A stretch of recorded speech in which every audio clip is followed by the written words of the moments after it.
I was caught up in a hero summoning. Lane 6. The 29th day of the tree month. The door of the general store, which I should be used to visiting, feels extremely heavy today. I've got my date with Kuro tomorrow, and following what Alice told me before, I went to her shop. But I wonder what the heck is about to happen. Alice told me it's really important. Moreover, the expression on her face when she said that was serious. The fact that Alice, who would immediately mess around when the situation looked serious and leaving still with that tense expression on her face, that shows how important this is. Feeling unspeakable anxiety, I slowly opened the door, feeling the cold sweat running down my back. Alice was quietly sitting at the counter of her miscellaneous goods store, as if the usual noisy atmosphere around her were a lie. Alice, with my voice slightly quivering, calling out Alice's name.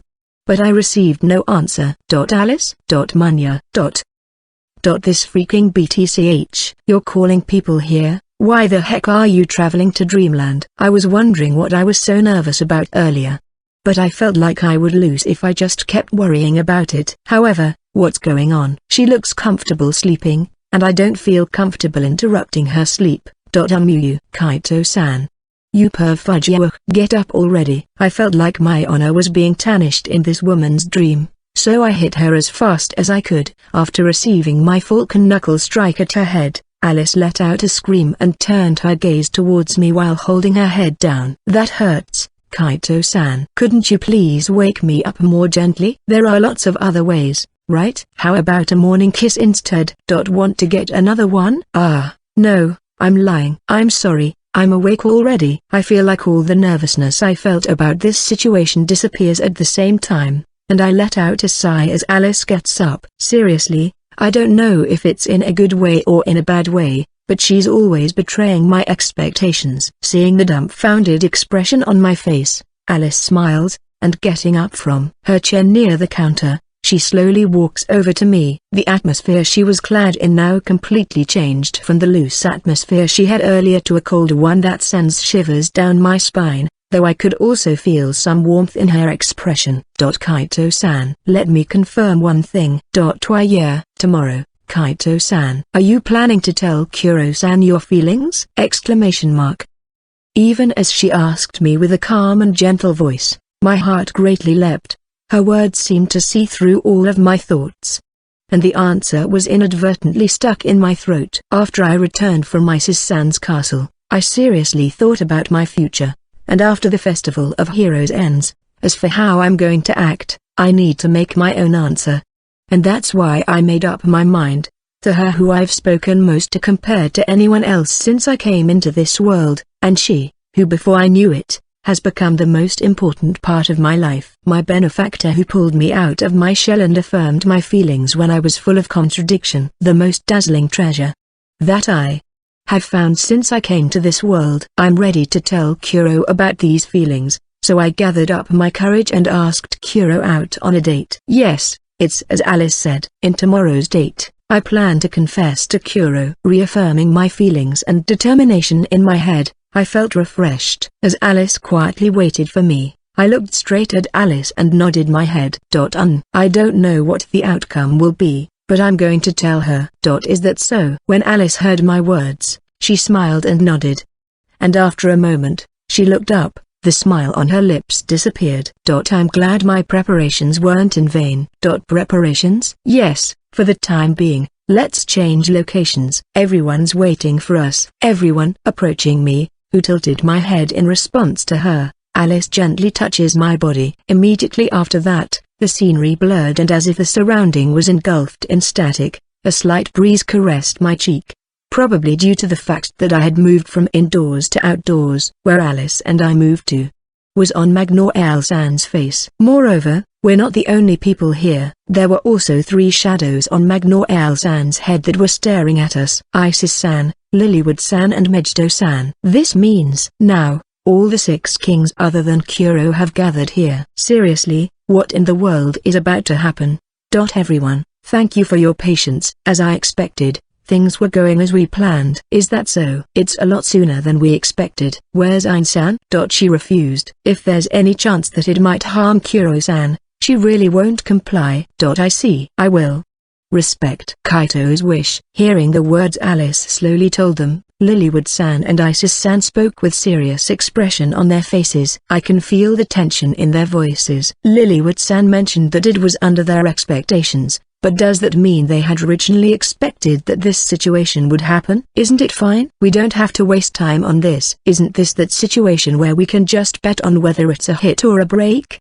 No, you're not breaking anything. Are you even trying to be witty, Mejido? In response to Mejido-san boldly saying that, Magnoel-san replies, somewhat dumbfounded. When I'm tilting my head, not understanding the situation, Alice turns to me and spoke. Kaito-san, I know you're confused by the suddenness of the situation, but we really want to tell you a story before tomorrow. A story? Yes, I've said it before. When Kaito-san is going through ordeals, is to when you present yourself and challenge her depths. This situation looks so serious right now, so I'll hold on to the Tsukumi that it was the fake phantasmal king who told me that, not Alice. Kuro's depths. Could it have something to do with Kuro's identity that's wrapped in mystery? As I was thinking about this, Alice kept her eyes on me and continued to speak. First of all, Kaito-san, I'm going to tell you a secret that only a select few in this world know. Secret? Yes, Kaito-san, you have heard that all of us 6 kings were close, right? Why yeah. What Alice said was something I've heard from Lilia-san, and not only that, I've seen them being close to each other with my own eyes. The 6 kings are all very close, all of them call each other out, and they look more like friends rather than fellow kings. Us being close, in a way, you could say that it's natural. After all, even though we are of different species, we are family. The words Alice announced startled me. Family? The 6 kings are to each other, putting aside their appearance, their races are clearly different, but it doesn't feel like she's lying at all. The proof of this is that Isis-san and the others are nodding in silence to affirm Alice's words. And as for me, those words, I think the words even though we are of different species, we are family sounds familiar. I also heard those words when I went to that barbecue. That means, yes, it's as Kaito-san imagines. Me, Isis-san, Lilywood-san, Mejido-san and Magnoel-san. She may not be here, but also Ain-san. Every one of us used to be Kuro-san's baby birds! All of us here and Ain-san are Kuro-san's first baby birds. And who, 20,000 years ago, fought alongside her in her fight against the God Realm! My feelings right now. The word speechless perfectly fits. The 6 kings are all baby birds raised by Kuro, and it seems that they've also participated in the battle between the Demon Realm and the God Realm that Kronos-san spoke of. The 6 kings are all Kuro's former baby birds. While I was stunned by Alice's words, as she told me that, Alice continued to speak with a serious tone. Let's put aside the battle with the God Realm for now, as it isn't really that relevant right now. What's important is that we've all known Kuro-san for a long time, and we naturally know what she wishes. Kuro once told me in the Spirit's Forest that there was something she had always wanted, but couldn't have. In the end, I still didn't know what it was until now, and I honestly can't even imagine what exactly it is that Kuro can't get. After a brief pause, Alice continues to speak with her face slightly down. It wasn't just Alice, but also Isis-san, Mejido-san, and Magnoel-san as well. Though I couldn't see Magnoel-san's face, but all of them looked chagrined. You can already see from the fact that Kuro-san is still looking for it right now. Even now, we still couldn't find the one she wanted. The one Kuro wanted? Yes, that's because our power isn't enough. From Kaito-san's point of view, we may appear overwhelmingly powerful, but still, it's still not even close to reaching Kuro-san's feet. I will clearly say it now. Even if the 5 of us fought with all of our strength and risk our lives for it, we wouldn't be able to inflict a single wound on Kuro-san. That's how large the difference in power is! I obviously knew that Kuro was strong, and from Mejido-san's reaction to her arrival at that time, I understood that she was superior to the other 6 kings. However, I didn't think that even if all the other 6 kings, all having abilities beyond common sense, were to work together, they wouldn't be able to inflict a single wound on her. Kuro-san is the only being in this world that can kill the absolute god. Shallow Vernal Sama. Her dimension of power is clearly different from ours. This world's most powerful being, Shiro, who has near omnipotent power, can be killed by Kuro. How strong is she? I honestly can't even picture it in my head. Thereupon, Alice moved her gaze away from the ground, and staring at the empty skies, she muttered with a sad voice. However, she is too kind, treating dearly those who live in the world and loving the changing world. She's a helplessly kind person. And ironically, that's also what has resulted in Kuro-san's continuous suffering. Kuro's suffering? What does that? I can't say any more than that. If I tell you, I'm sure Kaito-san will stand in front of Kuro-san with that in mind.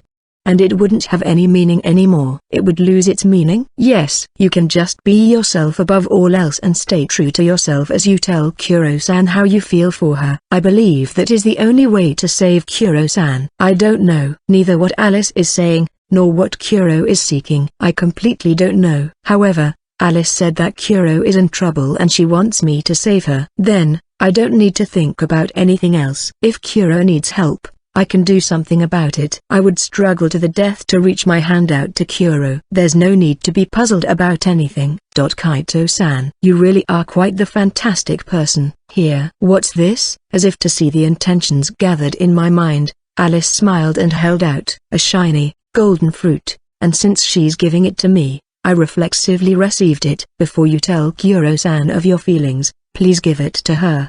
And I'm sure, no, Kuro-san will definitely reject you. No, I'm trying to tell her my feelings here, so wouldn't it be all useless if she will definitely reject me? That person has been seeking for that being for too long. Hundreds of years, thousands of years, tens of thousands of years. A long time has passed to the point that she judged it as impossible and gave up on it. That's why, even if such a miracle appears in front of her, she won't be able to believe it. I'm sure you'd also feel terrified of being suddenly offered something that you've been looking for and haven't been able to get. And that's when the real match begins. Kuro-san will strongly reject you. However, turning that around, the depths hidden beneath Kuro-san's heart that she usually keeps hidden will come out. What you will do at that time, I will leave it to Kaito-san. Find out what Kuro-san truly feels, and then, reveal the answer. Alright. As usual, I don't know what that means. However, I've long been ready for this. In short, I guess that means Kuro is just like me, hiding her true feelings in the shell she created for herself so long ago, and even she can't break it anymore. Of course, the years that have piled up in our shells are different, and the shell hiding the depths of Kuro's heart is incomparable to mine. However, Kuro saved me at that time. In that case, what I'm going to do here is already decided. Sensing my intentions, Alice deeply nodded.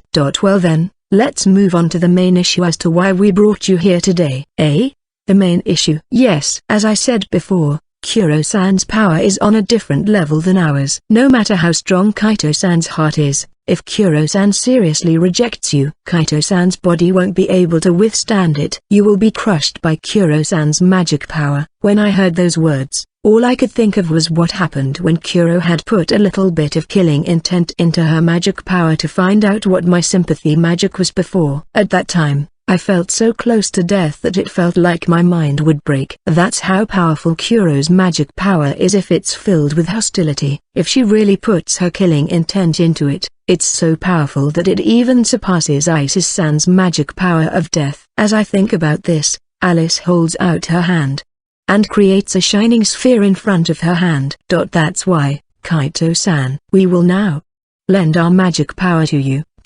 We will use our magic power to apply a powerful defensive magic to Kaito-san. Even so, you won't be able to last long against Kuro-san. But with this, I don't think you won't faint the moment you confront her. After telling me this, Alice walks up to me and lets the sphere created by her magic power touch my body. As the extraordinarily powerful magic power flow into my body, I felt it create a membrane around me, and Alice, taking off her mask in front of me, looks at me with her blue eyes. In the words of the world I used to live in, it means a fragment of an illusion. You have made me, who was only an empty illusion, into a definite me, Alice. That's why, please, more than anything, I wish for you a happy ending.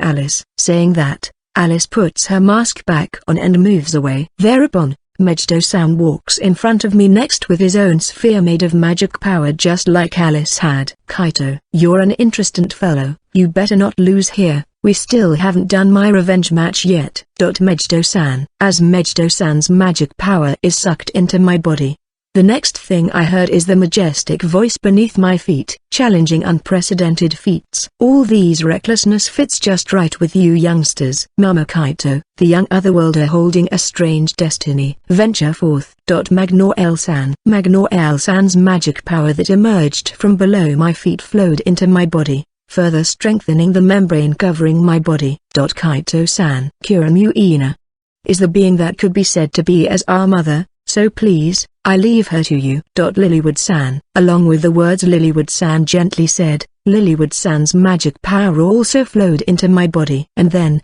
as Lilywood-san walks away from me, Isis-san slowly approaches. Kaito.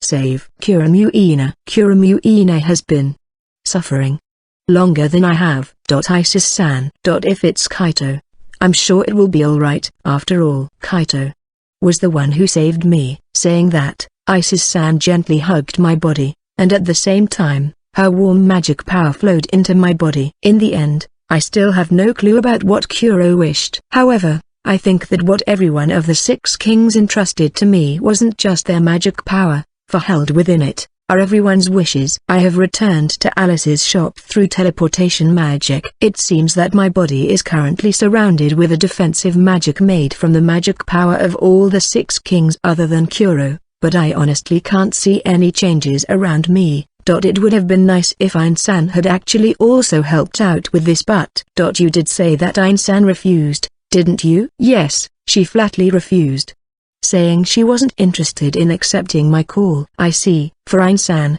who has sworn her utmost loyalty to Kuro and puts her first in everything, what I'm doing is an act of intruding Kuro's heart. It doesn't seem like it's something she would approve. I don't intend to whitewash it and say that what I'm doing is for Kuro's sake. It doesn't matter if Alice asked me earlier or not, because I'm confessing that I'm in love with Kuro because that is what I feel. I think it would be disrespectful to Kuro if it wasn't.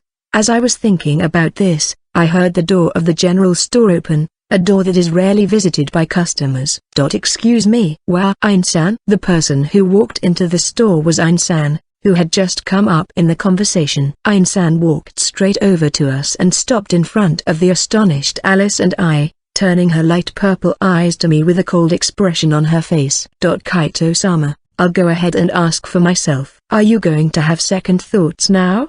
Please wait. Ain-san. What are you going to do with that kind of information? Hearing her announce so with a cold voice, as if there's no emotion held in it, I involuntarily step back, while Alice quickly stands in front of me and glares at Ain-san. The air between the two sides of the tense conversation seemed to creak. Alice even had a knife in her hand before I knew it, as if she was going to cut Ain-san depending on her response. For the time being, I'll clear up the misunderstandings in your mind. What you have told me before, it's not like I'm thinking it's impossible for Kaito-sama. I think he would have around the 50% chance of succeeding. Then, why won't you help us? It's simple. It's because it isn't 100%! Exclamation mark. As they stared at each other, Ain-san and Alice sharply exchanged words. When Alice asks why she won't cooperate, Ain-san nonchalantly replies that it's because our chances aren't 100%. If the results of Kaito-sama's actions bear fruit, Kuromu-sama will be saved. But that doesn't matter at all. Now, if Kuromu-sama is even a fragment of possibility of being hurt, did you think I would overlook that? What are you planning to do to Kaito-san? I'm not going to hurt him. All I will do is just persuade him. Just so he could reconsider. I will just have to persuade him no matter how many hours, days, years. If it's with my abilities, I can do that. Wow, are you seriously saying that? Perhaps. No, I'm sure. Ain-san can manipulate time. That's why, what she's saying isn't a bluff. While the atmosphere around Alice is getting angrier, nevertheless, Ain-san remains calm and stares at me. Kaito-sama, please take into account what I just said and reconsider it once again. Are you going to have second thoughts now? I don't. Is that so? No, I guess I should rather say I should have expected this. It can't be helped! Exclamation mark. No matter what Ain-san says, I'm not going to change my decision. I don't have any lofty reasons or cool thoughts. It's just because I love Kuro. Just because I can't give up on Kuro. Just because of that. Hearing my words, Ain-san quietly nodded and then pointed her hand at me. In response to her movement, Alice instantly stepped in between us, but in the next moment, a sphere of magic power appeared in front of her hand. The same sphere I received from Alice and the others. While Alice sounded startled, the sphere of magic power left Ain-san's hand and flowed into my body. Ain-san, if it was the me from before, I would have done what I just said earlier. It seems like my mind has also been poisoned by Yuha, making me want to bet on something I shouldn't have. So, for once in my life, and only this one time, I will break my self-imposed rules. With a smile so small that one wouldn't have been able to tell if they don't pay attention, Ain-san quickly turns on her heel. Looking at Ain-san, who is about to leave, as if her business is over, Alice lets out a big sigh and mutters, "That helps us." To be honest, if I were to fight against Ain-san with most of my magic power drained, it's going to be difficult to protect Kaito-san. Stop saying random things. It may just be me who is thinking of this, but after Sholovernal-sama and Kuromu-sama, I believe that you are the third most powerful being in the world. If I had been unyielding with my values, you would have taken out some sort of trump card. You have, don't you? I don't know. Why are you asking me that? Don't you think you're just overestimating me? Hearing the words Ain-san indifferently said, Alice unseriously shook her head. Not arguing with her taunting attitude, Ain-san walks to the door, where she stops once and speaks without looking back. Kaito-sama, if you hurt Kuromu-sama, no matter what the outcome will be, I will not forgive you. Yes. However, if you saved Kuromu-sama, that debt, I will never forget it for the rest of my life. I will definitely repay it. I wish you good luck. Saying those few words of support, Ain-san left the general store. It had been a little while since Ain-san left and I was thinking about leaving too, when Alice spoke to me in a calm voice. Kaito-san, do you remember when I asked you if there's power dwelling within our hearts? Yeah, I think it was when we met at the gate, right? The words Alice told me in the form of the Phantasmal King when we encountered each other for the third time at the gate after I returned from the demon realm. At that time, I hadn't thought much about it. But Alice seems to want to tell me something. There's power dwelling in the heart. If your heart is strong, you can perform as many miracles as you want. Alice? These are the words of an idiot who was weak and not strong enough. Defeating the upper echelons using fighting spirit and willpower, and along with the bonds she formed and some few tricks, before she knew it, she was called a hero. Please take this to heart. Got it. I didn't know what the heck her analogy was about. However, I don't know if that's something that strangely happened in real life or not, because it sounds as if that is something she had personally experienced. Speaking of which, she also mentioned that phrase, the world I was in. It seems that Alice still has a few more secrets she's hiding. Please do your best. I will be rooting for you, from the bottom of my heart. Thanks. Even so, this isn't the right time to question it. For right now, let's just think about Kuro. I think that would also be the best way to thank Alice for her sincere support. On the way back from Alice's general store, I decided to walk home without using teleportation magic so that I could clear up my thoughts. All of the 6 kings are part of Kuro's family, and Kuro had a wish she wanted to fulfill. There's still so much I don't know about Kuro. Thinking about this is the first time I realized that there are many aspects of Kuro that I don't know about. I'd like to get some more information about this matter if it's possible, but I wonder what I should do. Alice has probably given me all the information I needed to know about the situation. However, I'd like to know more about the Kuro back then if it's possible. As I was walking along with such a thought in mind, I suddenly saw a familiar man smoking at the end of the road. Ozuma-san? Yeah. Mama-kun. What a coincidence. You saved me the trouble of visiting your place. No, you see, it may not be of much use to you, but Uncle here has spent a uselessly long amount of time in this world, so I thought I'd give you some advice and some information. With a gentle smile on his face, Ozuma-san extinguished his cigarette on his portable ashtray before continuing. How about we talk about this over a cup of coffee? Of course, Uncle here will treat you. Yes. Nodding in response to Ozuma-san's words, I followed him. After a short walk, We found a store that looked like a coffee shop and went inside to take a seat. I still don't know what Ozma-san's intentions were, but I have a feeling that what I'm about to hear will be very important to me. Now then, where should I start? I guess it would be what Mama-kun is wondering about.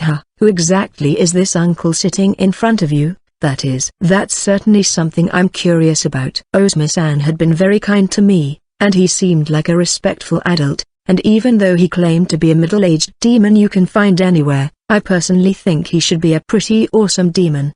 The reason why I thought of this is because of that incident with Alice. Ozma-san is acquainted with the Phantasmal King, Alice, and had also seen the true face of Alice, whose identity was supposed to be unknown. Well, you may have already guessed to some extent, but even though Uncle here looked like this, I'm still a count-rank demon. As for my position, I follow Master Megiddo.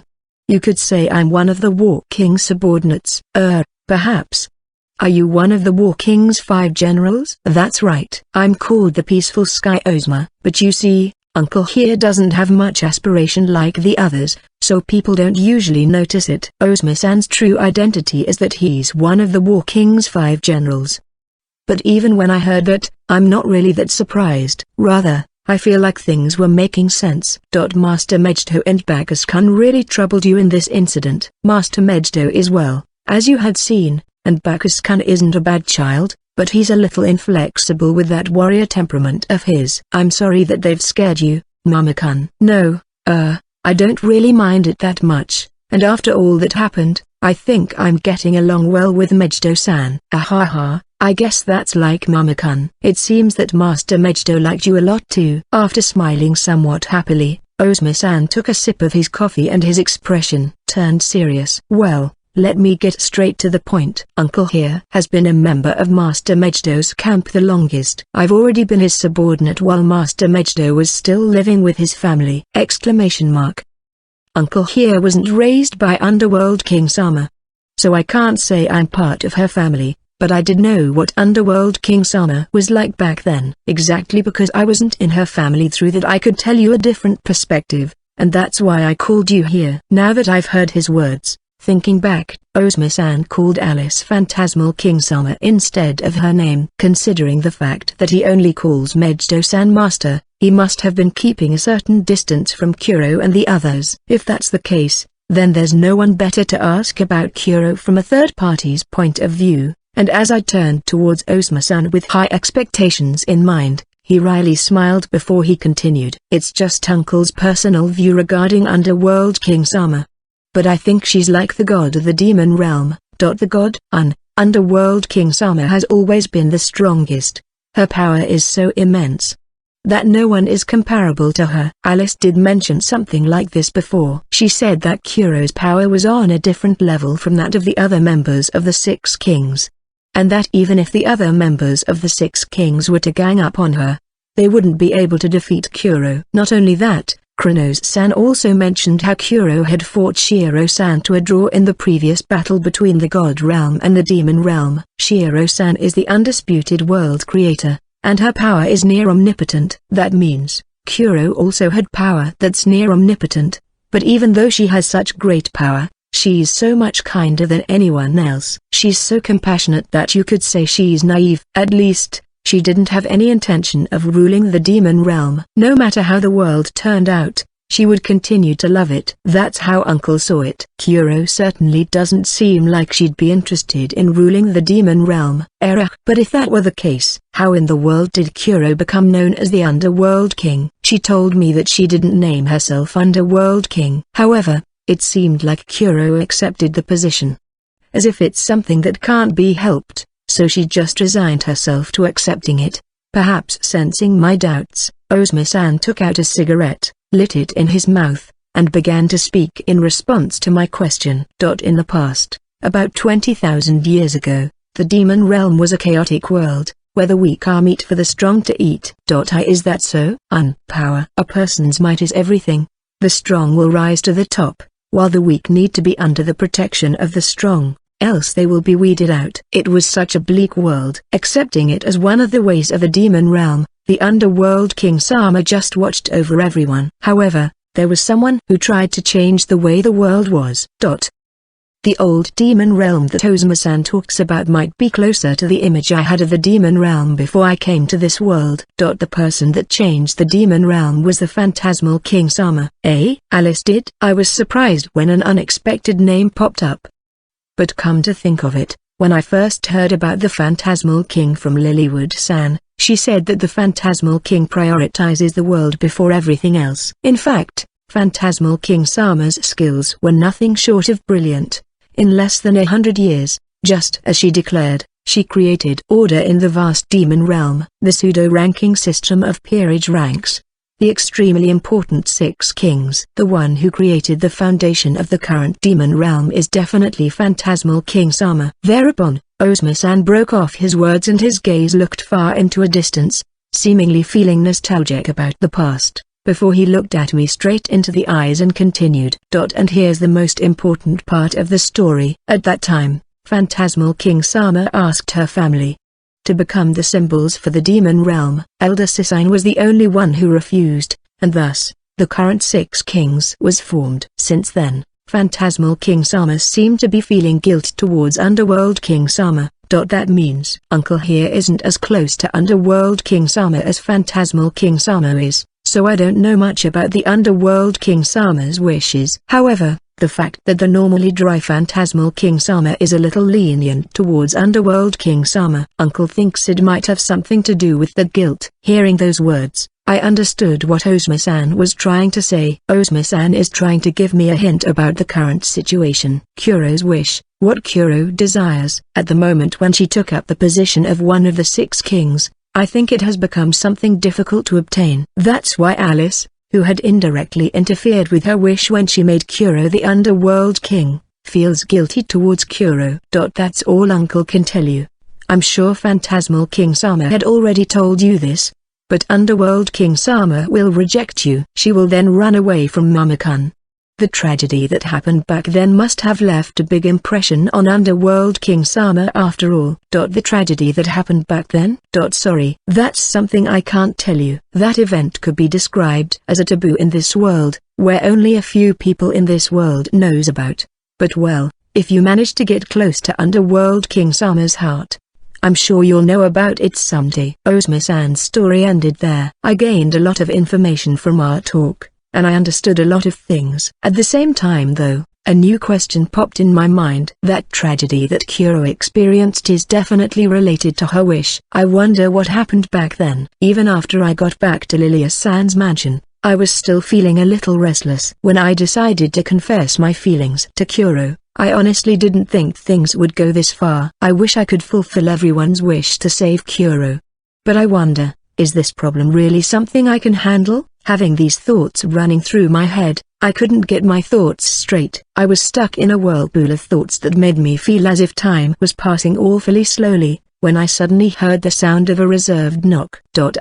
Yes. Please come in. Excuse me, Illness-san. After hearing my reply, the door opened and Illness-san came in while pushing a cart inside. I've brought some tea and cookies. Tea, thank you. Glancing at the clock, it doesn't seem like it's snack time yet. As I tilted my head in wonder, Illness-san made a cup of tea with practiced hands and placed it in front of me. She spoke. You seem to be troubled about something. I was thinking that you needed a change of pace! Hearing the words Illness-san said as if it was just a casual conversation in everyday life, I was really surprised. I certainly have been told that I tend to show my emotion on my face, but today, I only passed by Illness-san once in the hallway. And yet, for her to easily see through that I'm worried about something, I don't know if it's because Illness-san is sharp or not, or I may really be just that easy to understand. Illness-san didn't say anything more than that. She didn't ask me what's bothering me, nor did she tell me to talk to her about it. Placing the sweetly seasoned butter cookies in front of me, she waited beside me without a word, as if to say it's okay for me to rely on her. Because of her kindness and the fact that I was able to calm down a little after eating the delicious butter cookies, I found myself talking about my problems. Of course, there are some things that I can't talk about, and I'm not very good at explaining things, so I may have made a poor job in explaining. However, Illness-san didn't interrupt me in the middle of the conversation. and just quietly listened to my story, and when I had finished speaking, Illness-san gently extended her hand towards me. Kaito-sama, your eyes. Gently poking my forehead with her index finger, she said this in a soft tone, as if she was gently scolding an inattentive child. I see I understood and that the story is complicated. I could also understand and why Kaito-sama had such high expectations were placed on your shoulders. However, that won't do. Kaito-sama, you mustn't avert your eyes from what's most important. What's most important? What were you thinking when you decided that you would confess your love to Underworld King Sama? Was it to meet everyone's expectations? Was it to save Underworld King Sama? That is, as if I'd been hit on the head with a hammer. Illness-san's words shook me. The years of life that Underworld King Sama and Kaito-sama have lived are different. Of course Underworld King Sama would have secrets that Kaito-sama wouldn't know. However that's something you've known for a long time, right? That's right. It was just as she said. No matter what Kuro's past was like, I came to love today's Kuro. I love today's Kuro, and I want to continue to be with her. So I thought I'd tell her how I feel about her. There's nothing wrong with shouldering the surrounding people's expectations. However, if you lose sight of what's important, you're getting your priorities backwards. If you keep your brows wrinkled like that, you'll never get to do anything well. That's he. I was pointing out your eyes.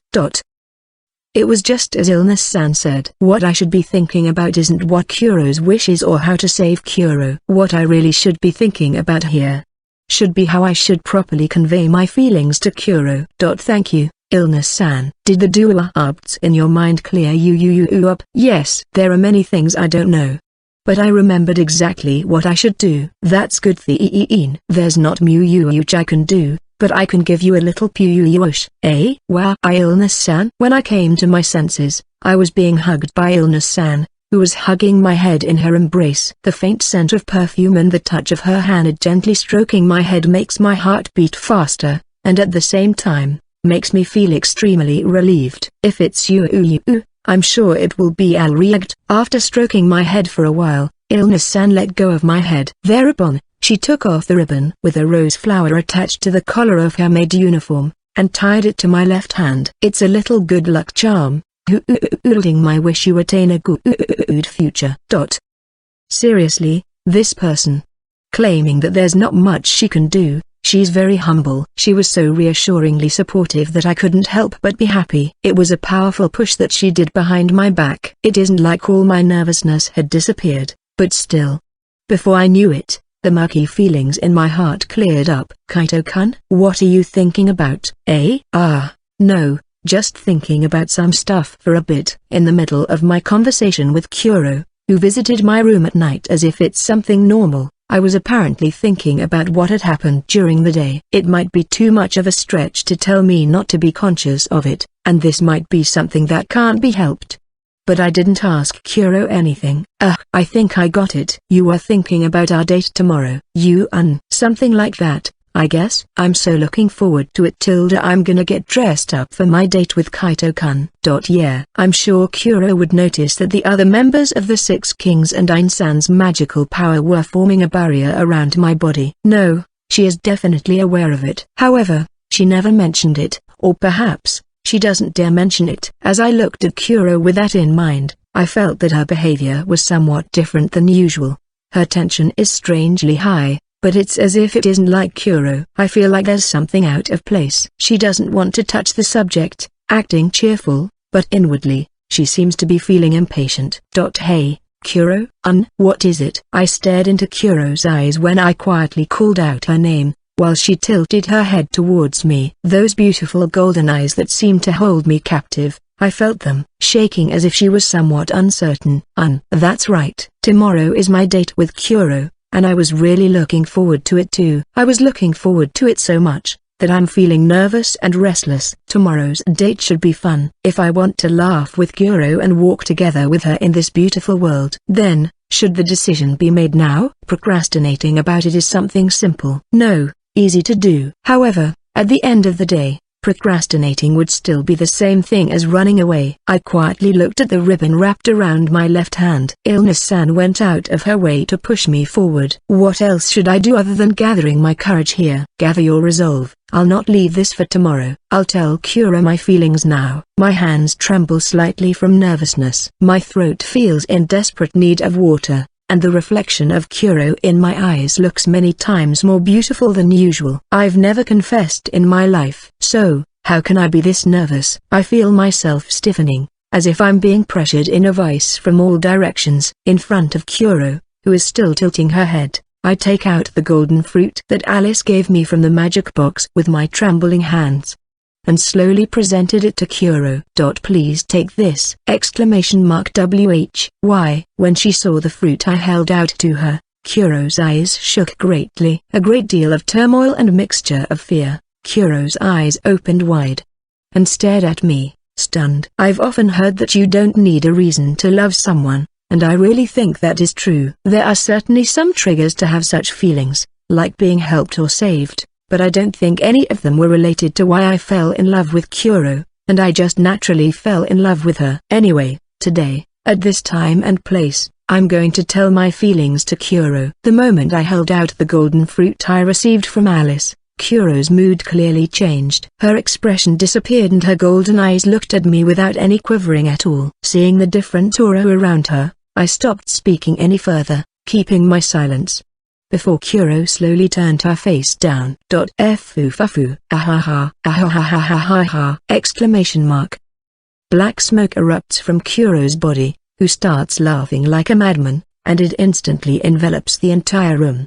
The smoke that seems to swallow up the entire space makes my vision instantly turn all dark. What is this? What is this place? I found myself standing in a pitch-black space where I couldn't see what is up and what is down. I couldn't even tell if I was really standing in place or if I was floating. It was so jet black that I couldn't even read the distance between us, but somehow, I could clearly see my own body. The space that could be described as abnormal was inexplicably suffocating. Along with the sensation that my body was being constricted by the air itself, I could feel my body trembling slightly. Before I knew it, the golden fruit that I should have been holding in my hand had disappeared, and out of the corner of my eyes, a pair of golden eyes suddenly appeared in the pitch-black landscape. Hilda, you look much better than I thought. Hey, a barrier made by those kids, huh? Fufafu. Ha ha ha ha. Kuro, an eerie voice, as if tainted with madness, echoes in the space, using a voice that should have been familiar, but sounds unfamiliar at the same time. Tilda. Finally, it's been a long time. Tilda. Her eyes flicker in the black space along with a mocking voice. What in the world is she talking about? Alice said that Kuro would reject me. But Kuro's behavior is far from what I imagined rejecting was. Countless times have I failed, but I'm glad, Kaito-kun, that a success finally happened. Success? I don't know what she's talking about. What I do know is that an inexplicably heavy and frightening air is surrounding my body. It's as if I'm stuck in the belly of a monster, so intimidating that I feel that resisting here would be pointless. I'm not supposed to be before her killing intent, and Kuro is supposed to be laughing, but I feel like my knees are about to collapse. Kuro said that I was better than I thought I would. That means that this feeling right now is already mitigated by the defensive magic that Alice and the others have prepared for me. With this amount of pressure, it's already been reduced. How powerful could Kuro's true power be? Kaito-kun, Tilda, have you ever played the domino toppling game? Domino? Yes, domino. Did you know at what moment that game is the most fun? It's at that moment when you can finally topple them. More and more pressure assaulted my body, and I could even hear something creaking. Perhaps, the barriers Alice and the others put up for me are letting out screams. If I didn't have these barriers, my consciousness would have been reaped away a long time ago. The baby bird I raised with great care, as if it were my own child. Seeing them grow out the most beautiful wings there is. I was really looking forward to that moment when I can finally tear them off. What are you? However, not everything works your way. You see, I'm quite particular with my hobby. So, I cravingly wanted to tear apart only the most beautiful wings. The moment of your confession towards me, the moment you sprouted the most beautiful wings. At that moment, that was finally released. In an instant, my thoughts were painted black and I was struck with a fear that made me want to scream. A pure, intense killing intent. It far surpasses the one I received from Isis-san, and the word death is being intensely burned into my head. As if I'm paralyzed in my sleep, my body won't move, and the discomfort is accompanied by intense nausea, as if the fear itself is crawling over my skin. Fufafu, it's no use. Kaito-kun, if I wanted to, all that defensive magic you have wouldn't do you any good. It's also no use expecting Shiro to help you here. This space that I made isn't a place Shiro can enter. Gfa. Ugh. With her cold words, the feeling in my left hand disappeared. When I moved my gaze, I saw that my left hand, no, everything beyond my left elbow was gone. There's no pain. However, I can't feel any sensation of my hand being there either. It's as if I was swallowed by jet black space, as if my hand didn't exist right from the start. Don't worry, I'll make sure to properly feel your deliciousness, eating you little by little, one piece at a time. It wasn't just my hand that changed. Along with Kuro's words, the sensation gradually disappears from my toes, beginning to disappear into the black space. What is this? What's going on? What is going to happen to me? You're going to die.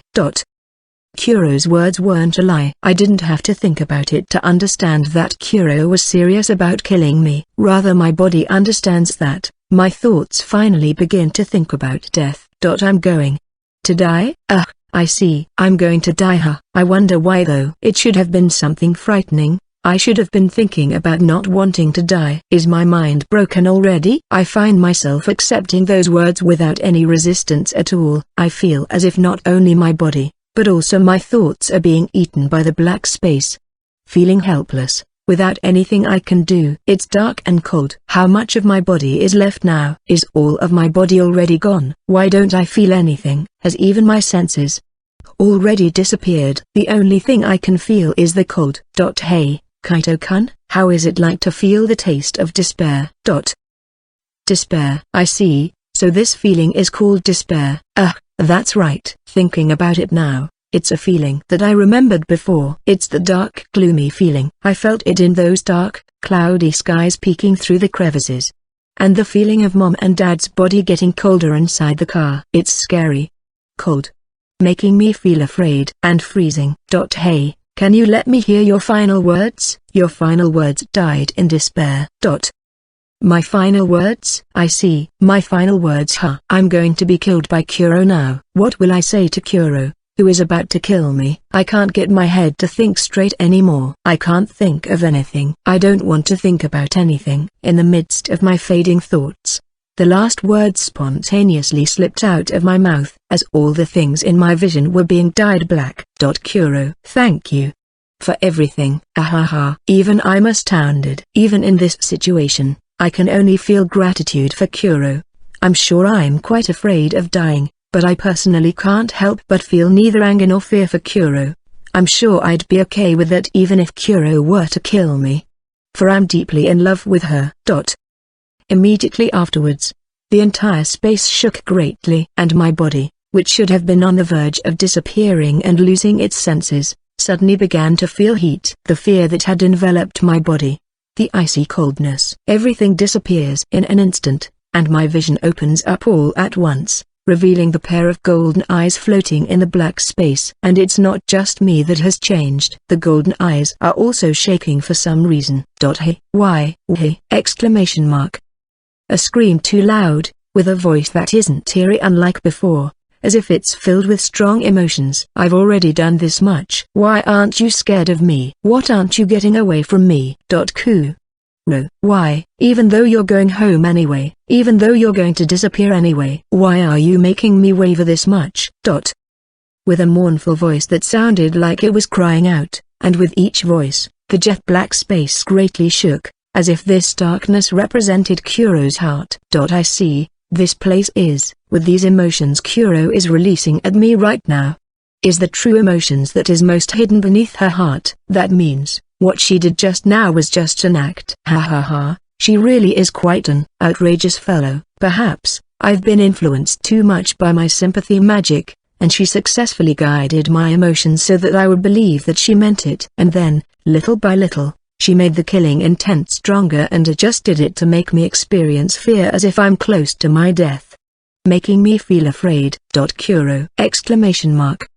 Thereupon, once again, as if she suddenly remembered it, a powerful killing intent was released by Kuro, and my body shook violently even though the wind wasn't blowing. However, it's alright. My body didn't disappear and I can properly move. Don't come here. Don't come here. Don't come here. Wow! With a voice that sounded like she's screaming out her cries, a storm blew around her golden eyes. I tried to hold on, but I couldn't even make the slightest resistance, and my body was sent flying through the air. It wasn't a mental rejection, but a physical one. An all-out rejection from the pinnacle of the demon realm. As a mere human, the difference in power between us is absolute.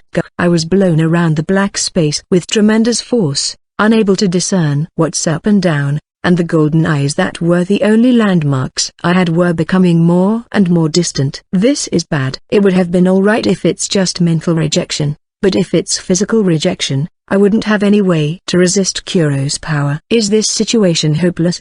If it continues like this, I'm going to be blown far away from here. In the jet black darkness where I can't even find my own footing, I took a definite step forward, towards a different direction than the golden eyes I see in front of me. Is there no way for my hands to reach Kuro?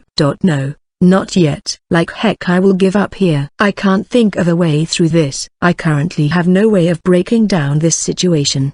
But even if that's so, just because I lack power isn't enough of a reason to make me give up. After all, I still haven't told Kuro my feelings yet. While being blown away by the storm, I still kept a strong will in my heart. Thereupon, my body that was supposed to be blown away stopped. No, someone had caught my body. As for me, this makes me feel a bit complicated, but in this situation, I suppose it can't be helped. If you still won't give up, I suppose I can't just ignore it anymore. As a voice without intonation echoed in the jet black space, a white glow gleamed in the landscape filled with black. Why? For what reason? Kuro's confused voice echoed in the space. Yes, as if to say that she hadn't expected her to show up here. Why do you think it's strange, Kuro? It's just that I didn't have the desire to do so until now. It's not that strange of a thing, don't you think? If you can nullify my power, I can obviously nullify yours as well.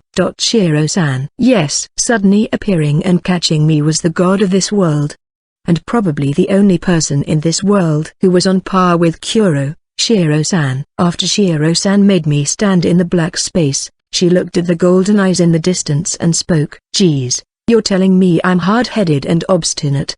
But I don't think you're even worse than me, even though you already know the answer. After saying that with an intonationless voice, Shiro-san turned towards me and continued. I'll give you just a single chance. I'll open up a path for you just once.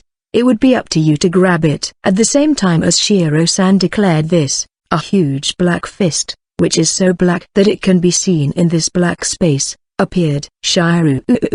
However, as if she's just dusting off her sleeve, the black fist was easily dispersed by Shiro-san's hand. Oh look, the child is throwing a tantrum. Did you really think you can fight me with a fist full of hesitation like that? And then, Shiro-san thrust out one of her palms, unleashing a white shining tornado. It then pushes through the space around it towards the golden eyes.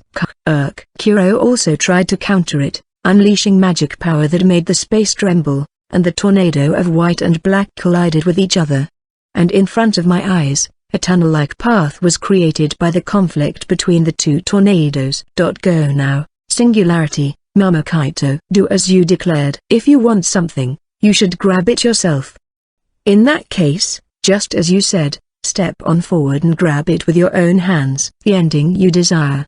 Yes. As if spurred by Shiro-san's words, I started running. A tunnel formed by the mixture of white and black tornadoes, with the golden eyes as a landmark. As I continued to run, the entire space shook with thunderous roars, as if Kuro and Shiro-san were still fighting. The aftershocks sometimes almost take me off my feet, but I tried my best to hold on and keep running.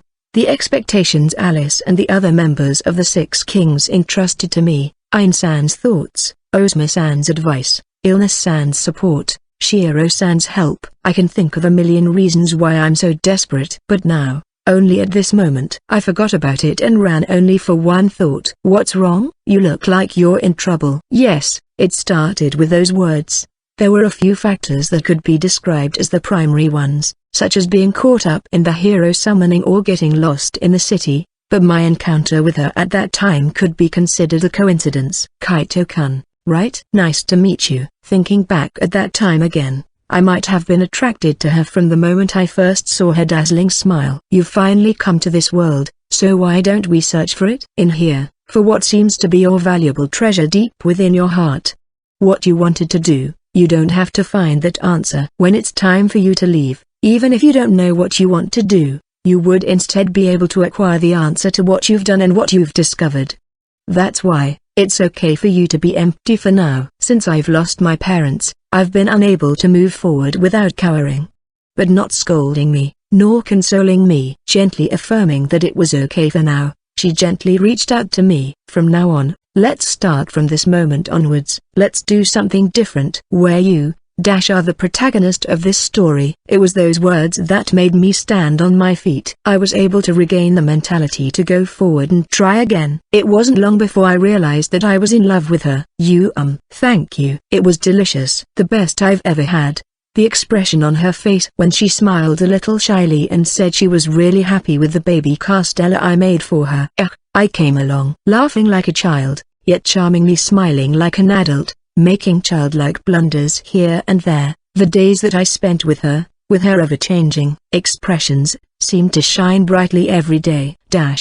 There's something I want to acquire. A sorrowful expression on her face, which was usually brimming with smiles, as if she was reaching out for something unreachable. This is the moment when I realized that even she, who wrapped me gently within her warmth, had her own worries and wishes. What she can't have even after living for tens of thousands of years. The answer to what that was still unknown to me, but if Kaito-kun finds it, I will probably be happy. However, I wonder why. I feel like the answer to that also lies down ahead of me, in the place I'm running to, where the deepest parts of Kuro's heart that she had been hiding from the world were exposed. Perhaps I may have just been mistaken. But despite her fierce resistance, I have a feeling that's where Kuro was waiting for me to get to. I wonder why all those thoughts popped out, when it was irrelevant to what's happening right now. Saving Kuro, living up to everyone's expectations. I don't need such big reasons. It's just because I love Kuro. It's just because I want to continue being with her. It's just for this reasons that I run desperately,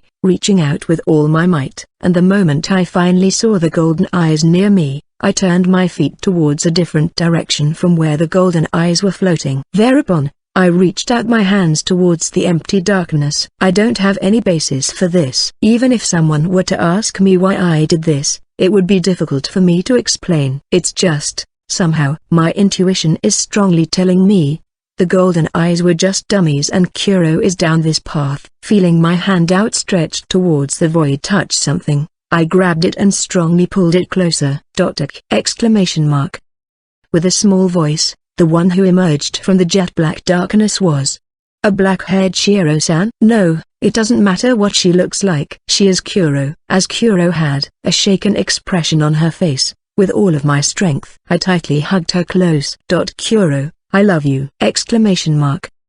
I put all I could think of into that single phrase and confessed to Kuro. Kuro's body twitched, but she didn't seem to resist. Since I came to this world, your smile has always been a source of encouragement to me. I want to be together with you, who always have a happy smile on your face, Kuro. Kaito-kun. No matter what Kuro says and does, I'm not afraid of you. I also wouldn't leave you. Hey, Kuro, my own treasure. I've found it. You know, I love you more than anyone, more than anything! Exclamation mark.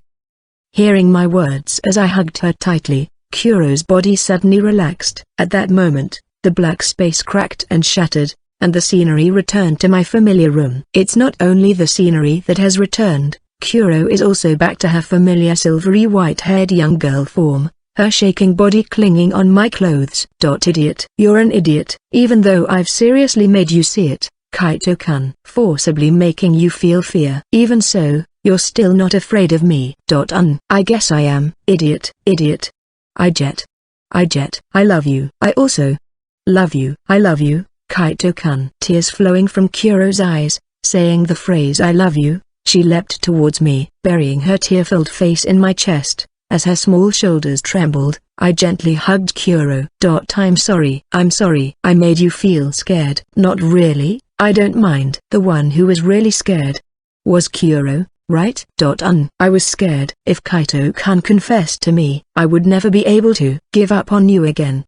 And if Kaito-kun were to disappear, I will never be able to smile again. I won't disappear, I promise. I won't take away Kuro's smile. Kaito-kun? After hearing my words, Kuro clung to me more tightly than before and then slowly looked up and looked at me with her teary eyes. Kaito-kun, I love you. I love you so much. I love you too, Kuro. Telling our feelings to each other again, Kuro quietly closed her eyes. And after stroking her silver white hair, which shimmered in the moonlight coming through the window, I slowly lowered my body and placed my lips on her little lips. When Kaito told Kuro Muino about his feelings for her, and they kissed for the first time, Shallow Vernal, who had secretly returned to the God Realm, was looking up at the sky in the sanctuary where she lived. Thereupon, Kronos arrived with several documents in hand. Excuse my intrusion, Shallow Vernal-sama. I would like to ask you to decide upon several matters regarding the festival of The reason why Kronos visited the sanctuary was to consult about the performance that the God Realm would put on at the Festival of Heroes. To ask Shallow Vernal, the top of the God Realm, for permission to hold an event planned by gods. This was originally a confirmation that would only last for a few minutes, but Kronos' words stopped mid-sentence. She began to tremble and her face turned pale, which was unthinkable given her usual calmness. The overwhelmingly competent Kronos, who is one of the best in the world at what she does, has fallen to her knees, shaking uncontrollably, and is sweating like a waterfall all over her body. The cause for this is of course, leave that later. I'm currently in a slightly bad mood. Yes, it was Shallow Vernal. Compared to the supreme god, Kronos, the magic power of Shallow Vernal, the god of the world, is on a despairingly different level. Just the slightest bit of displeasure had drifted along with her magic power. Was already too much so that a supreme god, Kronos, can't even stand up. No, in fact, it would be more correct to say that it's because it was the supreme god, Kronos, that she's able to get away with just this much. If it had been a low-ranking god, she might have died just by looking at the current Shallow Vernal. In addition, it isn't like Shallow Vernal is angry. Just as she said, she's only in a slightly bad mood. The power of the god Shallow Vernal is so great that the slight change in her emotions affects Kronos.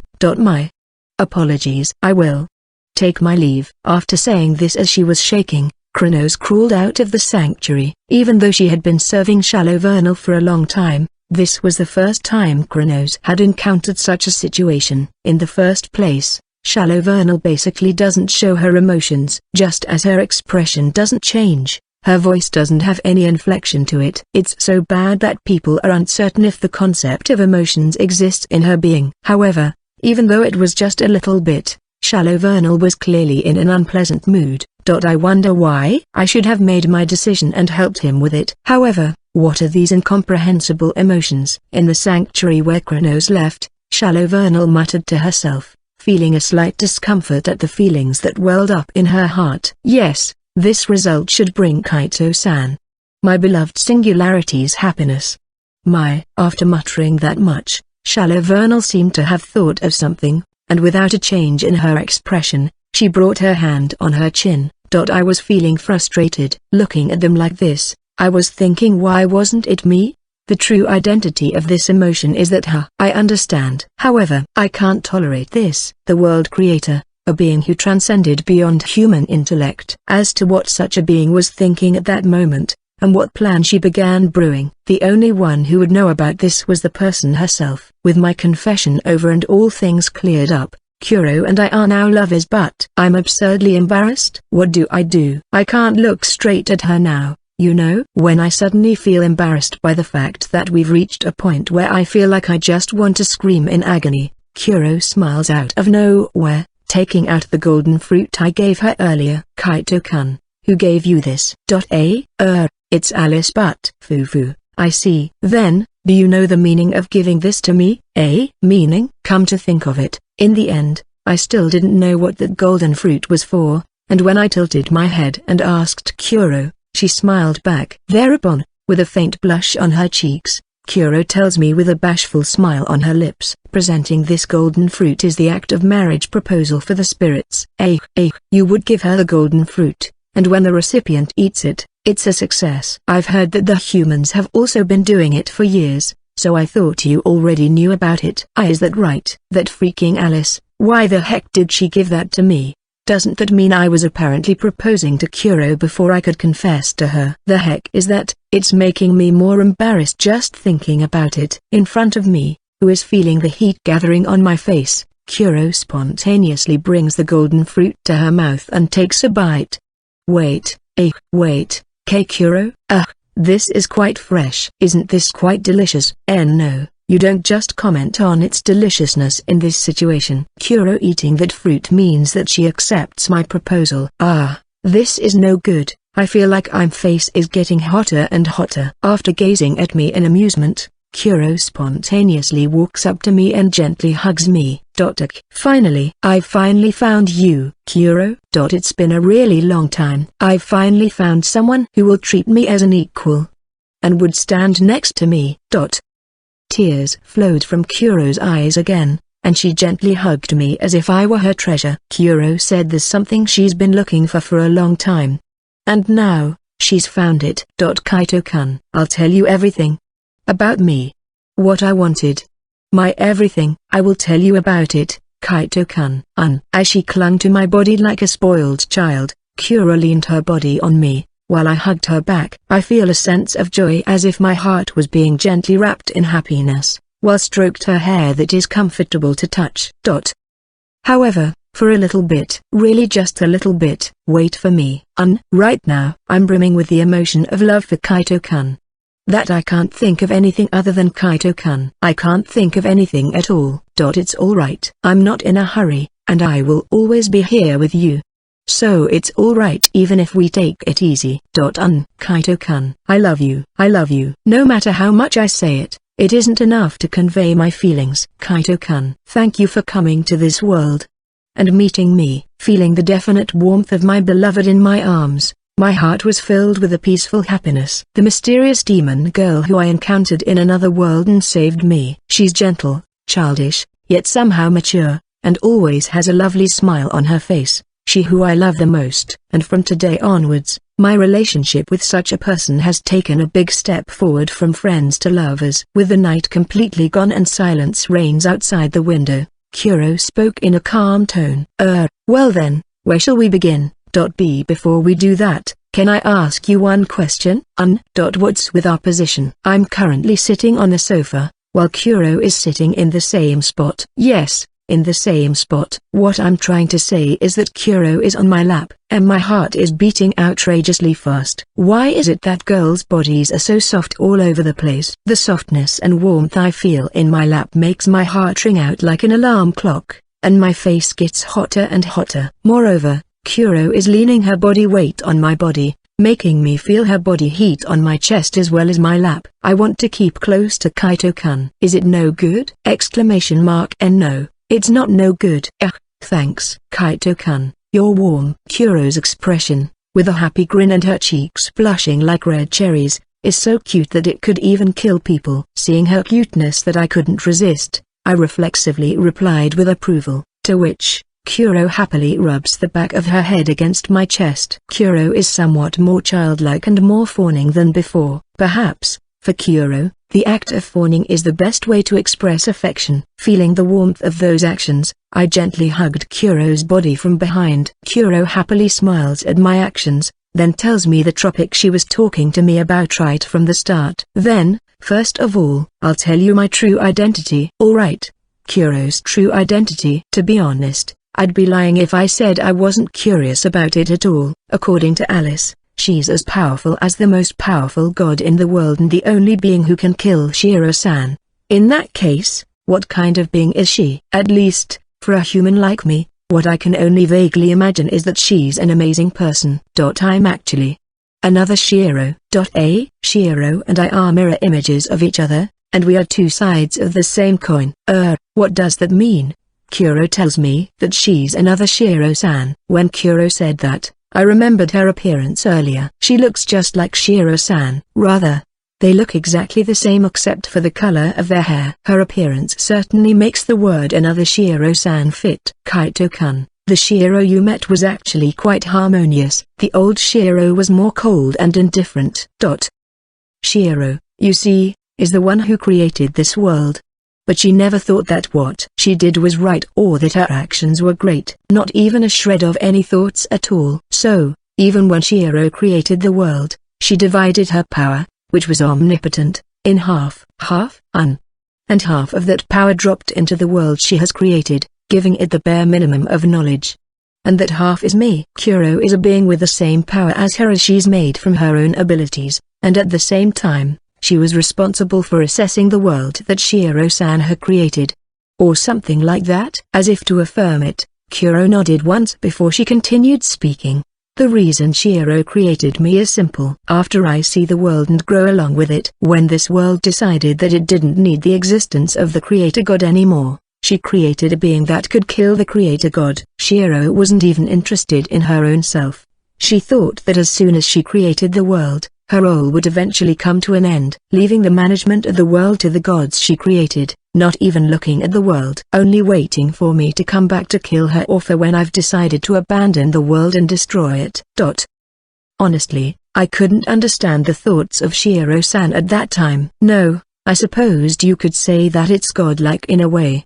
But hearing that she doesn't even care about herself, is in a way, giving me the chills. If necessary, she will create a being to kill herself when her role is over, and if it's a failure, she's willing to destroy even the world she created. She's too cold and thinks systematically. However, things just didn't go according to Shiro-san's intentions. There actually may be some indifference in the current airheaded Shiro-san, but I think she's become a human-like god filled with both kindness and love, for all sorts of reasons. I also like Shiro-san a lot. Well, after that, I saw this world with my own eyes, I lived with it, I loved it. And I got irritated, so I punched Shiro in the face. I mean, yeah, she has created such a beautiful, wonderful world, but she's not even looking at it, only looking at the future even when no one asked her to do so, and then, even having the gall to ask me to kill her. I feel like she's just messing around. So, I got really angry. I mean, isn't she the one who made this world? Then, take responsibility, and watch over them. Support them when needed. Kuro was originally the same existence as Shiro-san, but because she lived with the world, loved this world, and built a firm sense of self, she couldn't forgive Shiro-san, her other self, who remained unconcerned for the world. So, I went to the God Realm to beat up Shiro. 20,000 years ago. Does that mean that the war between the Demon Realm and the God Realm 20,000 years ago was just because of a quarrel between Kuro and Shiro-san? Well, I guess you could describe it as such. Looking at Kuro puffing out her small chest as she proudly nodded her head, I can't help but be taken aback. Me and Shiro are totally evenly matched in strength. I had a special magic that could kill Shiro in one strike, given to me by none other than Shiro herself. However, I didn't want to kill Shiro, nor did I want to destroy the world. I just wanted to fight Shiro and punch my opinions to her face, but if I do that, the other gods would definitely fight me and I would just exhaust myself fighting them. We're originally evenly matched with each other, so the more I'm exhausted, the more I'm at a disadvantage. That's why you went there with the 6 kings. With everyone's help, I pulled Shiro out of the inner areas of the God Realm. Stopping there for a few moments, Kuro slowly began to talk about that time. 20,000 years ago. On that day, a great earthquake resounded throughout the God Realm. The Divine Gate, which was the only path that connects the God Realm to the Demon Realm and the Human Realm at that time, was destroyed, and beings who possessed great magnitude of magic powers appeared. And the one who perceived this abnormal situation the earliest was a supreme god of the God Realm. What the? This magic power? 6 beings? No, 7? Kronos, the god of time and space, sensed the huge magic power that has suddenly appeared in the God Realm, stopping her hands from doing her work and standing up. One can certainly move from the God Realm to the Demon Realm and the Human Realm. However, Only the gods were supposed to be able to move from the demon realm and human realm into the god realm. In other words, the fact that Kronos is currently sensing the magic power of beings other than gods. No way, they overwrote the magic formula in the gate that Shalovernal Sama herself built. Imbued with the magic formula that Shalovernal Sama herself has written. As soon as she became aware of the situation, Kronos immediately leapt out of her temple. As soon as she leapt out, from a far distance, she could see a large smoke rising from the direction of the divine gate, and Kronos instantly stopped the world's time. Whoever you are, I will make you regret the day you pointed your blade on the god realm. For Kronos, she who governs time, distance isn't a hindrance to anything. Starting to move along the halted time, Kronos reaches the divine gate in less than even a blink of an eye. For the others is what should have happened. Immediately after she started to move, Kronos was struck by a powerful impact that knocked her to the ground. Even with the defensive capabilities of a supreme god, it's a strike so powerful that she couldn't completely block it, and while she cried out in anguish, she immediately regained her stance. The damage to her body can be recovered instantly. However, the astonishment on Kronos' face hasn't disappeared. This is impossible. Who are you? How are you still moving within my halted time?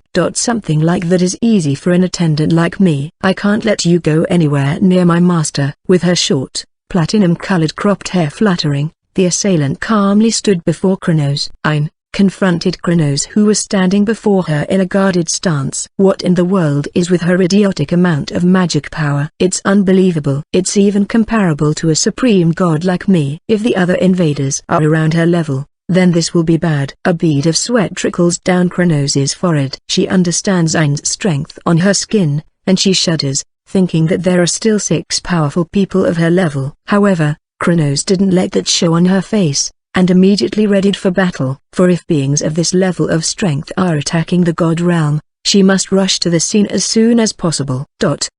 Just like Kronos, the god of life sensed the attack and immediately went to the area where they were invaded from, the divine gate, and through her ability, she caught the sight of the assailants through the eyes of the gods in the area. I detected 7 magic powers, but there are only 3 near the divine gate. A magical beast, a dragon and a spirit.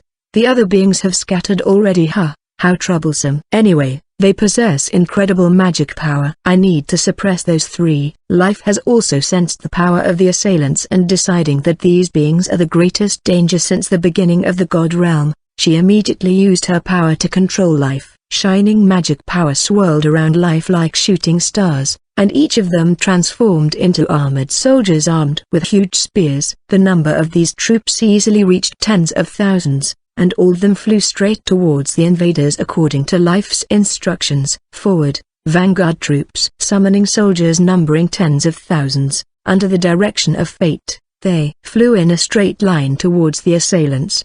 However, the armored soldiers never reached the 3 assailants, and all of them began to fall at the same time.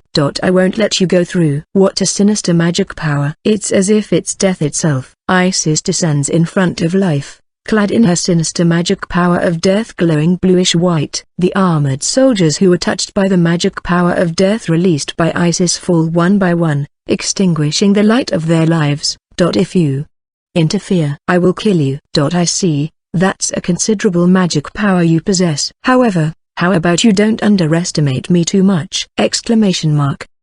With those words, Life's body glows with light, and a legion of soldiers far exceeding the previous one appears around her. I am she who governs Life. It's easy for me to revive lost lives and even create new ones. Incarnation of death. No matter how many soldiers you kill, I will create a legion that will surpass it. It doesn't matter. All I have to do is kill them all. Staring at Life, who has a legion of soldiers completely filling her field of vision, the magic power of death Isis is clad in swelled even more powerfully. Life and death, 2 conflicting forces, now quietly collide. I guess I can't say that I'm not going to participate since it's troublesome. Hearing the sound of battle echoing through the god realm, Fate, the god of fate, silently watches the battle from above. The god of time and space and the god of life are both being overwhelmed. Are you telling me that each of the fellows has powers rivaling ours? It can't be helped. In this situation, I just have to go all out and deal with the remaining 5. Fate, she who governs fate, has the power to determine the possibilities. Therefore, if she looks over the entire battlefield, miracles will continue to happen to her allies and misfortune will continue to befall on her enemies. And the moment fate was about to exert her power to determine their fate, the landscape turned into static and her power vanished! How scary you are, Tilda. You can even tamper the principle of causalities. You gods really are quite outrageous beings. When did she? How come I didn't sense her approach? In that case, Tilda, let's confine you right here. Shaking her chained robe, Shaltir declared with an unserious tone. Warding off those words with her indifferent gaze, Fate quietly replied to her. You stop me? Did you really think you could do it? That's something I can do, because I'm the clown who deceives the world riddled with empty illusions. Unbound by fate and destiny. As expected of a clown. That's a funny joke you said there. Though that's something that I would laugh about. The god who defines destiny, and the clown who deceives the world. Like the other supreme gods, fate also had to face a powerful enemy. And thus, while the battle is being waged by beings holding powerful abilities, the most powerful beings in the world had slowly risen towards the throne of God, and were beginning to walk into the battlefield without knowing that a certain being awaits. While the earth was shaking wildly as powerful magic powers clashed in various places, another fierce battle was taking place in front of the divine gate. DMN it. I also want to fight a supreme god. It's all about compatibility. The place we're assigned to now is the best for us. Also, don't be negligent, Megiddo. Even the high-ranking gods are individually powerful. Megiddo, brandishing their strong arms wrapped in black fur that looked like blazing fire, looks dissatisfied that they couldn't fight a supreme god. Chiding Megiddo as he mutters that, Magnoel releases his breath to the approaching gods. Magnoel's breath may have mowed down a wide area with a high amount of power, but the gods they're fighting aren't just small fries, as the gods who are good at defensive magic immediately step forward and deployed barriers. Lilywood, they're coming. With their numbers, if I'm the only one fighting them, my magic power won't be enough. We'll be overwhelmed if you don't make a follow-up. I understand. Leave the recovery and magic power provision to me. With Lilywood standing behind Megiddo and Magnoel, she created several huge trees around her. The trees were rapidly absorbing the magical power in the air, and Lilywood was supplying that magic power to Megiddo and Magnoel, who were fighting on the front lines. It could be said that this battle is 6 demons versus all the gods, and with the obvious disadvantage in numbers. Lilywood is the key for the victory of this battle. What is? The 3 of them are steadily defeating the approaching gods. But suddenly, Megiddo, who was swinging their fist, stops moving. It's not just Megiddo, both Magnoel and Lilywood's bodies also stiffen regardless of the person's will. She's finally here. I thought I was quite clear of her power. But feeling it in person, what a tremendous power she had. Almost at the same time as the 3 of them stopped moving, the gods also stopped attacking and simultaneously dropped down on one knee.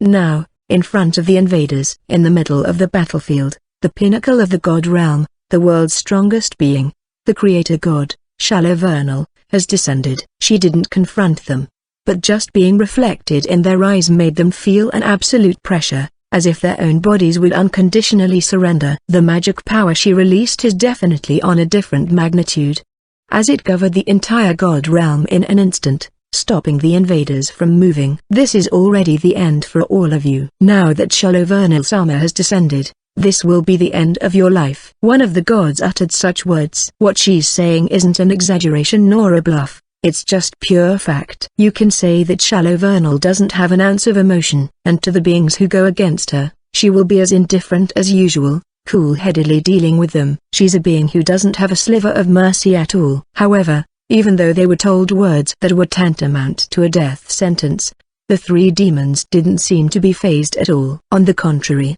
there was even a smile on their lips. The end? That's where you're mistaken. Yes, for this is actually where it starts. What are you? Hearing the words Magnoel and Lilywood said, the gods looked at them dubiously before Megiddo let out a roar. We dragged her out. This is your job now. Kuramuina! At that moment the skies of the god realm were dyed jet black. A black mist covered the sky like clouds, and the pressure that was assaulting Mejito and the others disappeared at the same time as those golden eyes appeared. Even after Kuramayu Ino appeared, there isn't any emotion that appeared on Shallow Vernal's face at all. Seeing Shallow Vernal's face still not having any emotion in it, the gods didn't doubt Shallow Vernal's victory for a moment. There is no one in this world who can fight Shallow Vernal. That idea that has already been established as common sense crumbled to pieces the moment the black fog formed a fist and punched Shallow Vernal away. Him. Posse. To do that to Shallow Vernal-sama. What is that monster? Seeing the scene in the distance, Kronos mutters in disbelief, as if she can't believe what she had just seen. After punching her away, seeing the black fog, Kuramayu Ino, immediately following Shallow Vernal's body, Kronos immediately begins to move. Get out of my path. I will not allow you to hinder Kuramayu-sama. Facing Ain, Kronos released all the power she had been suppressing earlier due to the damage it would bring to the god realm. Kronos wants to defeat Ain as soon as possible and head to Shallow Vernal, while Ain wants to stop Kronos here at all costs for Kuramayu Ino's sake. Both of them, harboring intense emotions for their master, began to engage in a terrific battle, exchanging thousands of fists in less than a second.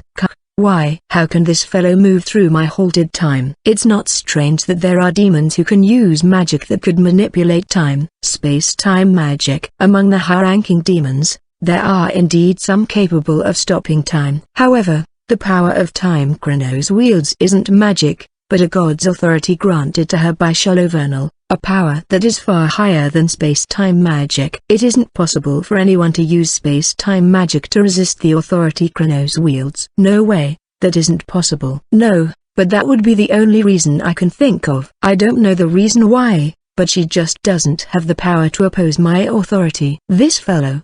She's a being who's been given the authority of time by Shallow Vernal-sama. Kronos and Ain's fists clashed at a speed that let alone sound, not even light can keep up with. Ironically, their power as well as their ability is quite even, and it's not so easy to settle the matter.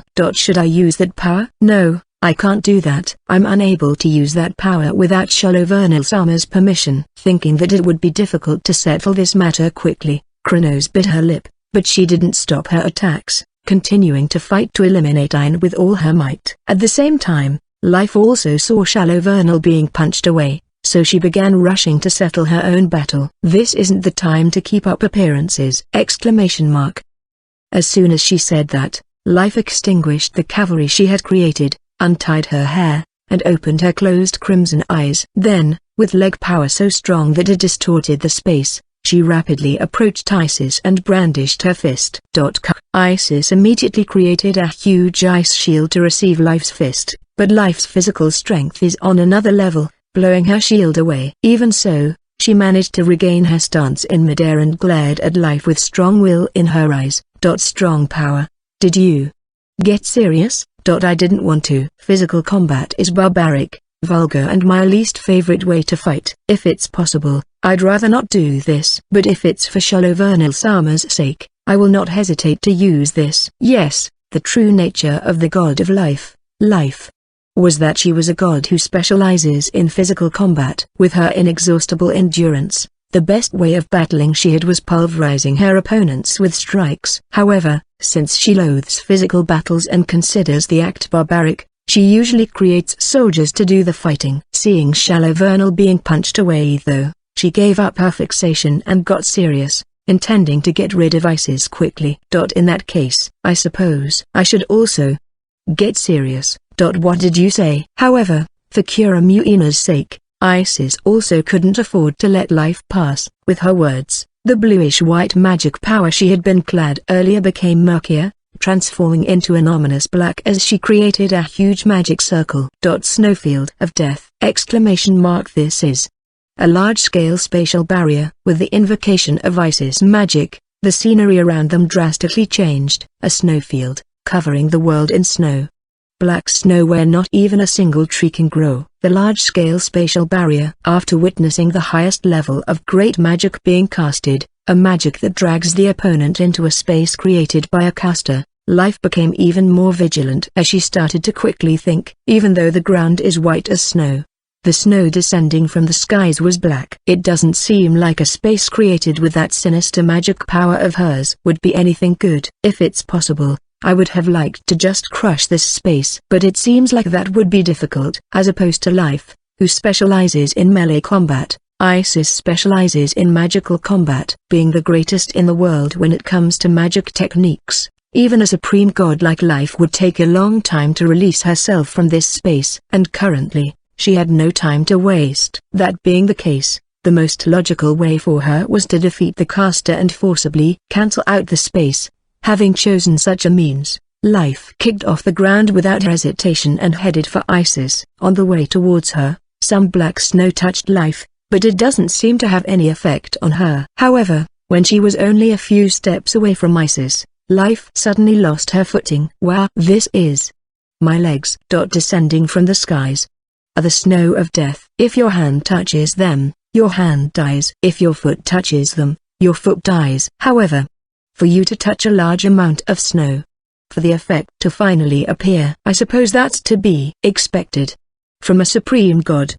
This is, yes, the black snow that descends in this space is created by the magic power of death. The magic power of death in these snow was extremely compressed and dense, that it was effective even to powerful people like Life. Because of its high density compression, the area that can be killed by a single snowflake is small. However, if the snow kills a part of your body, you wouldn't be able to move and there wouldn't be anything after that. The hailing snow of death hails them to their death. And with increased vigor, the black snow began swallowing up Life's body. This is the end. Seeing Life engulfed in black snow, Isis was confident of her victory and was about to deactivate the space. But the pulse of magic power that she felt immediately afterwards made her stop. Let me correct your one misunderstanding. How? Come. In front of the astonished Isis, Life stood up and brushed away the black snow on her body. You're not fighting just a mere creature, you're fighting a god. I govern life itself, and there's no one in this world who could kill me, except Shalovernal Sama. Yes, Life is immortal. The concept of death doesn't exist for she who is the god of life. Even if a part of her body were to be killed, the person herself could never be killed. Even the parts of her body that have been killed will also be resurrected in just a short time due to her authority over life! Well then, I don't have much time to waste, so let's continue. In response to Life raising her stance, Isis also prepared a number of magic circles around her. The battle between Isis, the spectre clad in death and brings all creations to their death, and Life, the immortal god who has an indestructible body and infinite regenerative ability, became increasingly fierce within the isolated space. Was it a hit or a miss? Is something the matter? Fate muttered as she stopped her hand when she saw Shalovernal being punched away, and Shaltir tilted her head. Fate slowly gets off of the cushion she was on and quietly closes her eyes. I thought Shalovernal Sama would finally take care of everything, but the situation has changed. I can't leave any stone unturned. That looks dangerous. Seeing Fate muttering in a low voice, Shaltir, who sensed the unusual atmosphere around her, immediately tried to distance herself from her, but in the next moment, she was blown away with a strong impact towards Shaltir, who regained her posture in mid-air and landed. Fate turned her eyes that had turned golden towards Shaltir. Let me tell you one thing. If you're looking for a frontal, no tricks fist fight, the god of time and space is the strongest. But in terms of combat power, including all abilities, I'm the strongest of the supreme gods. That might be so. Even your attack just now, I thought I had dodged it, but it's no use. Now that I'm serious, your fate is sealed. Your attacks will not hit me, and you will not be able to evade my attacks. That's a scary power. I guess those eyes of yours were the eyes who see fate. Fate, whose eyes became golden, showing her seriousness, can tamper with not only the fate of the present, but also the fate of the future. In other words, Fate can sense Shaltir's future, where they will attack, and where to aim so that her attack will never be evaded. She can sense all of it, and make use of it to see the path to defeating Shaltir in the shortest possible time. Moreover, that isn't all. As Shaltir brought forth a magic circle in one hand to counterattack, the magic circle broke like glass. There's no way you'd be able to invoke spells. The area within the reaches of my authority of fate is my domain. As long as you're within the territory I rule, Spells will never be activated without my permission, and within the range of my authority. There's no one in the world who would be able to escape from me. Now then, I suppose it's time to end this. The heck is with this god's scale of attack? She trying to destroy the entire god realm or something? With Fate's nonchalant words, shining crystals appeared around the god's body, dyeing the god realm in red. Thereupon, a rain of destruction. A multitude of meteorites began raining down on the god realm. The gods won't be harmed by my attack. That's what I have decided after all. As for the damage to the god realm, God of Life can just repair them later.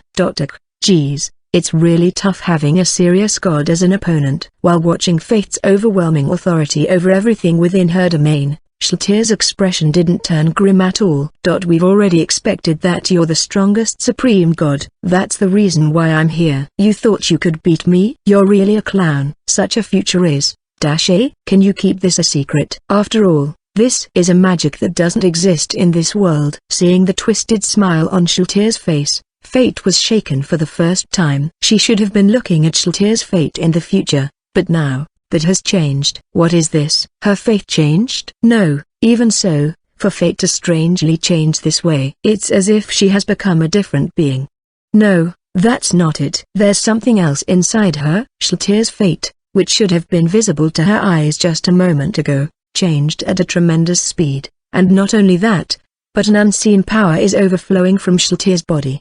We've my bonds less than Hecate greater than. Wow, what is that? There should be no way magic can be activated under my domain. Yeah, you did say everything in this world was under your rule, but what about powers from another world? This is something from the world where I came from, a world making use of the heart itself as a weapon. Now then, my trump card, the bonds I've built up, savor it to the fullest! Against the god of Fate, who had released her full strength, Shalltear also summoned her trump card. The girl, who was once called a hero in a world that isn't here, has released her true blade. As a multitude of meteorites began appearing in the skies of the god realm, they are also being destroyed one after another. Feeling the battle intensifying, Megiddo brandished their blazing arm. Even that Shalltear got quite the spectacular battle over there. DMN it. I'm envious. Is there no one with a spine over here? Don't provoke them, Megiddo. We're already at MHMM. Still frustrated that they couldn't fight a supreme god, Megiddo swung their fist in the air, to which crimson hell flares shot out from it, threatening to scorch the high-ranking gods. But suddenly, it was sliced in half, cutting apart the magic technique itself. Moreover, this magic power, as Lilywood became even more vigilant, a silhouette stepped forward among the group of gods in front of them. She's small in stature with white hair and green eyes, and held in her hand is a scythe that is well over her height. Oi, the heck is this? So there really is one, so amazing high-ranking gods does exist. Seeing her, Megiddo shouted with happiness. Yes, the girl in front of her is clearly on a different level compared to the other high-ranking gods. The atmosphere around her, the magic power she was clad in. Megiddo could tell she's a strong person that isn't inferior to the supreme gods. What kind of god are you? God of disasters. As for my name, I see no need to name myself for a person I'm about to exterminate. Kaku. I know what you mean. You're strong. You're seriously the strongest among them. Magnoel. Lilywood. Don't interfere. I'll fight her myself. The girl who called herself the god of disasters is the most powerful being in the god realm after the supreme gods, so to speak. She's the god realm's fifth strongest. With such an opponent in front of them, there's no way Megiddo, who had been frustrated not being able to fight a supreme god, wouldn't be delighted. As the flames overflowing from their body turned black, Megiddo fiercely smiled. Good grief, the burden on us will increase, but I suppose it can't be helped. Yes, she's probably someone comparable to the supreme gods. She's someone we can't avoid fighting. Like Megiddo, Magnoel and Lilywood, who sense the god of disasters' strength, also agreed to let Megiddo fight the god of disasters, and preparing to deal with the other high-ranking gods, they sharpened their magic power. At the same time, the god of disasters seems to have recognized Megiddo isn't a simple opponent, as while she's holding her scythe, she gave instructions to the other high-ranking gods. I'll take care of that gorilla. You guys get rid of that lizard and spirit. Saying those few words, The god of disasters approached Megiddo with tremendous speed. As Megiddo responded by swinging their fist with a smile on their face, a huge fist and a scythe collided with each other. Unlike the supreme gods, who were having a tense battle, the battle between Kura-Muina and Shallow-Vernal was one-sided. Within the jet-black space created by Kura-Muina, Shallow-Vernal received fist after fist swung down one after another, and was blown away like the leaf of a tree, dancing in a storm, but there was still no change in her expression. The damage certainly seems like it was being dealt, but Shallow-Vernal didn't resist, and was simply being beaten by Kura-Muina. I don't understand. Why don't you just choose that magic? You would have already finished this if you use that, right? Hearing the words Shallow-Vernal told her without any inflection in her tone, Kura-Muina changes into her true form, which had the same appearance as Shallow-Vernal's, her most powerful form. It's because I'm not here to kill you. I'm just irritated by you, so I came to punch you in the face. Why don't you think about it yourself? I don't see the point in thinking about it. If you don't want me, get rid of me. If you don't want the world, destroy it. I've given you that much power. Hearing Shallow-Vernal's words which told her that so matter-of-factly, Kura-Muina clearly became more irritated. I should just destroy the world? That kind of thing isn't for you to decide. Sure, you built this world, but this world belongs to the children who live in it. You who just made it and never got involved with it, you who have done nothing aren't qualified to make those kinds of decisions. I see. In the first place, you know what I'm most annoyed with? It's that you threw all the decisions to me alone and didn't think about it yourself. You who built this world, I ask you, what do you even want for this world? What do you wish for this world to become? What even is this world for you? Can't you just think at least that much? It's better since it's you who will be deciding that. You are me. Your decision is also mine. Stop messing around! Kura-Muina's fist catches Shallow-Vernal in the face, and Shallow-Vernal's body was greatly sent flying. Looking at Shallow-Vernal, Kura-Muina angrily glares at her and bellows. That's just running away from responsibility. It's true that you and I were originally one, but we've seen different things, we think differently, and we have different ways of connecting with the world. I love this world, I love this beautiful world you've created and I want to live with it. But what about you? You built this world, didn't you? Then take responsibility and get connected with the world. Stop running away and decide for yourself. Don't just selfishly think that it's over. At least, on feelings. Can you not rely on me and think about it yourself? A cry from someone who was once the same being as you, a scolding from her own self who lived with the world and grew to love it. Hearing that, Shallow-Vernal said nothing, remained silent and stared at Kura-Muina.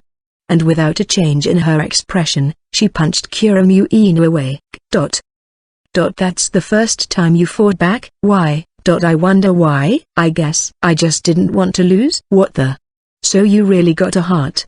How inexplicable. For some reason, my thoughts are being swayed. It's not rational at all. Staring curiously at the fist she swung, Shallow-Vernal slowly looked at Kura-Muina. Seeing Shallow-Vernal like that, Kura-Muina smiles somewhat happily and holds up her fist. Then, let's have a fight, shall we? If we do that, we may learn something. Let's do that then. Let's ascertain if what you said is right, whether I got my own heart and my own emotions. With those words, Kura-Muina and Shallow-Vernal's fists clashed. The girls, who were originally one entity, nullifying each other's abilities, so the fight becomes a pure fist fight. Shallow-Vernal, swinging her fists with such power that each strike could even bring the end of the world, and yet, for her first time fighting, she's somehow enjoying it. After some unknown time beating each other up, Kura-Muina and Shallow-Vernal fell on their backs in the jet black space simultaneously. I'm frazzled. I'm tired. Kura-Muina, who was heavily breathing and mutters that she's tired, and Shallow-Vernal replies with an agreement in a voice without any intonation. So, how's that? Do you know now if you have a heart or not? Yes. As for emotions, I still don't have clear understanding of them yet. However, I've understood that I too have a heart. How should I describe it? It's terribly unclear and not rational. Of course it is. However, do you think it's unnecessary? No. Let's see. It certainly isn't rational, but I see. It isn't exactly that bad. Although she replied with an indifferent tone, Shallow Vernal's words were softer than before and showed a tinge of emotion. The heart that she had always thought of something she didn't have, something she didn't need. Finding that heart changed Shallow Vernal's thinking. I will think about it. What do I think about my world? What I wish for the world? Those things are my responsibility as the one who made the world. Right? That's what I'm talking about. Well, Shiro feels like you're hard-headed, so if you ever need help, I'm here to help you. Kuramuina nodded with satisfaction at Shallow Vernal's words, telling her that she would see the world from now on. Shiro? Yes, you're Shallow Vernal after all, so Shiro. Ah, you can also call me Kuro. Kuro, Shiro, aren't those shortened names quite simple? Shut up. They exchange words so calmly that it's hard to believe that they were beating each other up just a moment ago, and then, both of them get up without a second thought. Kuro's appearance changes to the appearance of a young girl, and in response, the jet black space disappears and the lands of the God Realm reappears. They should have been fighting for quite a long time, but the jet black space flows in a different stream of time, so they almost went back to the God Realm right after Shallow Vernal was punched away. And also, whether it's the Divine Gate, the wounded gods or the lands of the God Realm, along with the demon invaders, everything went back to how it was before through Shallow Vernal's power. Shallow Vernal's words announcing the end of the battle echoed in the God Realm, and the demons who originally intended to see Kuramuina off quickly put down their weapons. And with this battle, there were those who have changed.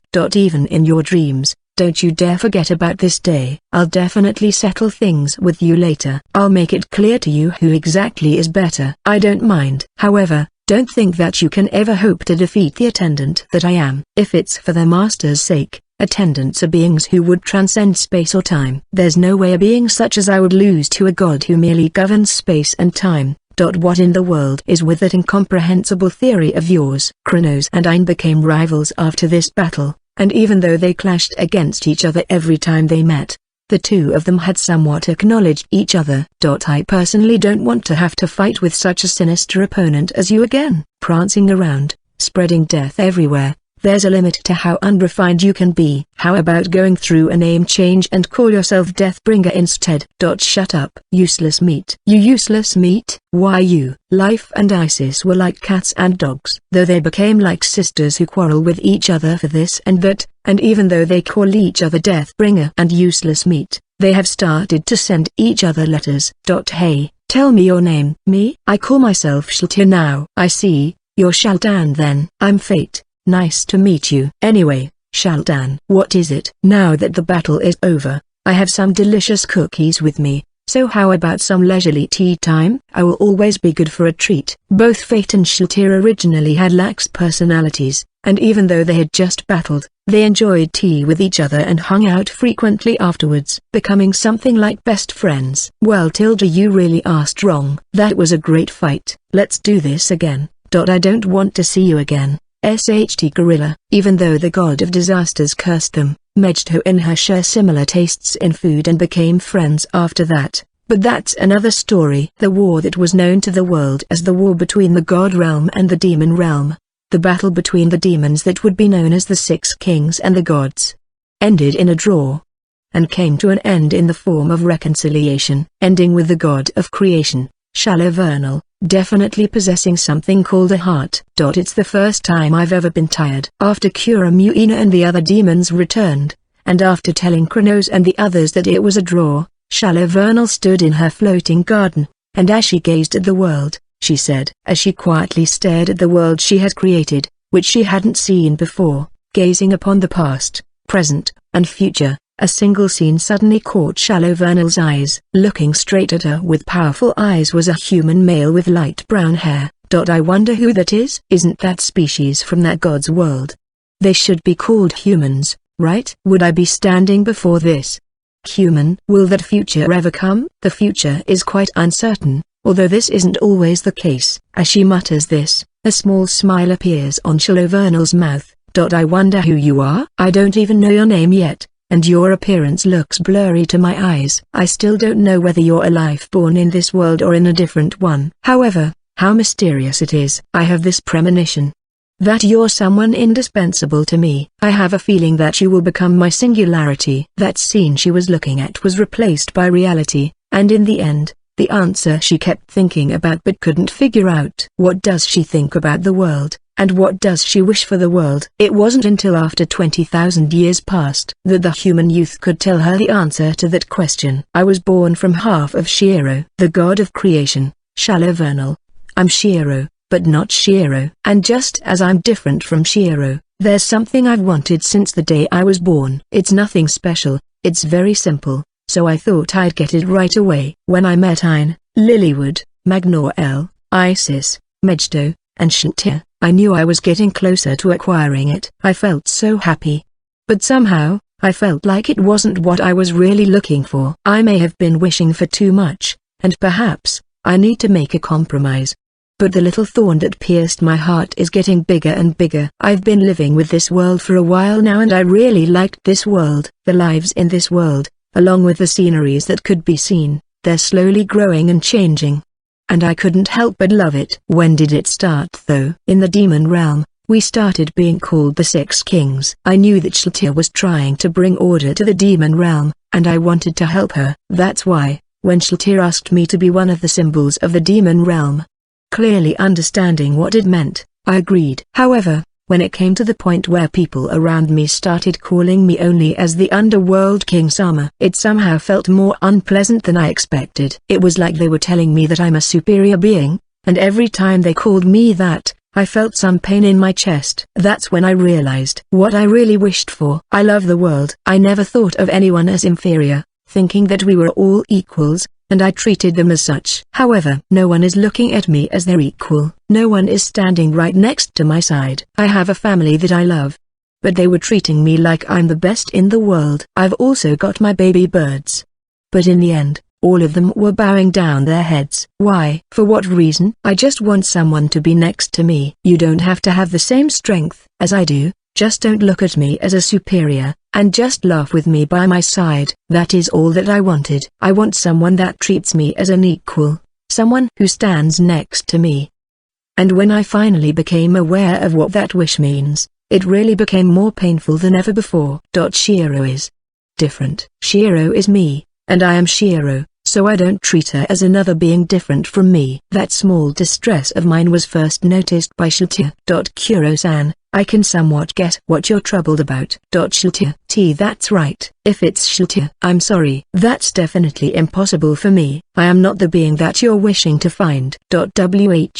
Why? Shaltia was a mysterious child. She was from another world, and even though her soul is quite mature, she was a bit of a klutz who couldn't handle her abilities properly, and after I taught her a lot about how to use her abilities, we became family.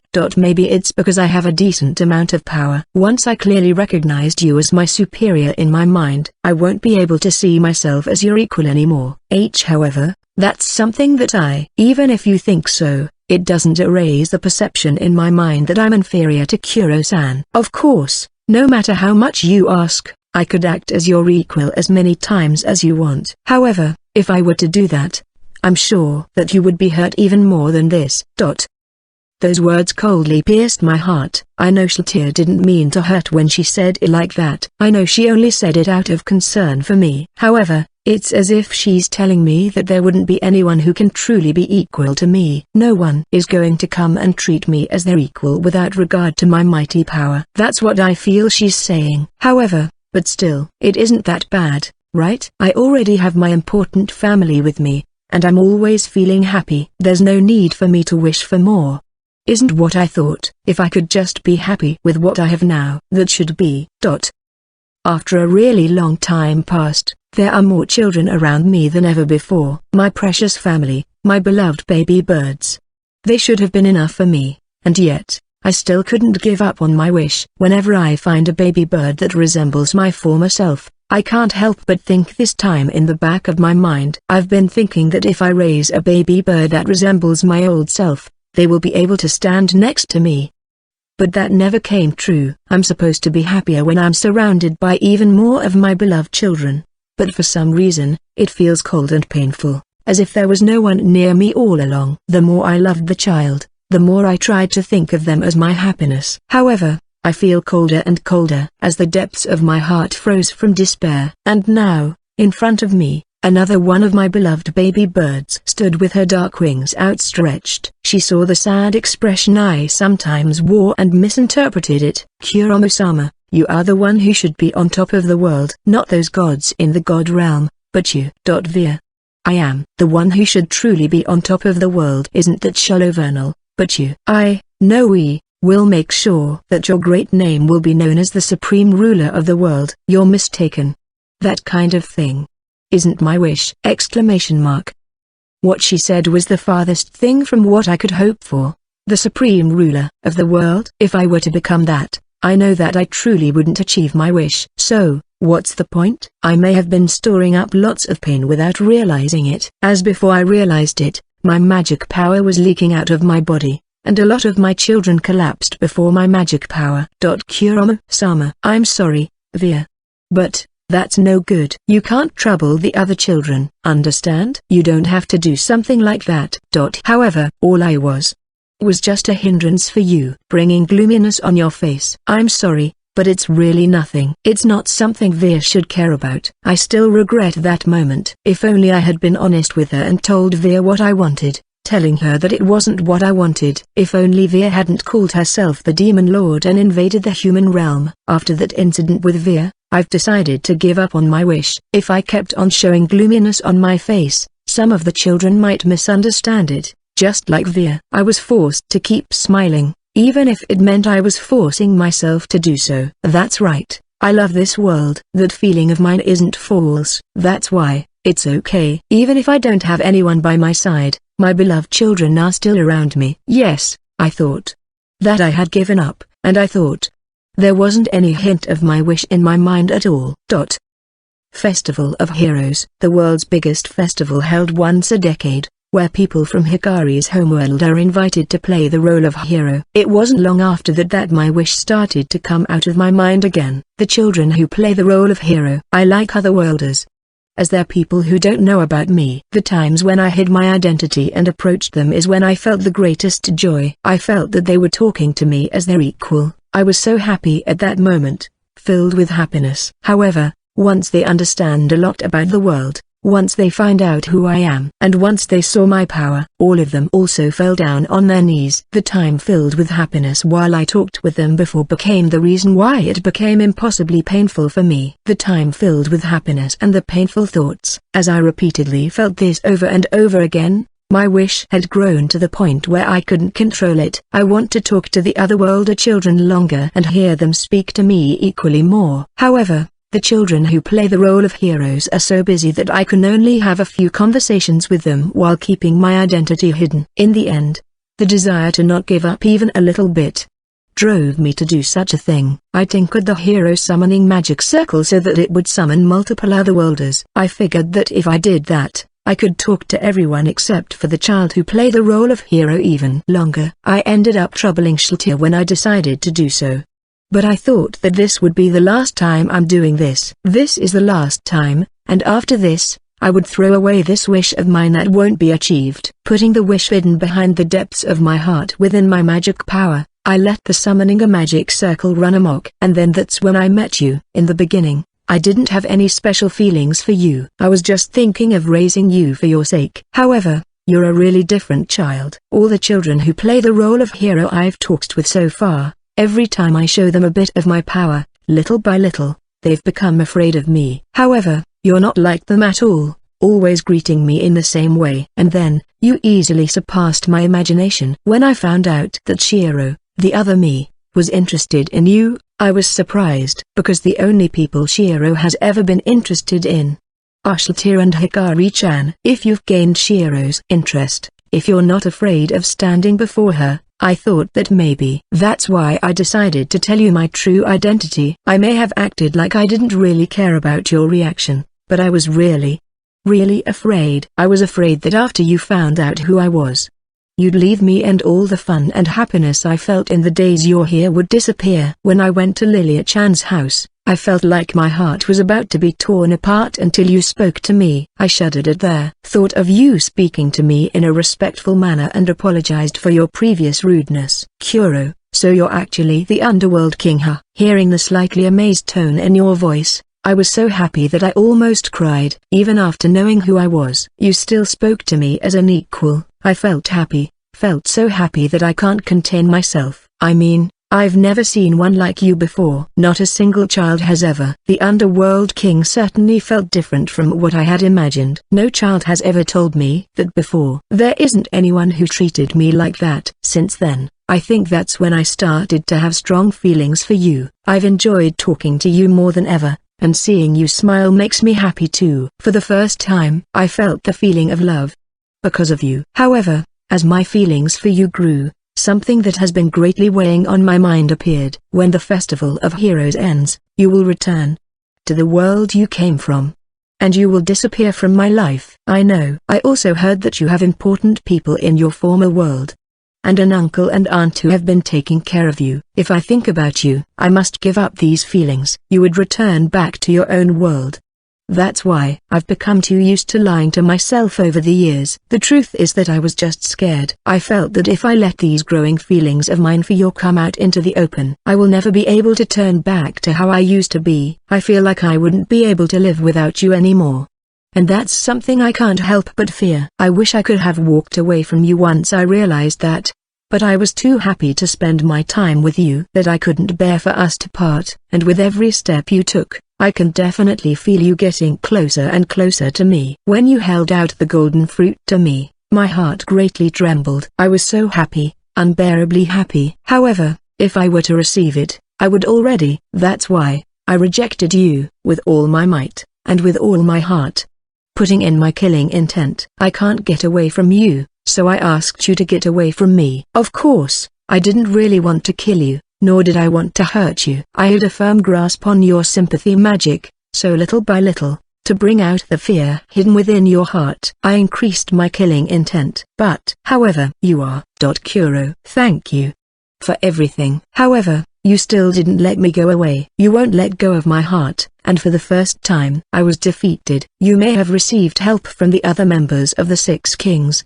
and you may have received support from Shiro. However, those things don't matter. It's not because of the others that I was defeated. It was because of your straightforward will. I was convinced that you are the one I've been wishing to meet all these times.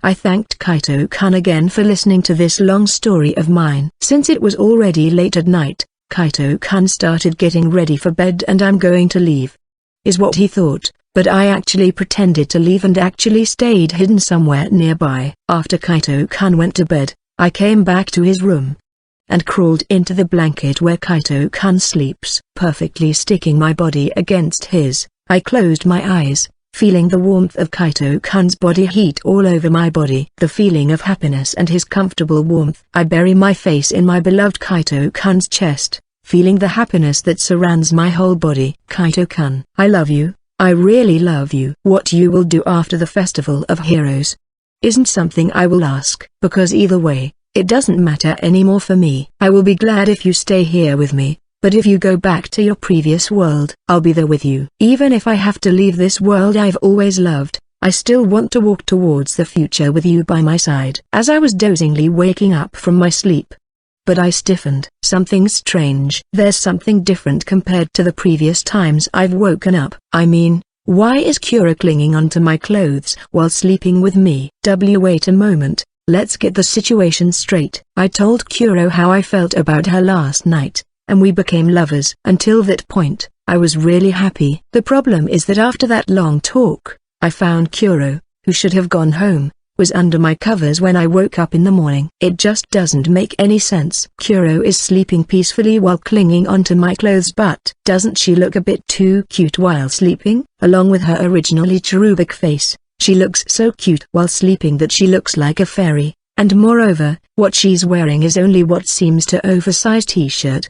Her bare thighs peeking out of the oversized shirt are very beautiful. And if I have to be clear about it, she's totally in my strike zone. She looks really cute and defenseless, turning my rational mind on the verge of breaking down in an instant. Would it be alright if I touch it for a bit? I mean, we're already lovers and Kuro's so cute. No, wait right there. Even if we're lovers, that's something you can't do without the consent of the other person. You must still keep your manners, especially to those who you are close with, so chill out. will you?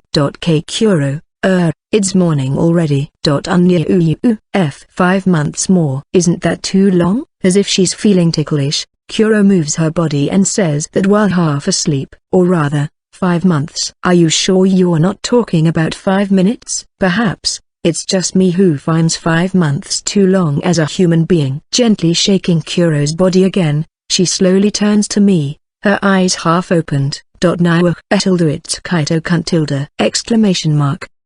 Looking completely sleep-deprived and making mushy comments as she sluggishly directed her eyes towards me, Kuro reached out to me. When I didn't immediately understand the intent of her action and didn't react, Kuro's hand slithered around my neck and pulled me in with a force that was completely impossible to resist. Chayu HNN, Wamf, Chuyu, Nchiyu, tilde.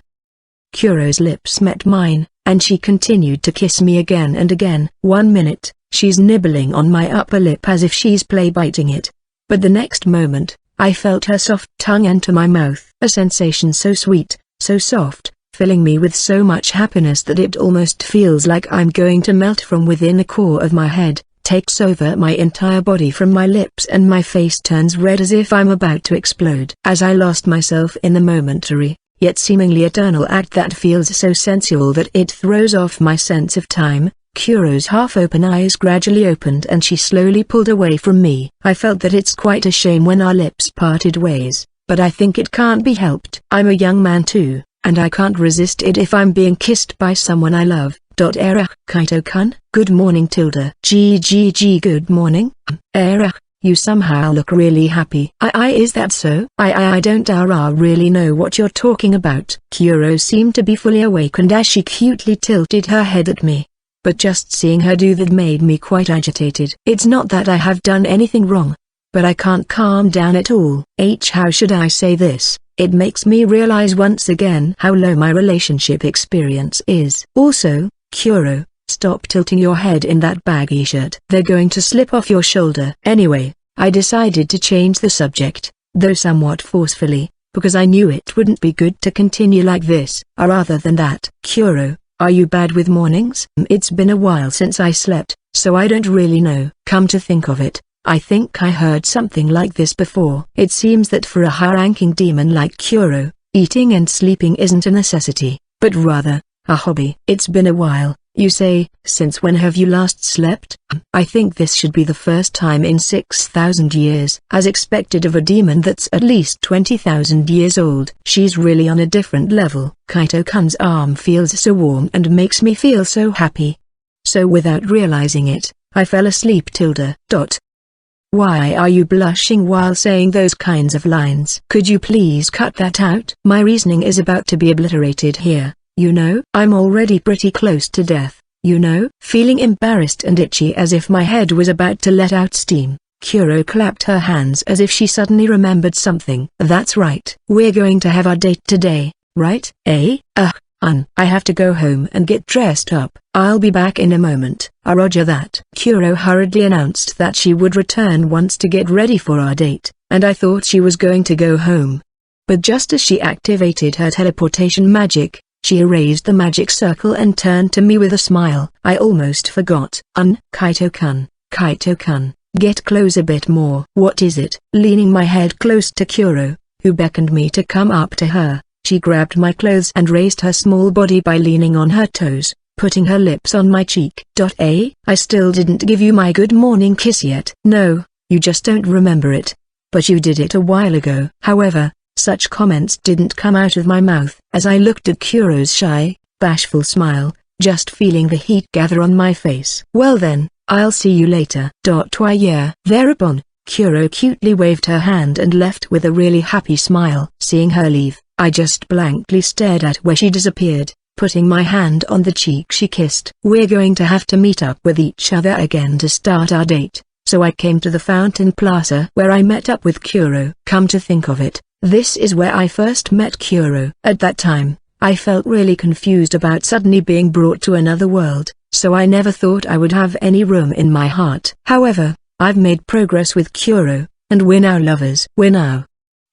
Wait a second here. Clearly thinking about it, Doesn't that mean this is our first date since we started dating? What should I do? We are lovers now, so it really should be different from the last time we went on a date, right? However, what the heck am I supposed to do today? It feels miserable for me to say this, but I'm a virgin, and I obviously never dated a girl before. That means Kuro is my first girlfriend. But what do lovers exactly do? Or rather, what in the heck does being lovers mean? This is bad. I'm getting absurdly nervous here. How am I supposed to talk to Kuro now? I'm the guy, so I really should be properly taking the lead, huh? However, she's much older than me and she knows this world inside and out. Is there anything for me to lead her to? I did think about a date course. But would this really be okay? Would Kuro enjoy it? I'm starting to get absurdly anxious here. All the rigorous of the world, I'm sorry that I kept on thinking you all should explode, but can't you at least give me some hint? With a renewed awareness of the fact that we are lovers, I took a deep breath in an attempt to calm myself down, as I'm gradually getting more nervous. But unfortunately, my nervousness didn't stop the flow of time and the situation didn't wait for me to calm down. Kaito-kun. Sorry to keep you waiting tilde! Exclamation mark. Turning my head to her voice, I see an angel descend, along with a frilly tunic that makes her more feminine than usual. Kuro is wearing her trademark sleeveless black jacket that she's usually wearing in public, but she's even wearing a skirt. Yes, instead of her usual half pants style, Kuro is wearing a pleated skirt, which is much more girlish, making Kuro, who is already bizarrely cute, even more dazzling. Unable to take my eyes off her, I stared at Kuro as I felt my heart greatly leaping, and I was only able to open my mouth after she's in front of me. No, I just got here too. Also, your clothes. I tried wearing something a little different today. Does it look weird on me? I think it looks good on you. You all look cute. Thanks. Kaito-kun always looks cool. But you look cooler than before. Thanks. Our exchange of compliments to each other makes me feel incredibly itchy and I can't calm down at all. This is what a real date is, huh? Am I going to be alright? I finally have my first girlfriend, and today is our first date since we became lovers. Is how it was supposed to be, but I feel so nervous. It feels like my mouth isn't working properly, my heart is racing, and I can't calm down at all. Or rather, can't you please answer me instead? What do lovers do on their date? A date with Kaito-kun. With a happy smile on her face, Kuro is snugly holding my arm. Yes, it's not just something like we're holding hands, she's literally hugging my arm. So it was inevitable that Kuro's small but certainly swelling twin heels were pressed against me, making my heart beat unreasonably fast. Kaito-kun, could it be that you're nervous? Yeah. I've never had a girlfriend before. So I was thinking what I should do. I told Kuro, who apparently thought I was nervous, about how I honestly feel. Of course, I'm also nervous because I can feel the softness of her breasts in my arm. But I'm even more nervous about our date itself. I've been so nervous about having her as my new girlfriend that I feel like the date plan that I had originally made was slipping out of my mind. I was wondering what kind of things we should do now that we're lovers. Kaito-kun was also my first lover, so I honestly don't know. Hearing my words, Kuro had a bashful smile on her face, and while still hugging my arm, she spontaneously intertwined her fingers with mine. However, I think something like this is already fine with me. Being together with Kaito-kun makes me really happy. What about you, Kaito-kun? I'm also. Yes, I'm happy. Nodding to Kuro, who was giving me a gentle, embracing look and spoke to me with a charming smile that seemed to suck me in, making me blush a bit. When I'm with Kuro, I feel calm and at ease, but I also get nervous seeing her cute and vulnerable gestures. She's boisterous and warm, and whenever I turn to her and see Kuro's smile, I feel relieved. Perhaps, no, I'm sure. This is the feeling of happiness. I'm sure that it will be alright. There certainly may be lots of things we don't know and we don't understand because it's our first time. However, that's just because we don't know yet. Then, let's just hang out like this, talk about all sorts of stuff, laugh together, and learn a little bit more together. Okay? Yeah. Somehow, even after we ended up being lovers, I still couldn't compete with Kuro. However, I don't feel uncomfortable about it, and in fact, it greatly fills me with happiness. When I thought she was innocently fawning on me, She sensed my anxiety and would gently push my back forward. She seems childish, yet mature, innocent, yet I could feel her deep and soft affection. I think that's what is most attractive about Kuro. Yep, let's just stop thinking about stuff too much. For now, I'm going to enjoy these happy moments to the fullest. Alright, well then, how about we depart? When I squeezed Kuro's hand back a little tighter, she responded with a big smile, as warm as the sun, with her cheeks blushing red. Bringing Kuro, who likes to eat sweet stuff while walking, not towards the street filled with carts lined up, but to a slightly trendy street with several confectionaries and restaurants. It's a street that Sayaka-san had told me about before, and I thought this would be a good place to go out with Kuro. Kaito-kun. Look, that one is really tasty. It looks kind of unusual though. I wonder what that is? It's that, you know, thin layers of candy were being piled up together. It tastes really great and melts on the mouth. Hey Tilda. When I entered the small candy shop, I saw Kuro, who has a sweet tooth, pull my arm along as her eyes sparkled and began looking inside. The candy that Kuro told me was translucent and wave-shaped, and seemed to be thin pieces of candy. In addition to that pile of sweets, all the pastries in the store look colorful and delicious. However, if it's Kuro, I guess it isn't that rare for you to see them, huh? That's not the case. Even though I know of this place, I'm having fun looking at them like this. And since I'm together with you, Kaito-kun, they look a lot tastier than usual. Although Kuro seemed to know a lot of things, it feels like a fresh experience for her and she's really enjoying it, as she really looks like she's having fun while looking at every sweets with a smile on her face. With Kuro's assets, it's easy for her to buy all the products in the store, but if she does that, other customers won't be able to eat them, so Kuro ended up only buying the sweets she liked first. Kuro, I'll pay for it. But I probably have a lot more money than. But still, we're on a date, and as a man, I want to at least look better. Anyway, I'll pay for this one. She looked confused when I offered to pay back in the Red Bear sandwich shop before, but she seemed to have understood my intentions today, and agreed. With a bright smile on her face. After we bought some candy and left the store, with a smile on her face, Kuro took out a candy from her bag and held it out to me. Here, Kaito-kun. I'll feed you some. Wait. Kuro? Here, quickly. Not being able to refuse Kuro, who was offering me sweets with a happy smile on her face, I had the pleasure and embarrassment of being fed sweets by a little girl in the middle of a public street. I clearly felt Kuro's soft fingers in my mouth, the sweetness of the candy and the feeling of her fingers on my lips. As I felt the heat rise up on my face again, I don't know if I should have expected this or not, as Kuro looked at me expectantly and opened her mouth. No matter how I think about it, she looks like she also wants me to feed her. As expected, even someone like me could understand that much.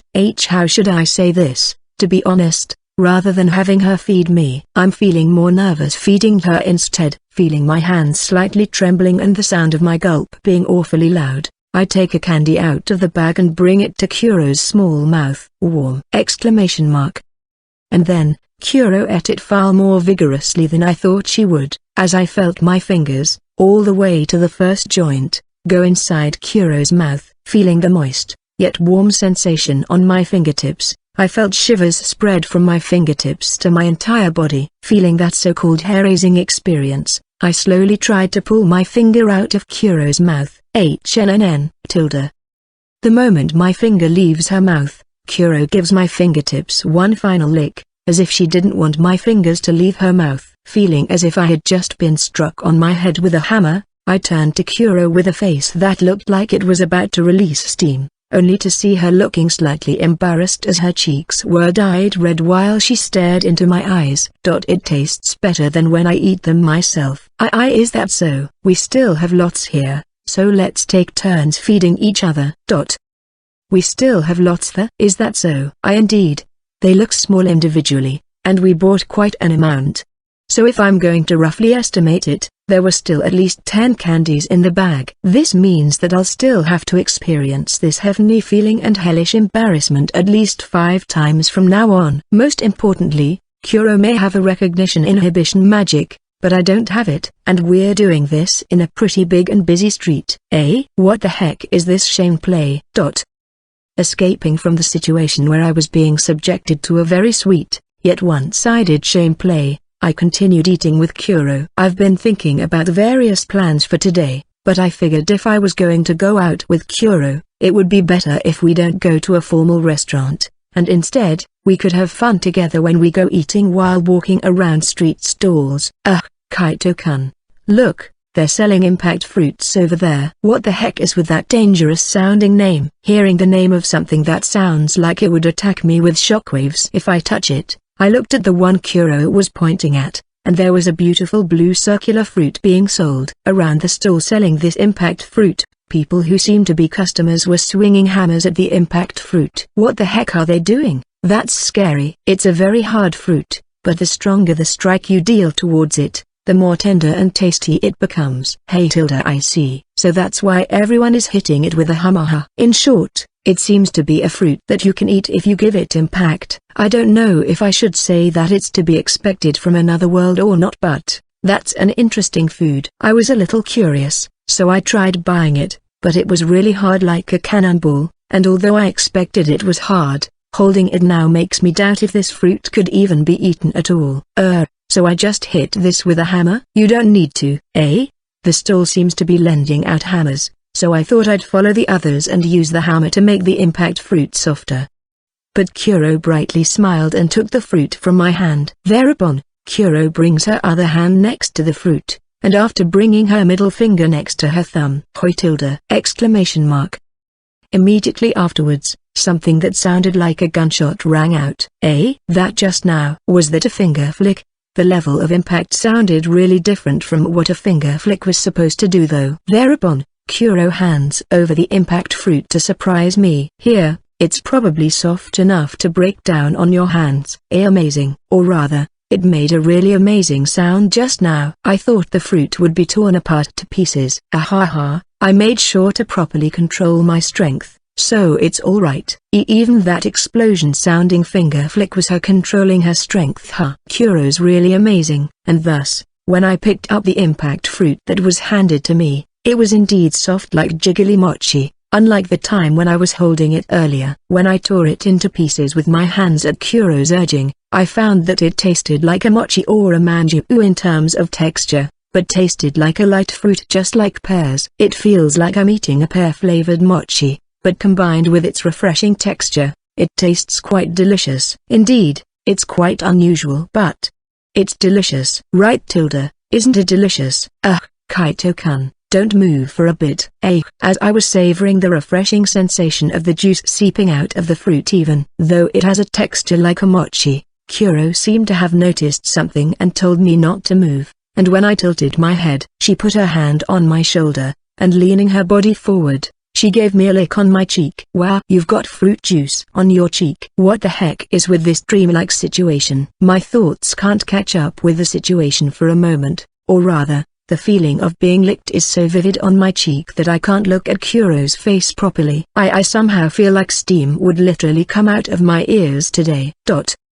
It was currently lunchtime, but I was feeling rather stuffed from all the food I ate as we walked. So we went straight to the stalls for a snack and then sat down on a bench in the plaza with Kuro to take some rest. With spontaneous movement, I found Kuro already sitting on my lap, which, in itself, was something I already experienced yesterday, but there's one important issue here. Kuro isn't wearing her usual half pants now, but a pleated skirt, and don't misunderstand, I also find a girl who doesn't usually wear skirts wearing one that looks even cuter than usual. But when a girl like that is sitting on my lap like this, I could clearly feel Kuro's ass through her thin skirt, and it was truly a tremendously destructive force striking right into my reasoning. To be specific, I couldn't move as if I were completely turned to stone too, because I felt like if I moved, a certain part of my body would react, so I was trying to make an effort in not moving and keeping my mind free from obstructive thoughts. What we're doing in this plaza isn't taking a rest anymore,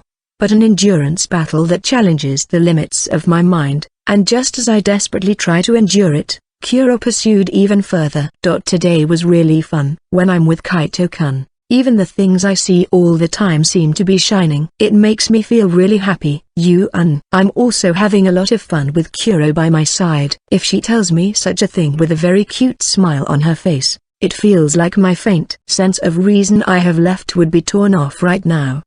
Speaking of which, Kaito-kun, Shiro told me about it. That kinda makes me have a bad premonition. Something Shiro-san said. Moreover, you're going to tell me that at a time like this? That would probably be something that is totally not alright. It's that pattern where the pure Kuro is taking the airhead goddess at her word. What in the world is she going to say now?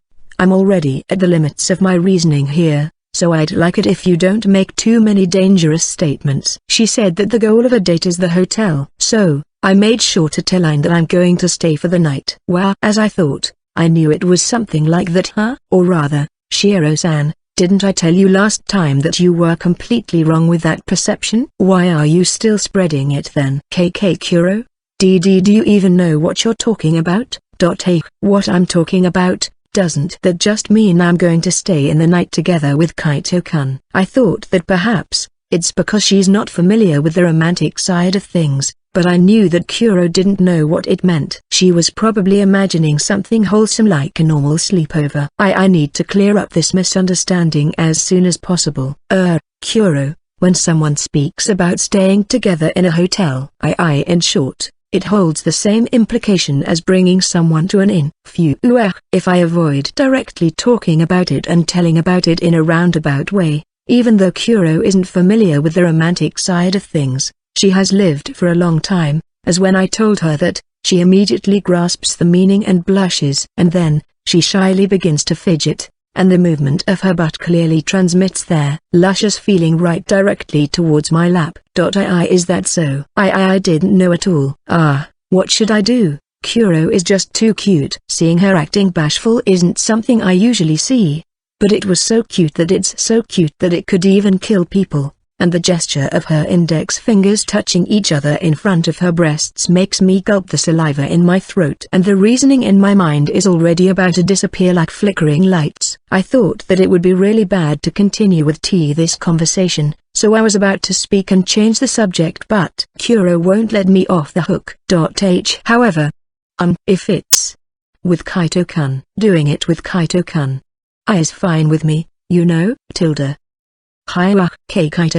I'm dead. She completely killed me. That line is completely foul. I couldn't hold on to my reasoning anymore and hugged Kuro from behind as tight as I could. Kuro's body twitched in reaction, but she didn't seem to be resisting as she let me hug her body, making me feel Kuro's soft warmth filling my whole body. Still feeling the warmth of her body, my hand is heading to the bulges of Kuro's breeze. No, wait right there, you freaking beastard. This is our first date. Remember? Moreover, we're outside in the middle of the day. No matter how much Kuro loves you and may have been accepting you, you can't just give in to your desires here. Be patient, use all your remaining mental strength to get through. Kuro has never been in a relationship before, and I'm his first boyfriend. She must be feeling uneasy right now. She's slightly trembling, so I have to pull myself together here. I shouldn't get carried away with my desires and take our time developing our relationship properly. Kuro, I'm really glad that you're feeling that way, and it's making me love you more. However, didn't we say that we will take our time and learn things together? So let's take it slow and not rush it. Kaito-kun. Thanks. Actually, I was a little scared. Don't worry, I'll continue to be with Kuro. Kaito-kun, I love you. While laying her hand over my own as I hug her from behind, Kuro tightly hugs my arm. The feeling of the deepening connections within our hearts and the sense of happiness. A little bit, really just a little bit, I longed for the day when what Kuro had just said would come true. I knew that there would be a lot of fumbling with various stuff after you become lovers with someone, but with Kuro by my side, I believe I could handle it. This way, we can deepen our bond and love for each other, and little by little, with each step we accumulate, I hope we can have a deeper relationship. My first date with Kuro since we became lovers. I was quite nervous numerous times and Kuro's unexpected reactions frequently made my heart skip a beat. Kuro said that the scenery she has been so far seems to look shining, and it's the same for me. with Kuro by my side. That alone made the familiar sceneries of the royal capital look more beautiful than usual. Whether it's when we're eating while walking, window shopping, or even when we're taking a break, it feels soft and warm. It truly makes me feel that this is what happiness is all about. However, the good times are always fleeting, and before I knew it, the setting sun was lighting up the cityscape in madder red, telling me that the end of this day was near. I can't help but feel lonely when I think that this date filled with happiness will soon be over. It seems that it was also the same for Kuro, who is walking next to me, as I felt her fingers entwined with mine, squeezing my hand while in those so-called lovers holding hands. Kuro, there's a place I really want to go now. A place you want to go? But it's kind of far away. In that case, I'll bring you there. Where is it? Speaking to Kuro, who had a sad expression on her face, with a voice that is as calm as possible, she replied while tilting her head, saying that she would take me where I wanted to go.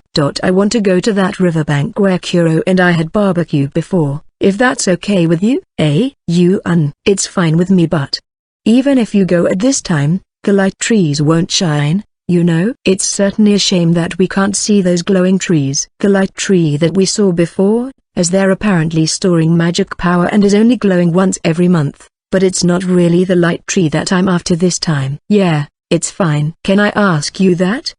Of course. When I told Kuro that, Kuro nodded, and her black jacket changed to the shape of large wings. And then, instead of putting her hands under my armpits like before, Kuro gently hugs me from behind and slowly flaps her wings. Softly and gently, my body floats up and the cityscape drifts farther and farther from sight. Looking out at the beautiful cityscape, which is dyed red by the sun, and feeling Kuro's warmth behind my back, Kuro and I moved to our destination. When we finally reached that riverbank, Kuro brought her wings back on her jacket and slowly stretched out her body. The wind feels nice. Indeed, there was a faint breeze on the riverbank, gently caressing my cheek along with the scent of grass and trees, which was very pleasant. So, what did Kaito-kun want to come here for? Actually, Kuro, I was actually planning to confess to you right here. Hearing what I said with a smile on my face, Kuro's eyes turned wide as she looked at me in surprise. Yes, when I was preparing my date plan at the beginning, I was thinking of visiting this place for the end of our date, and then, I would confess to Kuro. I had confessed to Kuro earlier than what I planned because of what Alice told me, but I still wanted to come to this place again with Kuro. I mean, this place is, this place means a lot to me. This is the place where Kuro saved me and gave me the courage to walk forward. Kaito-kun. Other than the place, I also felt like the time was completely perfect. I met Kuro when I could see the sunset, so I guess I'm glad for the unexpected coincidence. At first, I wondered why I got caught up in the hero summoning, and I thought it was just a real nuisance. I'm sorry. However, now, I'm really grateful. If I'm going to be honest, I was anxious at first. In my head, I fooled myself into thinking that I was just getting into some kind of light novel-like development, but being sent to a strange place, with a culture I'd never seen before and having to rely on strangers. Frankly, I was scared. However, that was really only in the beginning, and I am now truly grateful to be caught up in the hero summoning. Kuro may be aware of this already, but I had always been troubled back then, and I've always been hiding beneath my shell for a long time, always desperately trying to keep up appearances, even though all I've been doing is making excuses for myself and running away. I was helpless and weak. When I first met Kuro, I thought you were some weird fellow. Ahaha. That's mean. Kuro responds to my words, scratching her head with a wry smile on her face. The atmosphere isn't bad though, as it certainly makes me feel itchy, and yet, it feels comforting. You're pushy and unpredictable. And it's like you can see everything about me, telling me the words I want, when I want them. And reaching out to my heart. I didn't do anything that great, you know. I just gave you a little push. Kaito-kun. That little push made me really happy. I was stuck and couldn't move, but your encouragement gave me a positive attitude to try again. If I hadn't met Kuro, I'd probably still be looking downcast like I was before. These are truly my heartfelt words. The fact that I met Kuro is what saved me. If the greatest misfortune in my life is the death of my parents, the greatest fortune would be the time I met Kuro. That's how big her presence is for me. You'd be happy with me when I did my best, and you'd comfort me when I was down. Your smile has always been supporting me, and I know that you would always be there for me. Kaito-kun. Kuro, thank you so much for meeting me and saving me. And always being there to see the smile on your face. Telling her that, I grabbed Kuro's hand and pulled her body to me, tightly enveloping her slender body within my embrace. So, once again, I want to say this. Kuro, I love you. From the bottom of my heart, I love you so much. Kaito-kun. I look firmly into Kuro's beautiful eyes as I tell her my thoughts, while Kuro also looks at me with tears in her eyes and hugs me back tightly. I feel our hearts deeply connected to each other as our warmth mingled with each other, and then, Kuro slowly spoke while her voice was slightly blurred with her tears. I'm the one who should be thanking you instead. Kuro, I was going to raise you, Kaito-kun, so I thought I'd help you. But the one who was saved after I met you was me. With tears in her eyes, Kuro buries her face in my chest as she continues to speak with all her heart. Kaito-kun's wings are more beautiful and bigger than I could have ever imagined. For years, I had been deceiving myself, and you have come, saving my heart. If I hadn't met Kaito-kun, I would have given up. Not being able to get what I've always wanted, and even after I've wished for it, it's something that won't come true. However, Kaito-kun came and gave me what I've wished for. I was hoping Kaito-kun would find your own treasure within this world, but it was me who found it instead. Kuro. I could feel Kuro's thoughts and affection for me in a way that it hurts. And in the same way, I'm confident that my feelings for Kuro are being conveyed to her. Now, I'm convinced, as if it were obvious, that Kuro and I have a deeper bond with each other more than anyone else. Thank you, Kaito-kun, for meeting me, for loving me. Meeting Kaito-kun is the most marvelous day of my life. I feel the same way. I'm really glad I met Kuro. Kaito-kun. Kuro. Not saying any more words, our faces pressed close to each other as if we were drawn to one another, and our lips perfectly pressed together. As if to say that there wouldn't be anything between us, our bodies perfectly clung with each other and our shadows stretching into the sunset became one. I don't know how long we've been like this, but we savor the moment of happiness that feels like an instant before the sun sets, where neither of us is unwilling to part. The silver thread between our mouths is the clear indication that we've been kissing each other for a long time. Kaito-kun. I don't want to leave Kaito-kun yet. I want to feel Kaito-kun's warmth even more, even if it's just for 1 second longer. I also don't want to separate with Kuro either. That's why, how about we stay like this for a while longer? Kuro. Kaito-kun. I love you. The greatest miracle of my life that came to me in another world has certainly become true. The warmth I feel all over my body, and the love that boils in my heart. I'm sure that the future where I'm going to walk with my beloved lover, I think it would be overflowing with happiness. The 3rd day of the Earth month. While I was writing my diary by the window under the mild afternoon sun, I heard the regular sound of knocking on the door. Kaito-sama, I've brought your laundry. Yes, thank you. Illness-san came into the room in her usual tone of voice and skillfully put the neatly folded laundry into the chest of drawers. As I watched her back as she was doing that, I suddenly thought of something. When I confessed my feelings to Kuro, Illness-san made me realize something important, and besides that, she has always been helpful to me. As for that matter with Kuro, I told her the results and thanked her for helping me. But I want to thank her more properly. Even if I wanted to thank her though, what should I do? Embarrassing it may be to say this, but even though I had been under her care for a few months already, I can't say that I know Illness well. She's a very capable maid, extremely kind and reliable. I do know some things about what she's like when it comes to work, but I don't know anything about her private life. Kaito-sama, is something the matter here? No. I've always been under Illness-san's care, so I'd like to express my gratitude. But I'm not sure how. Gratitude, is it? Hearing Illness-san suddenly ask me that, I answered her, but after I said it, I felt like I blundered. That's because Illness-san is basically a person that doesn't desire anything. She often declines the salary increase and promotion that Lilia-san offers her, and even if I asked straightforwardly like this, I felt like she would just say I don't need to express my gratitude. However, contrary to my thoughts, Illness-san looked at me, before putting her hand on her chin, seemingly thinking about my question for a moment. After a few moments of silence, she let out her usual smile before speaking. Kyuhi, I'll take your word for it.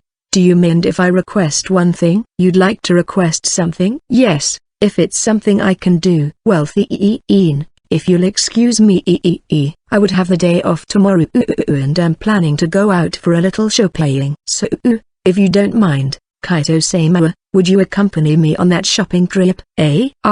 Yes. Of course, it's alright. Thank you very much, that would be great. She wants me to accompany her in shopping? What is this? Was she asking me to carry her luggage? Rather, Illness-san also takes days off too, huh? No, that's something that should be obvious, but I've never seen her resting before, so I was a little surprised. However, what was even more valuable was the fact that, even though I had initiated this topic, Illness-san had expressed her request to me for the first time. To be honest, I think being her luggage carrier would be a little too light for all the favors I've received from her. Kyuhi, well would it be alright if we meet up at the door around 10 o'clock?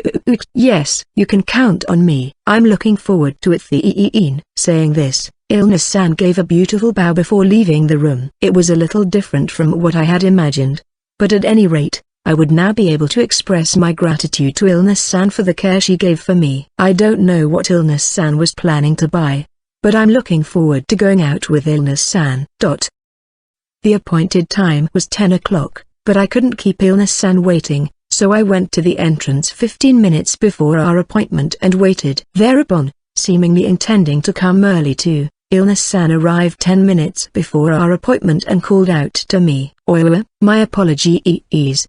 Did I make you wait? No, I also just arrived. As I was answering her question, I turned around and couldn't help but be at a loss for words. Come to think of it, this should be the first time I've seen Illness-san wearing anything other than a maid uniform. What she's wearing doesn't look too luxurious, but it isn't too plain either. A blue jeweled necklace that is casually worn on a dress that is somewhere between a one-piece and a dress, having a calm color scheme. I could also smell an elegant perfume with a subtle scent. How should I say this? Even though Illness-san had a stature small enough that, much less a middle schooler, she could even be mistaken for a grade schooler, the elegance around her was so surprisingly mature that my heart skipped a beat. Well, shall we go? Yes. As Illness-san said this while walking forward with a beautiful gait, I walked next to her and tried to keep my steps as close as possible to hers. I wonder why though? I'm feeling strangely nervous. Illness-san in her casual clothing is just really, how should I say this? She really feels like a mature lady, and although we were walking side by side, I feel as if I'm walking under her lead. By the way, Illness-san, what are you going to buy today? I was thinking of buying some ingredients and tea leaves. Tea leaves? This is something you're buying while on your day off, so this wouldn't be for the mansion, right? I didn't know anything about Illness-san's private life, so if she's going to buy tea leaves, I suppose she's probably a tea lover. In that case, I guess this is something I should remember. That's right. I'm thinking of buying some tea leaves that we don't often serve at the mansion.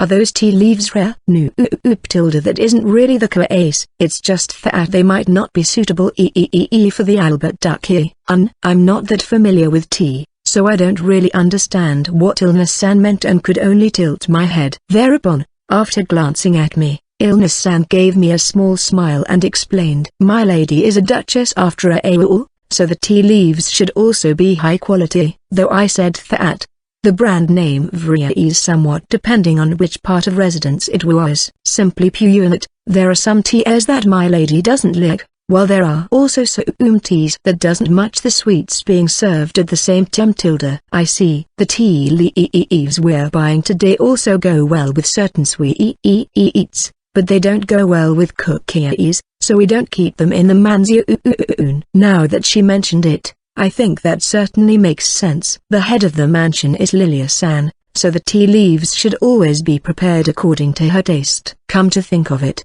I heard from Sayaka-san that Lilia-san doesn't like scones very much, so most of the tea cakes served at the mansion were either cakes or cookies. Hey, by the way, who selects the tea kept in the mansion? Was it perhaps the head maid or the head chef? It's me. I'm the one in charge of purchasing the ingredients used in the mansion, including tea leaves. Why, you're also handling the selection of ingredients? Is that really alright? Isn't it rough? No, it doesn't really take that much effort. No. Lilia-san's mansion is very large and has a lot of servants. If you were to include the food for the servants staying in the mansion, the amount of ingredients she buys would be quite large. Such a large amount is being bought by Illness-san. I wonder how much work Illness-san does on a daily basis. Rather, the fact that she can say that it doesn't take much effort is also very impressive. As I walked along, realizing once again how amazing Illness-san was, we seemed to have arrived at our first destination, a tea specialty store. Excuse our intrusion. When Illness-san opened the door to the store and we stepped inside, a pleasant aroma wafted out from the air. Inside the store, there were many kinds of tea, but to be honest, for someone who was unfamiliar with tea, I couldn't tell what was what at all. Welcome, Illness-san. Thank you for your continuous patronage. A young female shopkeeper who seemed to be familiar with Illness-san bowed her head with a soft smile when she saw her. For you to not be wearing your maid uniform, that's quite unusual. I'm on vacation. Is that so? I see, you're on a date, huh? Wow. After a short conversation with Illness-san, the shopkeeper seems to have noticed me, and with a happy smile on her lips, she asked if we're on a date. Hearing the words I didn't expect, I couldn't help but be at a loss for words. Date? No, I'm just thanking Illness-san for all the help she's given me, so it's not like this is a date. However, it would be strange for me to deny it here, wouldn't it?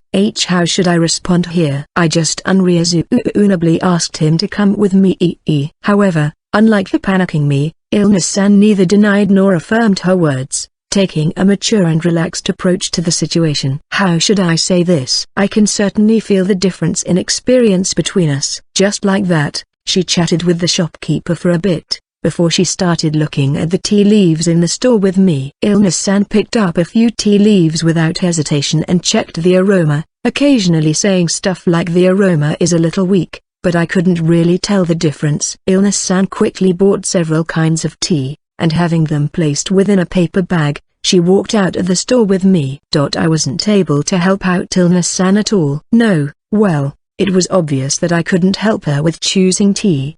But I couldn't help but feel miserable, especially since today is for me to thank Illness-san for always taking care of me, and I wanted to help her in some way, so I called out to Illness-san, who was walking next to me. Illness-san, let me help you with the luggage. A paper bag containing only a few cans of tea seemed like it would be light, but feeling like I wanted to help her, I said this to her. Thereupon, Illness-san looked at me and smiled, before handing me the paper bag in her hand. Thank you.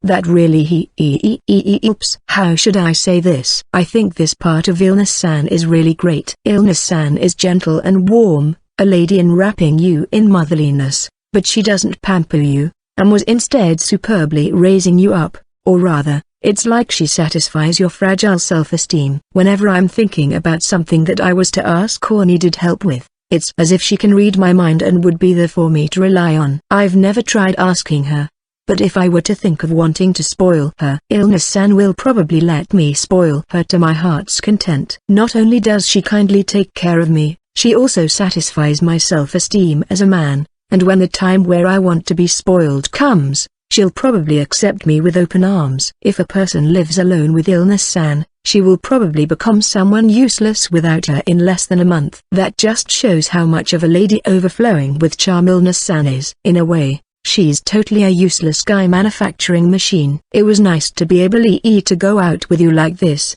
Kaito-sama. I'm sorry to have kept you busy with my personal shopping, but thanks to Kaito-sama's prescience, I'm having a very enjoyable holiday. Seriously, it's because she says stuff like this so smoothly that my heart can't stop beating faster. If Illness-san is glad with this, then I'm happy too. Kyuhei, thank you very much. Please accompany me a bit longer. Okay.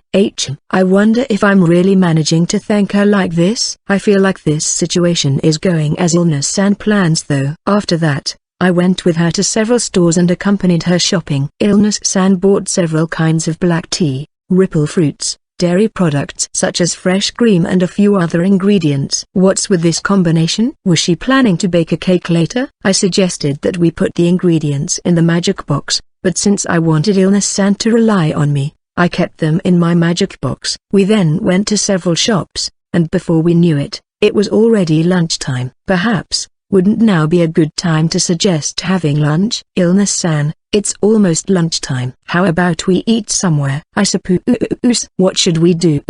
It might be a bit crowded, but should we eat in a restaurant? Or perhaps, there's a park nearby, so should we have our meal there? I don't know how many times I've said this today, but Illness-san sure is amazing. Not only did she take my suggestion, she also offered me a few options to pick and opted to make me decide. However, what should we do? As I wanted to express my gratitude, I would have liked to treat her to a delicious meal at a fancy restaurant. But just as Illness-san said, the restaurants would probably be quite crowded around this time, especially for restaurants here in the main street.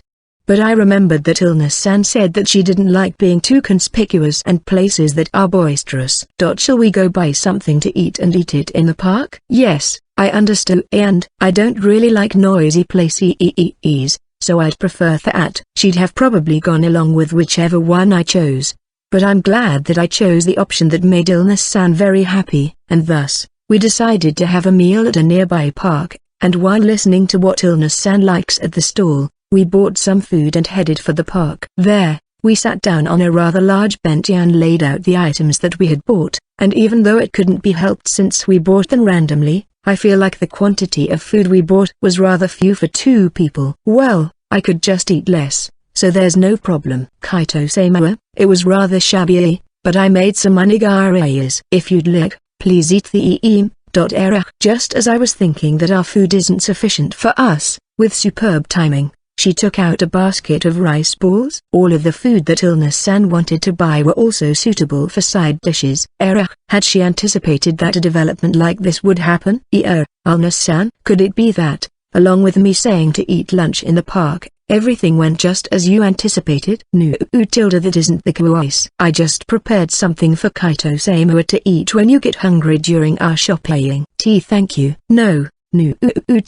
she really is just like a holy mother. However, I wonder what this sense of defeat I'm feeling. The onigiris are super delicious. The garnishes are all the ones I like, and the size and shape makes them easy to eat. They were very delicious. I'm glad to hear that. We also have tea. Thank you. There was even a warm green tea being served. This was more than a satisfactory meal. I'm thanking Illness-san for all the help she's given me.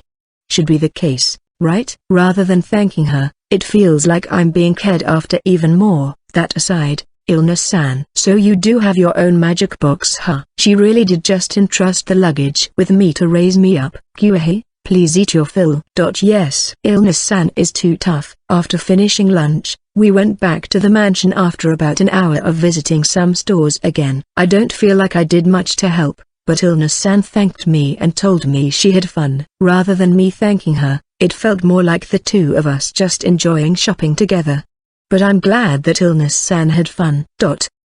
Well, this and that are different matters, and I'll think of something else to express my gratitude to her. After spending some fun shopping with Illness-san, I went back to my room, and while I was passing my time reading a book, I heard the sound of regular knocks, and a neatly clothed Illness-san came in pushing a cart with something that smells great. Please excuse my intrusion, Kaito-sama, it's right around snack time, so I've brought something to celebrate. To celebrate, it might be small, but it's to celebrate that Kaito-sama's feelings have reached Underworld King Sama. Saying this, Illness-san put some tea and a cake on the table in front of the sofa I was sitting on. Thank you for the meal. Since she kindly prepared this for me, I decided to gratefully accept and take a bite of the cake. I found its sour and sweet flavors perfectly mixing in my mouth. This gentle tasting cake is the best I've ever had, and it really matches my taste. Amazing. Illness-san,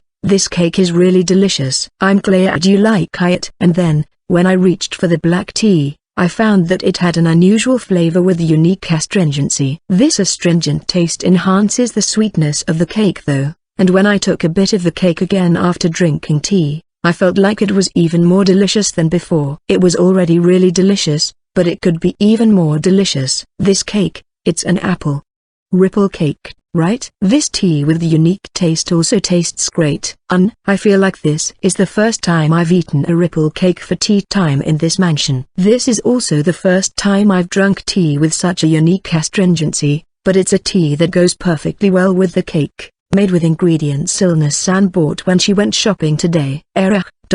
Illness-san, can I ask you something? What is it? Today's shopping, was it to prepare this celebratory cake? That's rigged.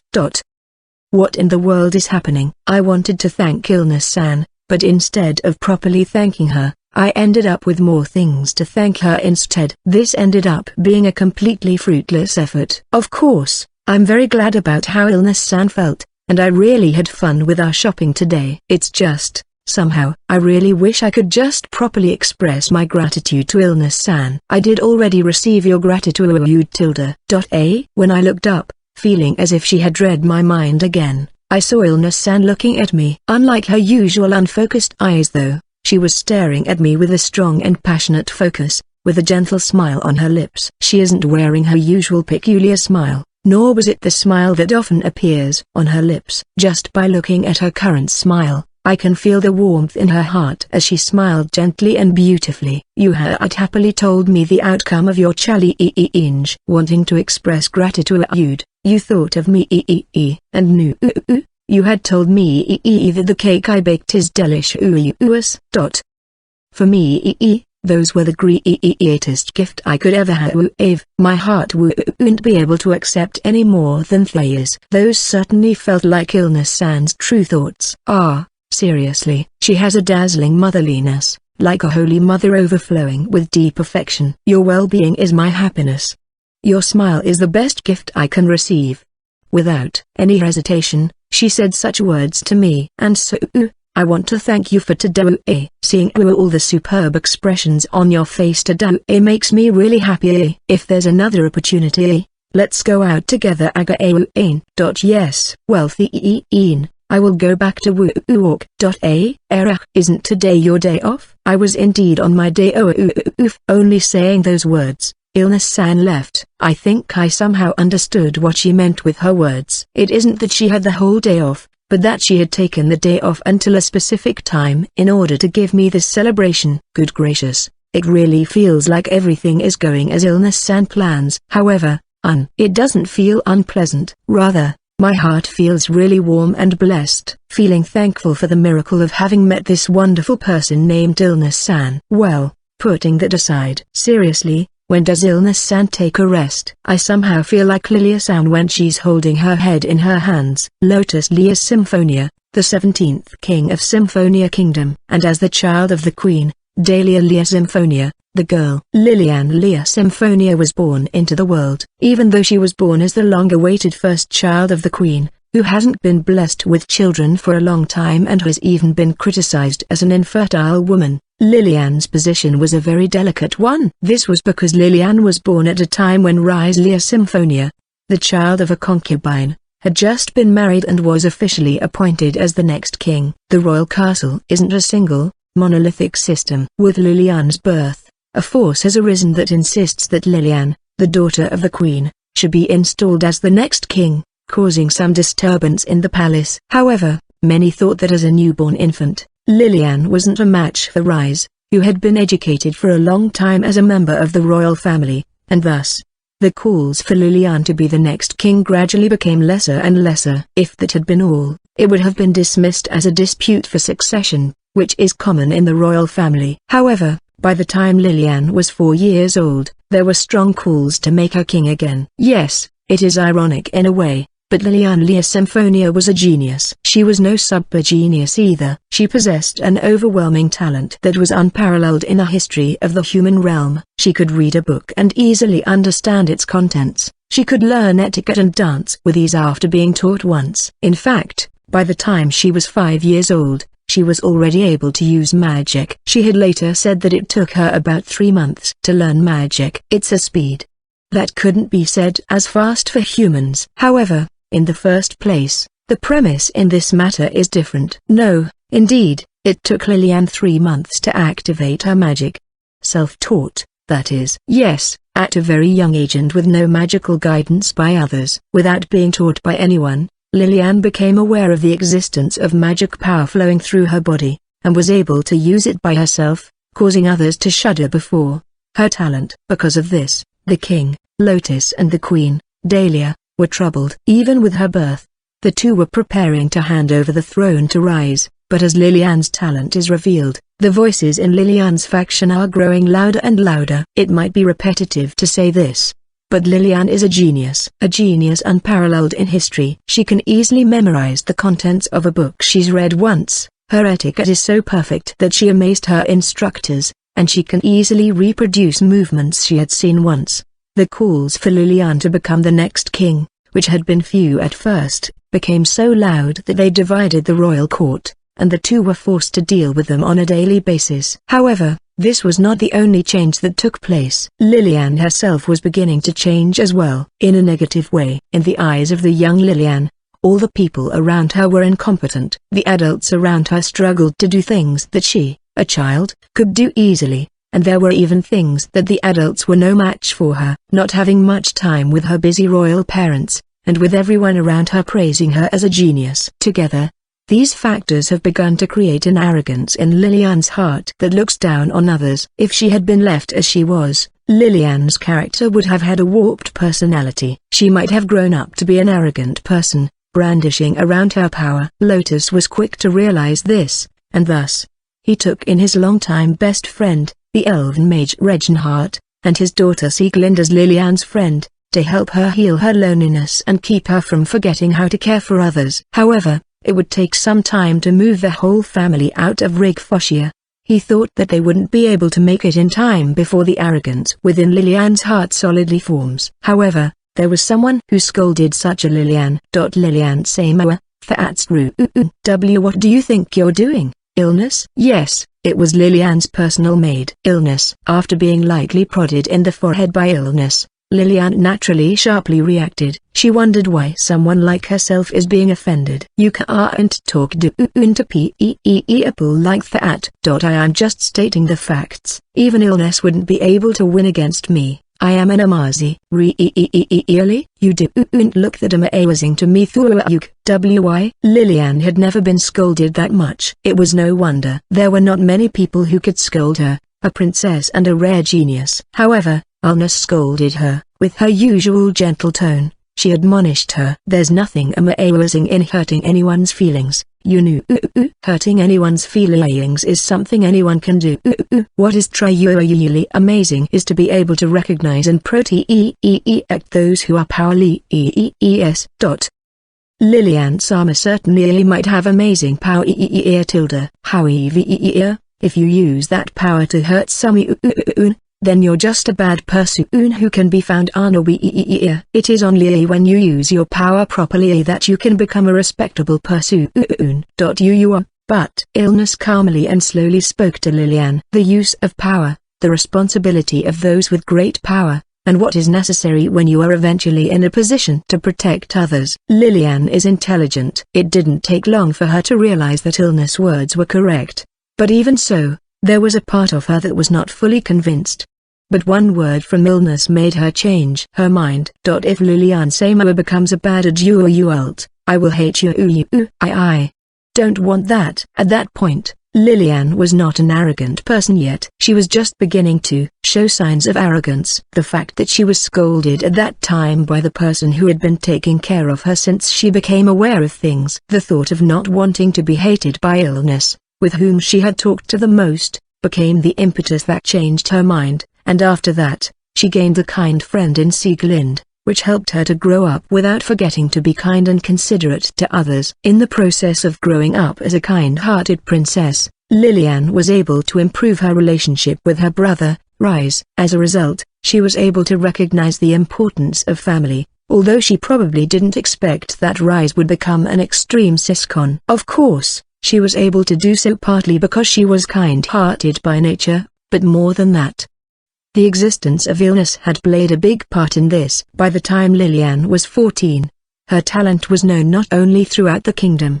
but even in the other countries. That's why not many people were surprised when she won second place in her first appearance in a martial arts tournament. As expected of the genius, Lilian Lea Symphonia, she was praised by many people for her talent. The person in question, perhaps accustomed to such words, only smiled and thanked them, just as one would expect from royalty. However, there are exceptions that are unlike those many people. Illness. Please listen to me. I was the runner-up in a martial arts tournament. Well, I lost to Siag in the finals, but I will win next time. When Illness saw Lilian speaking with a heartfelt happy smile on her face, unlike the graceful smile she had when she thanked people's praises in the arena, she stopped cleaning and smiled. QA, I see tilde congratulations. Lilia Samoa, you really did your best. That's not the case. I still have a long way to go. Even so tilde that's very admirably Shall I buik you a kuik as a reward? Thank you. I'm so happy. Illness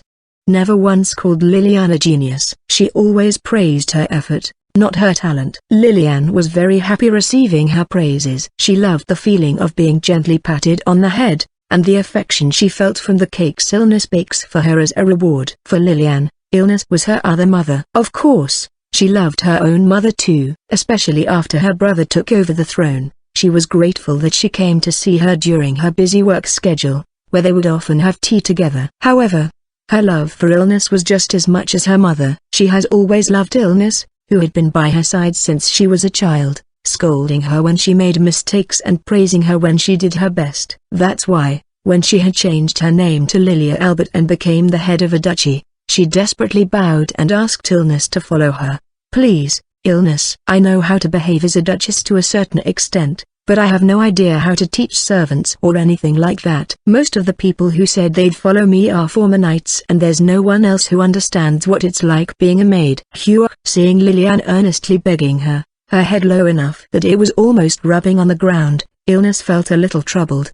The role Shaltir Samoa had given me is to oversee the information within Symphonia's royal capital. That being the case, working within Symphonia's royal castle would be most convenient. Yes, the reason why Illness was working as a maid in the royal castle was because of the orders of the phantasmal king, her true king, and Lilia's request was beyond the scope of the decisions she could make on her own.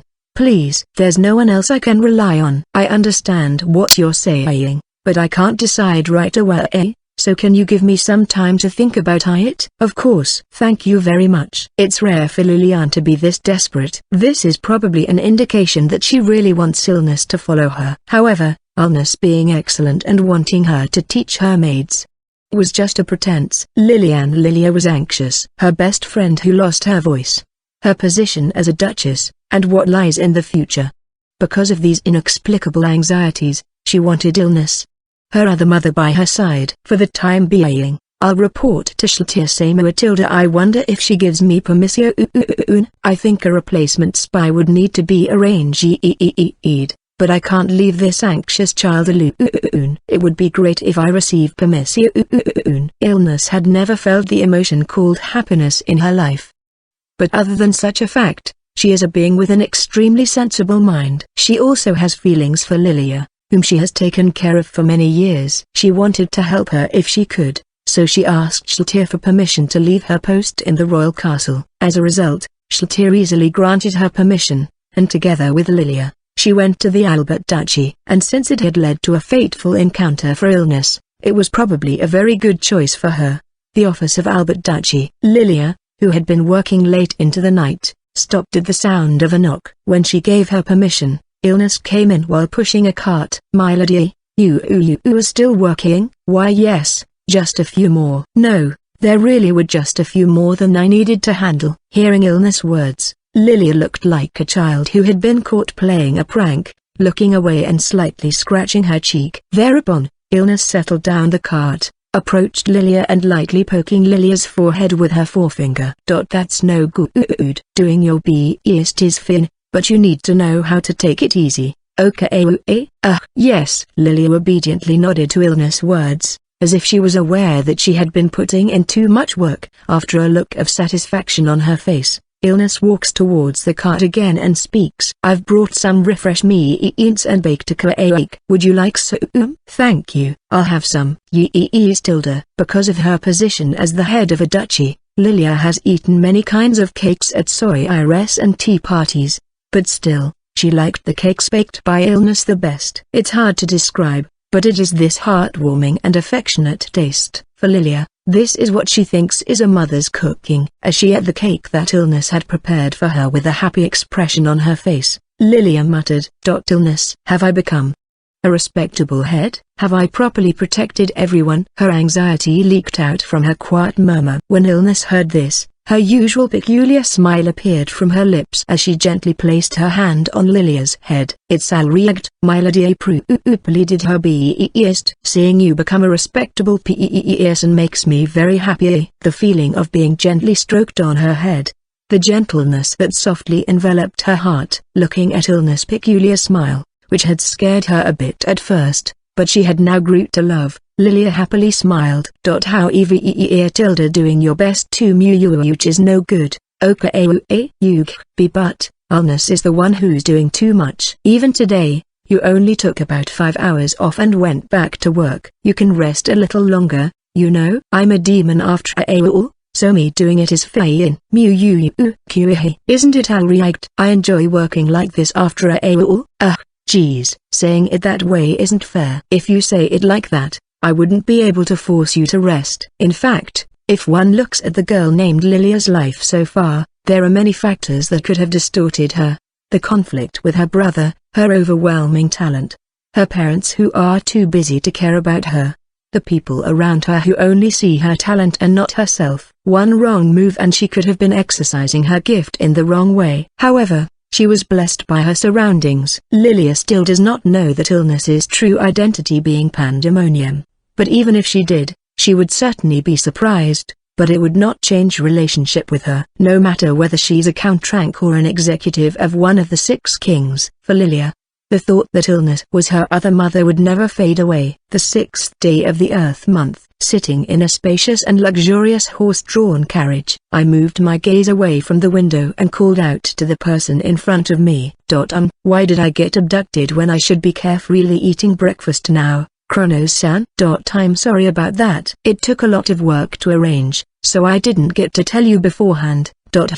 Yes, I was currently being transported in a carriage by Kronos-san, who appeared out of the blue just before breakfast. It was a sudden turn of events. But as soon as Kronos-san arrived, she said, sorry, I don't have much time. Don't ask anything and just follow me. While bowing with a sad expression on her face, so I wasn't able to refuse. Well, that's fine, but where is this carriage heading? To the God Realm. By Shalovernal-sama's will, we are inviting you to the God Realm. Shiro-san invited me to the God Realm? Why did this happen now? I don't really know the reason why.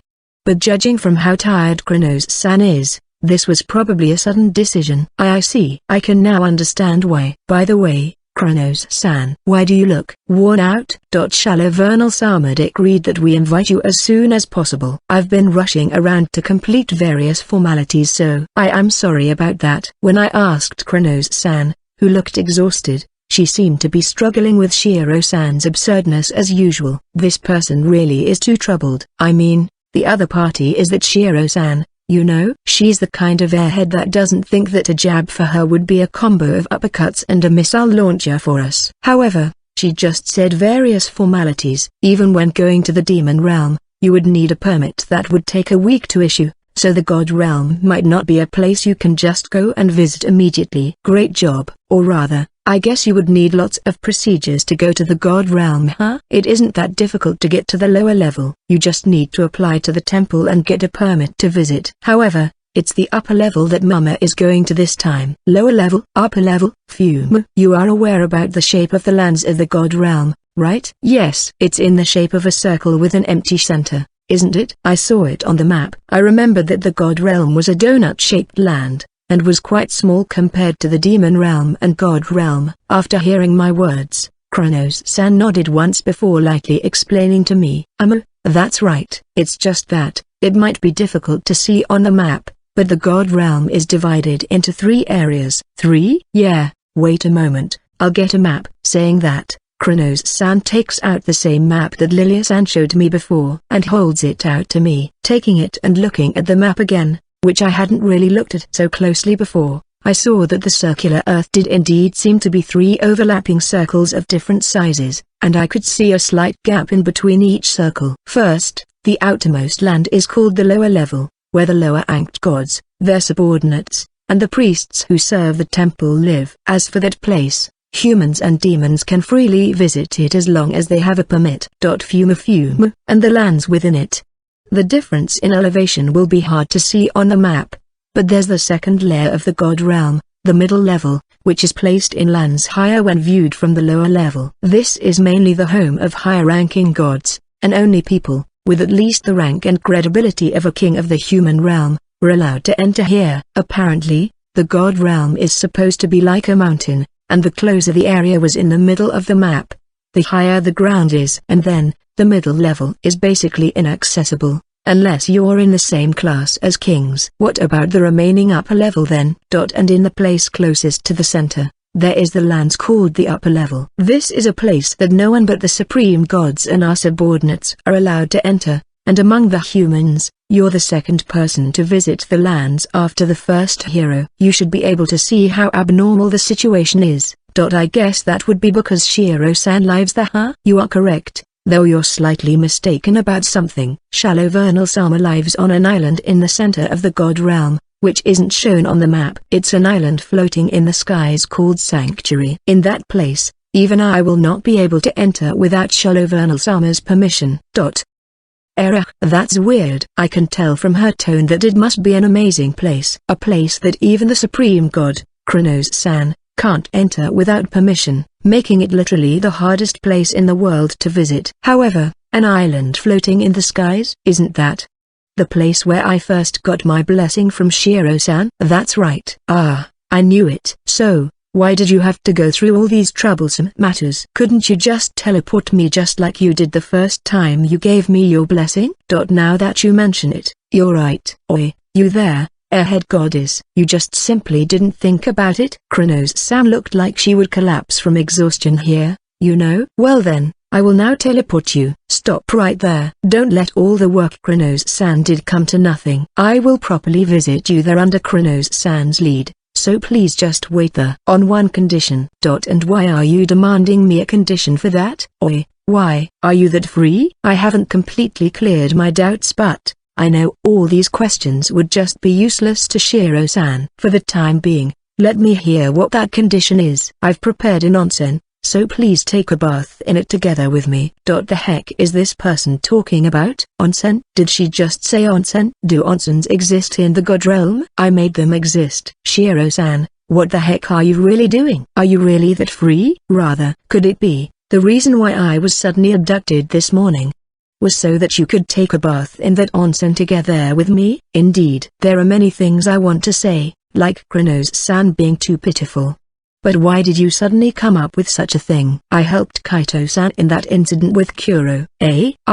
Yes, you're right. Thank you very much for that time. And how is that related to the current situation? I had helped Kaito-san back then. Thus, just as you did towards that maid, shouldn't you be thanking me for my help? I see. It makes me feel complicated when you say it like that, but would I be able to express my gratitude to Shiro-san by going to the onsen with you? Yes. Until now, I've been losing the initiative to Kuro. Kuro got to go on a date with you first. Kuro got to give you a lap pillow first. Only Kuro is unfair. That's why, we'll do something Kuro hasn't done yet. I have a lot to say about that, but for the time being, I'll say this. Can't we do something else instead? We can't. I mean, look, if it's something I haven't done with Kuro, there should be something else we could do. We can't. That's right. If it's bathing together with someone, I've already done it with Isis-san. Since it's not done with Kuro, I don't have a problem with it. I know it's a little late to ask this. But do I have the right to veto this? You don't. She seriously went and said it. She seriously went and said I don't have the right to veto. MMNGGHHH. This is very troubling. Bathing with Shiro-san, who has really magnificent proportions and is an immensely beautiful woman. I'm not confident that I can seriously suppress my reasoning. To make matters worse, Shiro-san can read my mind. I'm afraid that she would be able to see that I was desperately trying to endure it, and move to crush my reasoning. But well, unfortunately, I don't have the option to veto. And most of all, I owe her for helping me, and since Kronos-san had already fetched me, I have no choice but to agree. This is too unreasonable. Does Kaito-san hate taking a bath on an onsen with me? I think that way of asking is too unfair. There's still no inflection in her voice, but the damage is still 2dmn high. Alright, I'll go with you. I just have to take a bath with you, right? Thank you. Then, I'm looking forward to seeing your arrival. I'm not really sure if it's because of the lack of inflection in her voice or not, but it's hard for me to understand her intentions, and since my sympathy magic isn't effective, I can't understand what she's thinking. Have you finished talking to Sholovernal-sama? Why yes, well, you see, Kronos-san, who seems to have been quiet because she noticed I was talking to Shiro-san, calls out to me, and I slowly tell Kronos-san about the conversation I just had with Shiro-san. I spoke ambiguously about the beginning of my conversation with Shiro-san, so that Kronos-san's hard work wouldn't have been in vain, but, for some reason, Kronos-san's eyes lost more light than before, and turned into the eyes of a dead fish. I see. You Kronos-san? Is something the matter? I thought she would respond with I will not allow such immorality. But she looks like she just gave up on everything. Mama. Later. When you get to Sholovernal-sama's island, please treat me as if I'm not there. Please don't remember me at all. Yes. For some reason, Kronos-san had eyes that looked like a dead fish, but I think that's most probably Shiro-san's fault. Brought by Kronos-san to visit the God Realm. I didn't notice when I came before, but there's a building behind the temple where we were blessed, and it seems that there's a gate inside it that leads you to the God Realm. The God Realm. Just as it's called, it's literally the place where the gods live, an absolute vertical society where Shiro-san stands at the top. I wonder what kind of place the God Realm is? I imagined it would be as if the lands are on top of the clouds, but since the demon realm was kind of similar to the human realm, so I guess I shouldn't be surprised if it was normal. This is the God Realm, our home. We're above the skies? I'm sorry. I guess I forgot to mention it. The entire lands of the God Realm exists in the air. But it doesn't shake because the lands we walk were created by Sholovernal-sama's power. Passing through the gate, the scene in front of me feels straight out of fantasy. Large and small lands are connected to each other by beautifully decorated bridges, and underneath the bridges, I can see the blue sky. Amazing. The small islands you see are all gates that lead to various parts of the human realm and demon realm. This area dotted with floating islands is a place we called the Divine Gates. How should I say this? I feel overwhelmed and speechless. It's a really fantastic sight. It's good that you like it. Well then, let's get moving. Though I say that, it will take longer if the human you are to move on foot, so I will carry you. Yes, I could take you to the upper levels in just a single breath, but since it's your first time here in the God Realm, I'll show you around. Don't worry, I've been given permission by Sholovernal-sama. Yes, I'll be in your care.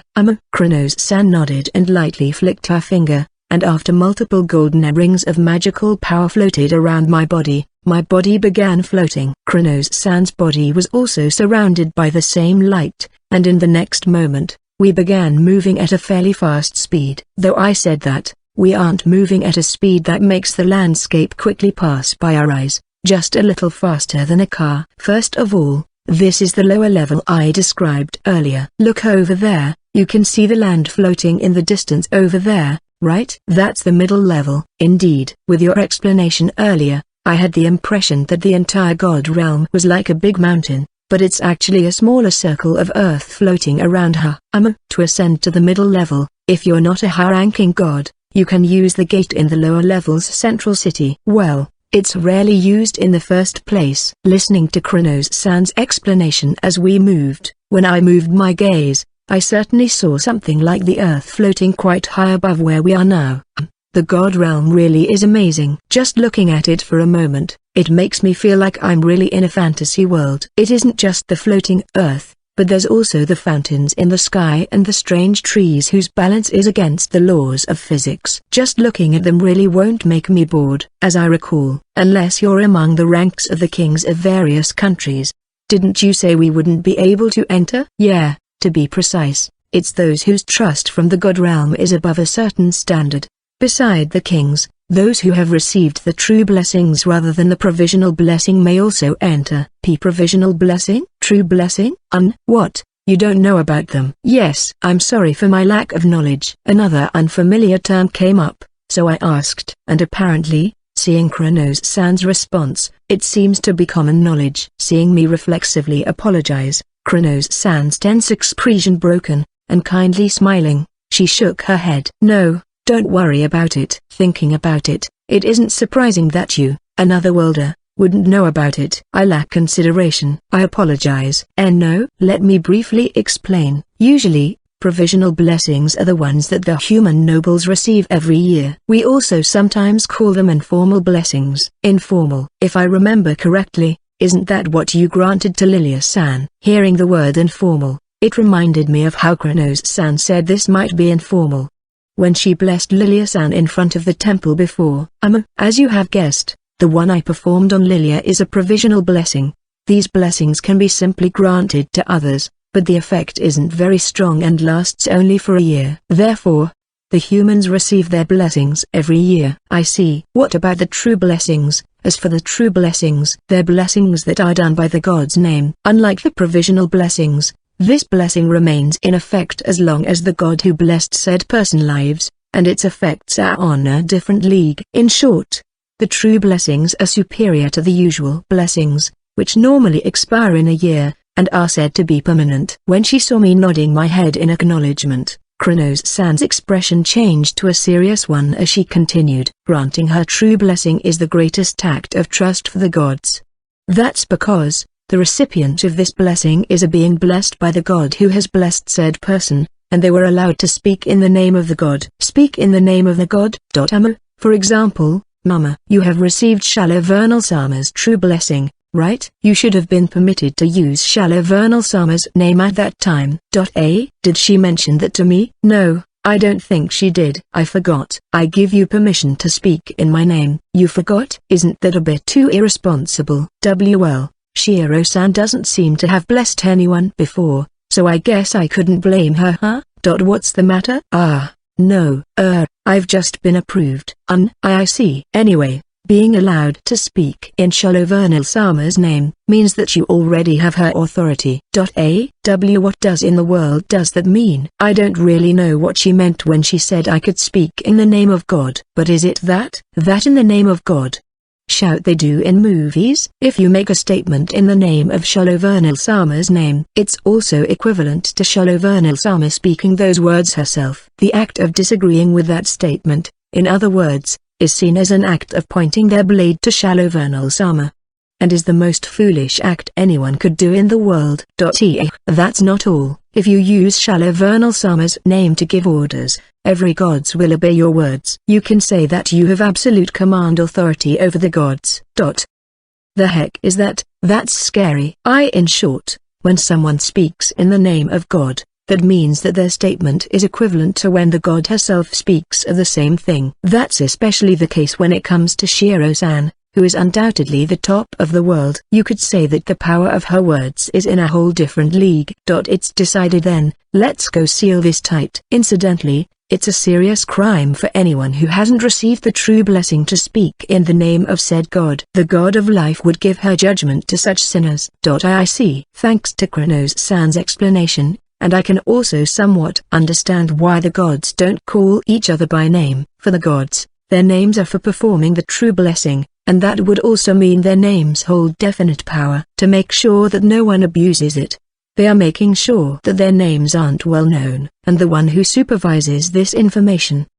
The information that Alice of the Six Kings gathers, is Life-san. Thank you. I clearly understand now. I see. I know this is unnecessary, but let me remind you that the authority you have been given is powerful. Don't abuse it. Well, it's you we're talking about anyway. I know that you wouldn't do that. Kronos-san gently smiled at me as she said that, looking like a true goddess. Seeing the gap between her current appearance and her usual cool look, I felt my face heat up a bit. Just as we continued moving, as if she suddenly remembered something, Kronos-san spoke.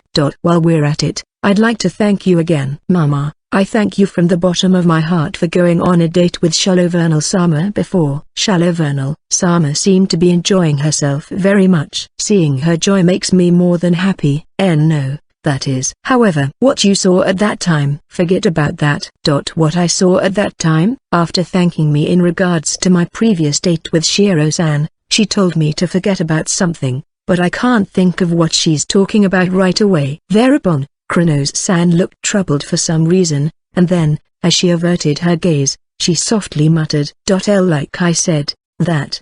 My immoral appearance before. Are you talking about when you were in a swimsuit? Yeah. I know. You're probably going to say it doesn't look good on me. I am aware of that much. Laugh all you want, but forget it. Desperately telling me that with a blush on her face. I don't know if I should say I expected it or not, but it seems like Kronos-san cares about the fact that she was forced into a swimsuit at that time. She certainly was acting strangely at that time, and she also adamantly refused to stand within my range of vision. No, it's not like I would laugh though. Or rather, didn't it look good on you? Why you're making fun of me like that again? No. I'm not making fun of you. It really looked good on you. Kronos-san looked slender and beautiful so. Hearing my words, Kronos-san opened and closed her mouth just like a fish on land, and her face was growing redder and redder, and after a little while, she drew closer to me with more vigor than before. Stop messing around. Telling me such cajolery. What are you planning? You're immoral. No. I'm not planning anything. I was just saying my real thoughts. I think Kronos-san is an incredibly beautiful woman. I won't be deceived. How many times did you think I have been told I look like a man? Isn't that mainly what Fate-san said? Fate-san's face, holding a peace sign, popped out of my mind just now. I guess Kronos-san isn't used to being treated like a woman. It's quite unusual for her to lose her bearings about matters other than Shiro-san. I don't really know what other people think, and I also don't think my standards are absolute, but I think Kronos-san is a beautiful woman. When I told her that, Kronos-san's mouth opened and closed again, and she looked down, the redness of her face reaching her ears. Such thoughts may have been rather deep-rooted in her mind. So let's not say anything more. As I think about this, I returned my gaze to the sceneries of the God Realm. I heard a whisper. I'll give you my thanks. Yes. After that, Kronos-san fell silent once again, but after she glanced at me for a moment, with a somewhat warm expression on her face, she chuckled. After a while, Kronos-san returned to how she usually acts, and as she showed me around the God Realm, we headed towards the upper levels of the God Realm. My first visit to the God Realm welcomed me with a very refreshing sight. The lower level reminds of a city in the human realm, with huge flowers that are several meters high and a lake floating in the sky. The middle level was like a residential area for nobles, lined with beautiful white buildings with trees that resembled the light trees I had seen before, and the entire city seemed to be enveloped in a faint light. Then, higher than these two lands, the cluster of lands that is the highest area in the God Realm aside from Shiro-san's sanctuary. We reached the upper levels. The upper level is a green carpet of grass that is spread across the open grass, and even though it should be noon, there are multiple layers of light in the sky that look like shooting stars, giving the place a sense of solemnity. And at the end of my gaze, at the edge of the donut-shaped earth, closest to the sanctuary, which can be seen even higher up in the sky, 3 huge temples are arranged around the sanctuary. Each one is as large as a castle, and I'm saying that even though we're a considerable distance from them to know how large they really are. Then, at Kronos-san's suggestion, we decided to check out Fate-san and Life-san's temples before going to Shiro-san's home, and so, we headed towards Fate-san's temple. which is the closest one to where we currently are. It seems that it is true that only the supreme gods and their subordinates are allowed to enter this place, as the large space felt incredibly quiet and the other gods that I had seen on the lower and middle levels couldn't be seen at all. Once inside Fate-san's temple, we were met with a wide corridor that let alone me, even Megiddo-san could move through with room to spare, giving the atmosphere that this place is certainly where a pinnacle god lives. Well, I doubt Magnoel-san is able to move around here. That's just because Magnoel-san's size is abnormal, and in the first place, a house that he can get into couldn't be called a house anymore, it would just be a gigantic something. Going down the long, quiet hallway, we stand in front of a huge door. The door was so big that I didn't feel like I could open it at all, but Kronos-san doesn't seem to be particularly bothered by it and just knocks on the door. God of Fate, are you there? God of Time and Space? What is it now? When Kronos-san called out to the door, the huge door slowly opened and Fate-san languidly spoke, showing herself. Her purple hair was ruffled and was springing out all over the place, and the priest's robe that she's wearing looked wrinkled up. Inside the room, which looked as wide as a sports ground from what I could see, there are a large amount of cushions spread out all over the place just like those ball pits back in my world, and it seems like you can lie down just about anywhere. How should I say this? Isn't this a formation filled with uselessness with no opening at all? Are you really that lazy? I've known from the moment we met in the human realm that she was a lazy person. But it seems that what she was wearing when she came to the human realm is her, already trying to dress up. Well, how should I say this? I should have known that Fate-san is like this, but for me to still be surprised. Rubbing her half-opened eyes, Fate-san drowsily spoke. You know I'm busy relaxing right now. However, when those half-opened eyes widened when they caught sight of me, Fate-san stiffened with a shocked look on her face. After she dumbfoundedly stared at my face for a while, she began sweating profusely. Are you? Could it be Kai-chan? Yes. It's been a while. Sorry. Please wait here. As soon as she said that, Fate-san closed the door after telling me to wait. Wait here? How long do I have to wait here? As I was thinking about that, the door opened again just after a few seconds passed, and Fate-san appeared. Welcome, Kai-chan, to my temple. Wow. Fate-san, who appeared again, had radically changed from earlier. Her beautiful hair that seems to shimmer and shine, her pure white priest's robe that doesn't have a single wrinkle in it. The overly stuffed room, which I don't know if there's any place I can step on, was now dust-free, and the floors and walls were polished like mirrors. Now, come in, I'll have some tea prepared for you. Compared to earlier. Isn't that quite the drastic change? What are you talking about, Kai-chan? I'm a clean freak, so that's why my room is like this. I just woke up earlier, so I ended up showing you my embarrassing side. Why, you just woke up? No. That's not what I'm talking about here though. Your room. I'm talking about your room. Isn't your room just screaming out laziness earlier? It was literally a sea of cushions though. What happened in the last 5 seconds? If you could do that, you could have just done it on a regular basis. Geez, even the god of time and space is being mischievous too. I'm the always serious and energetic Fate-chan, you know. I want to ask you one thing. Why do you look so lively right now? Even I can tell that Fate-san isn't always like this. I mean, I was even beginning to doubt if the person I'm talking with now is really Fate-san. It feels like she's trying to be obviously serious. What is this? This slightly unpleasant feeling. It seems that uneasiness hit right on mark, as when Fate-san heard what Kronos-san said, she loudly declared, "That's obviously so that I could win Kai-chan's heart." Fate-san. Well, I visited you multiple times but you haven't reacted well at all, so I was thinking that Kai-chan was actually homo. Stop right there, useless goddess. What the heck is this person saying now? Who the heck is homo? I'm asking you. However, as expected of Fate-san, she magnificently ignored the shout of my heart and continued speaking. However, I heard from Shaldan that Kai-chan had become lovers with the Underworld King. Then, doesn't that mean I also have a chance? I can also do it. What the heck? If the Underworld King is okay as a love interest, then that would mean someone small-statured like me is a-okay. Then, I don't have any choice but to go attack. I'm aiming for my dream sponger lifestyle. I will be the god of needs. She's still the same old Fate-san. When she said her wish of becoming the god of needs, I can feel an irredeemable uselessness from her. Kronos-san seems to be completely dumbfounded too, putting her fingers to her temples and her cheeks seem to be twitching. And so, Kai-chan, for now, how about we start with a kiss?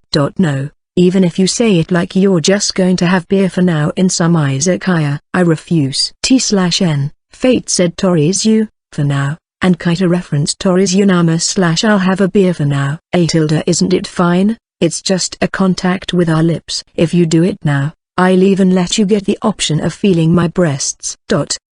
Looking at Fate-san who is closing in on me, I backed away, somehow feeling a sense of déjà vu. Unfortunately, Kronos-san still hasn't recovered from her confusion yet. Fate-san began walking up to me with bloodshot eyes, and there were even some drool slightly dripping down her mouth. It's alright, it will be alright. It's just something like a light greeting. Just a quick smack. Please wait, Fate-san. As I'm pulling away with all my might from Fate-san, who is approaching me like a starving, petite predator, Alice suddenly appears, looking somewhat flustered. Erech, Shaltan, what's wrong? Please withdraw now. Why, you're going to die? What in the world are you? Almost at the same time Fate-san tilted her head at Alice's flustered-sounding words. The entire room was enveloped in a black fog. Fate-san seems to have immediately understood what that black fog was, and as her face began turning pale, she began sweating like a waterfall as golden eyes appeared in midair, glaring at Fate-san. This is amazing. I have never felt like this before. I haven't felt death this close. And no way it's just skinship. You know, Fate-san, apologize. Quickly. I'm sorry. Before Fate-san could completely say her apology, she was swallowed up by the black fog, and her scream seemed to rip through the air immediately afterwards. You'll tear me to pieces? You'll seriously as she was too late. I'll be crushed. I'll be Farewell, my soul friend. I'll never forget how gallant you are. Wait, don't kill me off just, I understand that I did a bit thing, Alrig. Wait. My wounds are healing. Why you're doing this? Fate-san stayed being consumed by the black fog, and her screams rang out for a while in the room. Kuro, who came to stop Fate-san's rampage, and beat her up, leaving after making Fate-san look like a rag, and Alice disappeared as well. Fate-san, who looked like she was tragically torn apart, was lying on her stomach in front of Kronos-san and I. I'm sorry I was born. She's already in tatters. Well, since it's Fate-san, I bet she will become lively again. Thereupon, Kronos-san looks at Fate-san and lets out a sigh before turning to me. Now then, let's head to God of Life's temple next. Wait. God of time and space? You have no reaction? Ignoring me when I'm in this state? Just go do your job. Wait right there. I'm coming with you. Hearing Kronos-san amazedly tell her that, Fate-san quickly gets up and declares she became lively really quickly. It's not like we would need more people just to show him around. You're just trying to get Kai-chan all to yourself, and when you see the chance, you're planning to become his second lover. Like heck that's the case, you fool. Anyway, I'm still coming with you. I won't do my job. Yes, it's already decided. You. Completely returning to her usual tune, Fate-san lightly shakes her finger and making a cushion out of nowhere. She then flutteringly follows me and Kronos-san. It seems that Kronos-san knows that persuasion is impossible when it comes to this kind of situation, as they have known each other for a long time, so she just lets out a big sigh again, her shoulders drooping down. However, you see that the Underworld King is scary. She beat me up until I'm on the brink of dying, and after completely healing me, she beat me up again. She's a demon. How many times did she heal you? 48 times. Halfway through, I was beginning to think that she should just kill me. You reap what you sow though. It seems that Kuro was quite angry, as she beat her so much that it feels more like torture. Well, she did say the next time you do this again, I won't forgive you. Before, and for this case, I'm pretty sure that Fate-san just got what she deserves. Well, I'm absolutely 100% sure. that she won't learn from this. Hey, Kai-chan, console me. Just a gentle hug is fine, okay? MNHH, Underworld King, you're back? Hi WW, where's the Underworld King? Apparently, Fate-san is completely traumatized by Kuro, and she looks around with a pale look on her face when she hears Kronos-san's lie. Wait, I don't see her at all though. Fumo, I could use this. God of time and space . Well, my bad. However, you should reflect a bit more. After leaving Fate-san's temple, we came next to Life-san's temple. The exterior appearance of the temple looked exactly the same as Fate-san's temple, but once we went inside, beautiful flowers and trees that looked like ornamental plants were lined up on both sides of the wide corridor, and the gorgeous beauty of the place caught my attention. Come to think of it, I don't think I have talked with Life-san much yet. I met her once before, and from the way she greeted me, she seemed like a calm, capable woman. Hey, God of time and space. She would be asleep anyway, so why did we even come visit here? I know she would be. But we can't just not visit her, right? She would be asleep anyway. What do they mean? Does that mean she's sleeping around this time? Speaking of which, why did Kai-chan come to the God Realm? No, well, as far as I'm concerned, I really welcome it. I was invited by Shiro-san. Shallow Vernal Sama did? That means Kai-chan is going to the sanctuary, huh? As expected of Kai-chan, that's a great achievement. Hey, God of time and space, wouldn't he be the first human to enter? Or rather, other than ourselves, it would only be the Underworld King who entered that place. As I thought we mediated at that time with Hikarin, so there haven't been any human who entered the sanctuary before. It seems that Shiro-san's sanctuary really is a particularly sacred place in the divine realm, and no human has ever entered it. Perhaps, when Fate-san said Hikarin, I think she was talking about Nun-san, and it seems like even the first hero, Nun-san, wasn't able to enter the sanctuary. As we talked about this, we continued down the hallway and stood in front of a large door, and as we stood in front of it, Kronos-san knocked and called Life-san's name. However, we received no response. For the time being, how about we go enter? Right are you sure? She's probably asleep anyway. Apparently, the both of them already expected the lack of response, and as they opened the door, we walked in. I was somewhat bewildered when I followed them, but when I entered, I saw a large room decorated with a variety of plants. In the middle of the calm, nature-oriented room, a familiar green-haired woman, Life-san, was comfortably standing in the middle of the room. But her eyes weren't open. Oi, God of Life, we have a guest. ZZZ. Well, I knew it. I knew there's no way that the God of Life would be awake.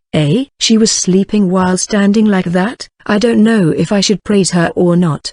But Life-san is quite skillful. As Kronos-san shook her body, there wasn't any sign of Life-san waking up. It was fruitless, huh? I told you it's impossible. There's no way the God of Life is going to easily wake up once she falls asleep. Come on, let's go. Then, I'll just say my greetings. Apparently, it's extremely difficult to wake Life-san up once she's fallen asleep, as both Kronos-san and Fate-san shook their heads. But even so, since we're here anyway, even though she's sleeping, I think I should at least greet her. So I approached Life-san and spoke. Life-san, hello. When I spoke to her, not too loudly, but just at a normal volume, Life-san opened her beautiful lapis lazuli eyes and calmly smiled. Hello, Mama-san. What? The God of Life woke up. Life-san easily woke up when I called out to her, making me wonder why they're having difficulty waking her up just now, but I heard Kronos-san and Fate-san's surprised gasps. I didn't think this was going to happen myself, so I can't help but be speechless, but with a gentle smile on her face, Life-san continued. I see you've come to visit the God Realm. My apologies, I was doing my daily meditation, so I was late in noticing your calls. Yes. That's one way of putting it. Even though she's just sleeping. Hearing Life-san's words, Kronos-san and Fate-san said something that I felt I've heard somewhere before. However, Life-san doesn't seem to be particularly bothered by them, and still had a gentle smile on her face. It's a great honor to see you again. Thank you so much for fulfilling Shallow Vernal Sama's wishes the other day. As a member of the gods, I thank you from the bottom of my heart. No, that is. Amazing. God of time and space. The god of life looks like a decent god. She certainly looks like a different person, isn't she? I also heard that kind of conversation before. It seems that Life-san's current state is unbelievable to both of them. Mama-san, if you have some time to spare, it may be simple, but do you mind having some tea with me? Yeah, as much as I'd like to do that, Shiro-san has called me, so I can't stay too long. I see, you're going to Sholovernal-sama's home, huh? Well then, if Mama-san is fine with you, how about I also go with you? When Life-san offered to accompany me just like Fate-san did, I heard Kronos-san and Fate-san's voices from behind. When I glanced towards them, both of them looked dumbfounded, as if to say they had seen something unbelievable. God of life, what brought that change of attitude for you to leave your temple on your own accord? Or rather, isn't your attitude to Mama different from the others? What are you talking about? Mama-san is the one who received Sholovernal-sama's blessing, right? Then, it is only natural that he should be treated with utmost courteousness as if we're before Sholovernal-sama herself. It isn't strange for me to accompany such an important guest in the god realm, so that I could respond in case of unforeseen circumstances. That's certainly true. It's the first time I've seen God of time and space get silenced by God of life with a good argument before. What is this? Maybe it's because I don't know Life-san on a regular basis, but doesn't she have the impression that seems like a woman who would take matters into her own hands? The way Kronos-san and Fate-san spoke though, it seems like she's different from usual. Just as I was thinking about this, Kronos-san put her hand over her mouth with a serious expression and muttered something. Then, she turned towards me. Mama, as I thought, how about you go live here in the god realm instead? I will provide you with food, clothing, shelter and a gold coin a day for your salary. All the work you need to do is just tell God of Fate and God of Life to do their jobs once a day. Seriously? How troubled is this person usually? She's even willing to pay 1,000,000 yen just to hire me. It seems that it's a really serious problem. I kind of felt like crying for her when I heard that. The sanctuary, the most sacred place in the god realm. It is a small floating island that exists in the highest position in the god realm, and even the supreme gods can't enter without Shiro-san's permission. The sanctuary where I was brought by Kronos-san, Fate-san, and Life-san was too beautiful and divine. The balance between the growing flowers, the wind, and the white stones here and there. It feels so exquisite that it even feels like a serious crime to destroy this scenery. It's a beautiful place. Of course, this is Sholovernal-sama's home, a place where most creatures in this world cannot even hope to see. The plants here have been influenced to some extent by Sholovernal-sama's magic power. Hence, they keep the landscape divine, beautiful and untainted. As we slowly walked, Kronos-san and Life-san briefly explained to me about some stuff when I reflexively expressed my awe. They say that this sanctuary is beautiful because of the presence of the absolute being, Shiro-san. The atmosphere of the sanctuary pushed me to move forward with a somewhat serious atmosphere. Through a place that could be described as a floating garden, I could see the posterior figure of the goddess with glittering silver white hair, in a position where the god realm could be seen in full view. It isn't something like in those paintings anymore, as her beauty is so breathtaking to behold. As I approached, feeling somewhat nervous, Shiro-san slowly looked back at me. Hello, Kaito-san. Hello, Shiro-san. Thank you for having me here today. No, the god of Kaito-san's world is quite the stubborn one, isn't she? Whether. It sounds like she started saying something incomprehensible just as we met. The god of my world? Stubborn? I had been asking this multiple times, but what the heck is this person talking about? Shiro-san, who naturally read my doubts, nodded once with a blank expression on her face. I guess it's natural that you would ask that. Well then, shall we move on? I knew it. I should have known, right? She really won't answer my question, huh? At this point, it isn't really anything related to Kaito-san. Does that mean it will be related to me later? Yes. Then, I would really be curious. I'll tell you when the time is right. I understand. I'm still not sure about what Shiro-san mentioned before. But well, it sounds like she'll eventually tell me about it. So there shouldn't be any problem. Right? Anyway, I didn't think Shiro-san would answer me even if I asked any more. so I nodded and moved on with the three supreme gods, following Shiro-san. Towards where we're going, it's probably uncouth to question it. She did say she built an onsen, so perhaps. Shiro-san. What is it? It's just that I have lots of things that I really want to Tsukumi now. But, first, what kind of tree are those over there? They're maple and ginkgo trees. The place where Shiro-san led me to is already a stunning onsen, just as she said she would make it. The bathtub made of rocks lined up in a perfect balance, and the white, murky onsens gushed out from its source. And then, there's also the maple and ginkgo trees that have turned beautifully red. As far as I know though, there are no maple or ginkgo trees in this world. There may be similar plants, but when I asked Shiro-san about it, she confirmed it herself, that they were maple and ginkgo trees. Could it be you created them from reading my memory? Yes. What's that thing over there that looks like a sheshiadoshi? It's a sheshiadoshi. T/N, sheshiadoshi, literally translated in English as beast scarer, is that thing made with bamboo that were made to frighten away animals. She even perfectly prepared a sheshiadoshi. Even Kronos-san, who is behind me, is struggling to hold back a headache. Then, that thing over there that looks like an onsen inn? It's an onsen inn.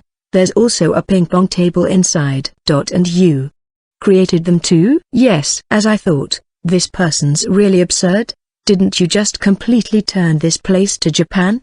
You even stuck to details and made a ping pong table. I don't know if I should say that it's to be expected from Shiro-san. I'm glad for the compliment. I'm astounded. As I was stunned by Shiro-san, doing as she pleased again, Fate-san, who had been silent until now, approached Shiro-san while slightly raising her hand. Shallow Vernal-sama. May I ask you something? You have permission to speak.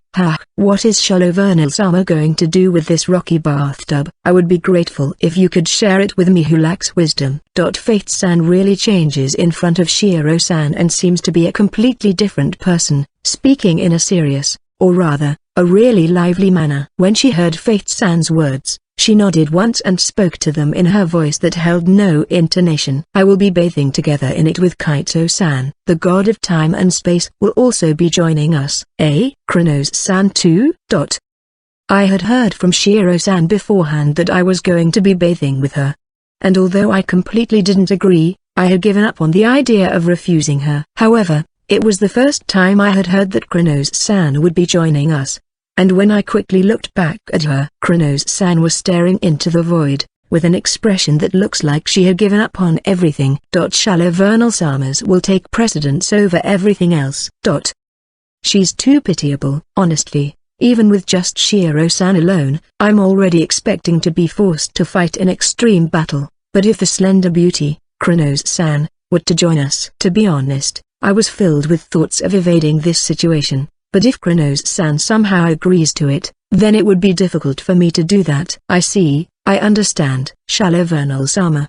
If you were to allow me, would it be alright if I were to join you? Wait, Fate-san? I can't pass up this opportunity. Kai-chan, I'll remind you again that I'm fine even if you feel them.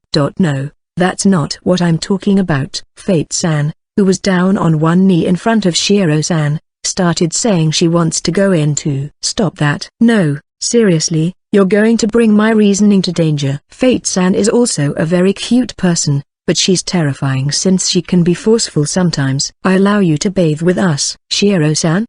I'm happy and grateful for your permission. However, as expected of the airhead goddess, she doesn't seem to understand about my inner conflicts and just gives Fate-san permission to take a bath with us. Kronos-san also seemed to have been listening to their conversation, as she spoke to Fate-san with a shocked look on her face. Wow, God of Fate? Shallow Vernal-sama, if you were to allow it, I would also like to ask the same thing as God of Fate and request your permission to take a bath with you. God of Life, I give you my permission. Thank you very much. Wait a moment there. What the heck is going on here? Why the heck is Life-san going with us too? I can still understand if it was Fate-san. That person is always trying to make something established between us.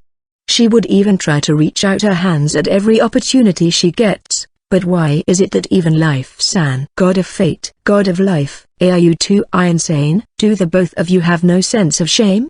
Of course I have, but Kai-chan is my future husband after all, So it's totally okay for me to be seen by Kai-chan. My role as the supreme god is to make sure that Sholovernal-sama and Mama-san can enjoy their baths. Then, it is reasonable to bathe with them so that I can be close to them and assist them when needed. Wah. You. Seeing Fate-san and Life-san replying to her as if what they did was natural, Kronos-san twitched, looking stunned. How should I say this? Kronos-san really is too pitiful. However, it isn't like I can say that since I'm not a stranger to this matter either. To have a mixed bath along with the beautiful supreme gods, along with Shiro-san, who can be said to be the symbol of beauty herself. I feel like my reasoning is already on its knees before the fight even starts. This is what they called lucky pervert, right? This isn't lucky at all if you made the situation yourself, you know? I responded to Shiro-san's airheaded remarks with a sigh. But Shiro-san only tilted her head with the same blank expression on her face. Is that so? Why? Are you tilting your head? Shiro-san? I'm already starting to get dizzy before it even starts. I mean, if I was able to endure this event, wouldn't that mean I achieved enlightenment? Trials. It has been something that people have overcome since ancient times in order to grow. One theory is that these trials are given by God. Some say that God only gives us trials that we can overcome. But is that really true? At least I'm not at all confident that I can overcome the current ordeal given to me by God. Currently, I was looking at the white murky spring water, shuddering at the thought of the trials brought upon me. Was just a lie. I'm still a man. All I can think about in my head is their sexy figures I'm about to see on all sides. Entering the onsens, the three goddesses other than Kronos-san. Of all things to do, they started saying incomprehensible things about taking our clothes off together, since we're going to the onsen together anyway, but I somehow managed to convince them otherwise, having to choose between going ahead of them and waiting, or wait for them to change out of their clothes and enter the onsen later. I honestly don't feel like walking in on them later, or rather, 9 out of 10, I'd really like to run away from this place, so I just chose to go ahead and wait. I haven't got into the bathtub yet, because I felt like if I did, my head would quickly boil over and I would end up passing out. However, well, I'm wondering why everyone is in such high spirits. No, only Kronos-san, the only person with working conscience in their group, resisted to the end. But sadly, Kronos-san couldn't say no if Shiro-san ordered her to, so she ended up agreeing to the mixed bath, even though she had a look on her face as if the world had ended. Kronos-san's reaction is normal, right? Thank you for the wait! Exclamation mark. As I was thinking about that, a familiar intonationless voice rang out and I could slightly hear footsteps. Aside from Kronos-san, the fact that I can't even hear Fate-san and Life-san's voices mean that the first person to come in really is Shiro-san. That's right, I'm confident that she would show up naked, throwing the stone that would sink the ship of my reasoning. So since Kronos-san is on my side, she agreed to make sure that Kronos-san is wrapped in a towel. I wonder if my mind was slacking off or not. But when I heard Shiro-san's voice, I reflexively turned my head, and tremendously regretted it. Shiro-san? What's the matter? The towel. It was properly wrapped on my body though. Why did you wrap it just around your hips? Yes, Shiro-san appeared. And she certainly had a towel wrapped around her, just as I asked her. But it was wrapped as if she was a man. And then because of this, Shiro-san's rich, shapely bulges and the beautiful protrusion on her naked breasts made me swallow my saliva and blood instantly rose to my face. Shiro-san always goes way beyond my expectations. And it seems that what I was thinking was still too naive, or rather, as expected of Shiro-san. She's too beautiful. Even the expression beauty incarnate is lukewarm, with a beautiful body and proportions that can be described as the golden ratio. I should have looked away here. But my body doesn't listen to me at all. SSS Shiro-san? Anyway, please hide your breasts. Why? That's because Kaito-san seems to be happy looking at them though. Please don't read the strange areas of my mind. Anyway, hide them. I understand. Saying that I'm not happy seeing them would certainly be a lie. I mean, we're talking about the half-naked of the immensely beautiful Shiro-san. And such an appearance is already burned into my brain in an instant. Shiro-san just tilted her curiosity, but following my words, She lightly waved her fingers. Thereupon, the towel grew larger and it firmly hid her breasts. That was close. She just entered the bath and nearly made my nose bleed in a matter of minutes. Shiro-san scary. Just as I exhaled out a sigh of relief, the door to the changing room adjacent to the hot spring immediately opened, revealing Fate-san and Life-san. Kai-kan tilde. Thank you for the wait tilde. Fate-san did say before that her body might be petite, but she certainly has breasts. And it's certainly as she says, as even though she's small enough to be as tall as Kuro and Alice, but the breasts wrapped by the towel are quite large. I think she might be about as large as Hina-chan. She's certainly one of those people called as big-breasted lollies. Personally, I thought they were something created by the heretic minds of people, but when I saw someone like that in person, I felt my thoughts completely overturned, as the gap between her breasts and her height accentuated the immorality, and I felt like her destructive power was tremendous. It's the first time I've heard of onsen, but it certainly has quite the good atmosphere.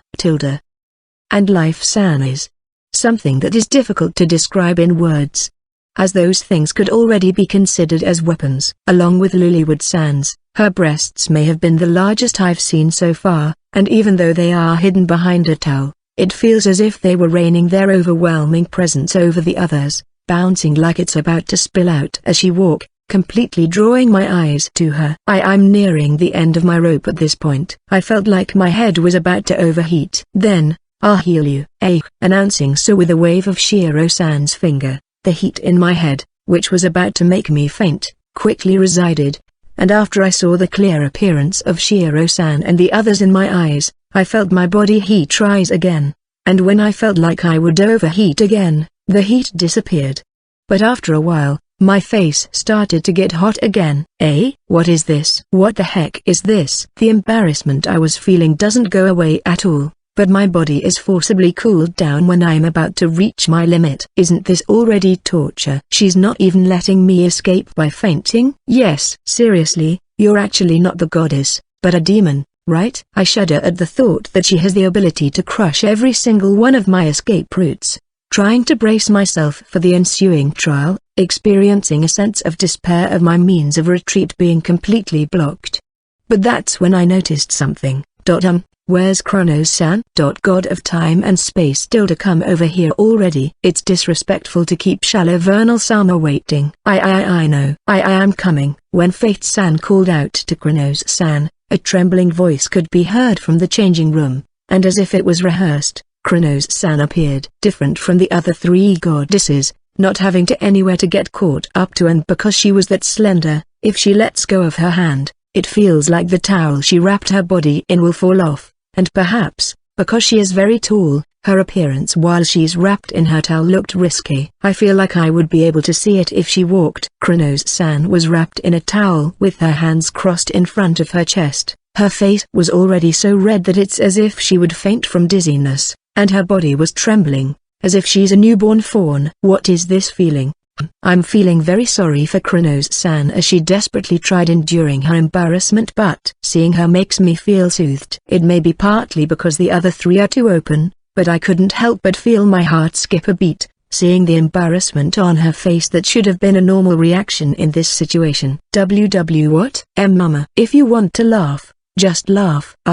No, you looked so beautiful that I couldn't help but be entranced. What the heck did I just suddenly freaking say? It seems that I'm also quite confused. Hearing my words, Chronos-san's already red face turned even redder, and her mouth snapped open and close. Why were you such cajolery?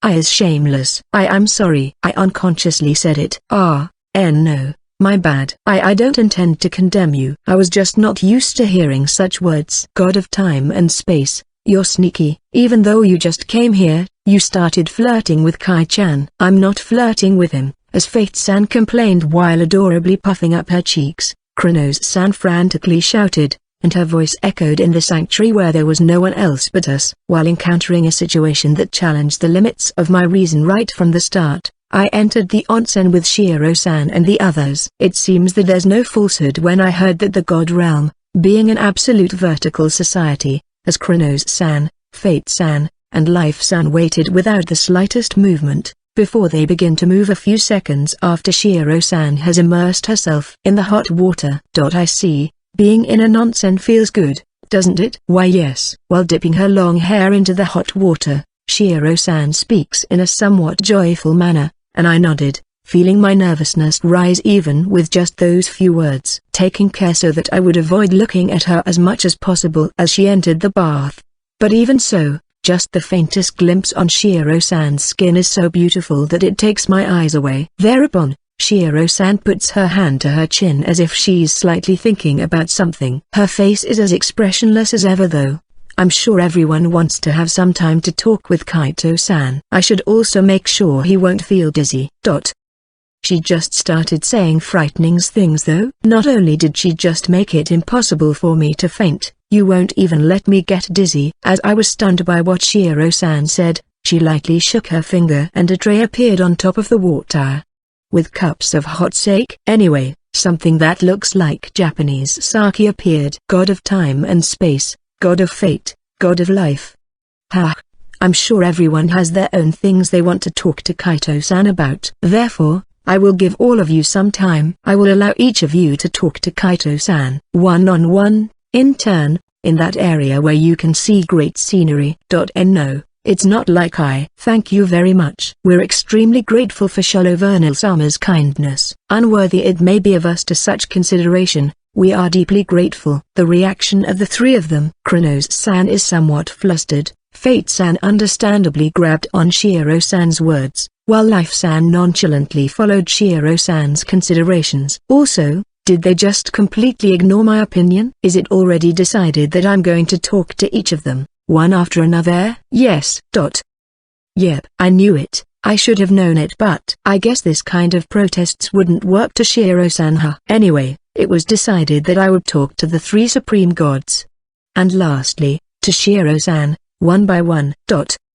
From what I understood, the order will be Fate-san, Life-san, Kronos-san and Shiro-san. Fate-san, the first one I will talk with, and I moved to the edge of the onsen, where we can see the trees and the scenery. Through the trees, we could see the sky that could be seen from the sanctuary, which was a fresh and spectacular view. This is great. Kai-chan, it isn't exactly the two of us in this place.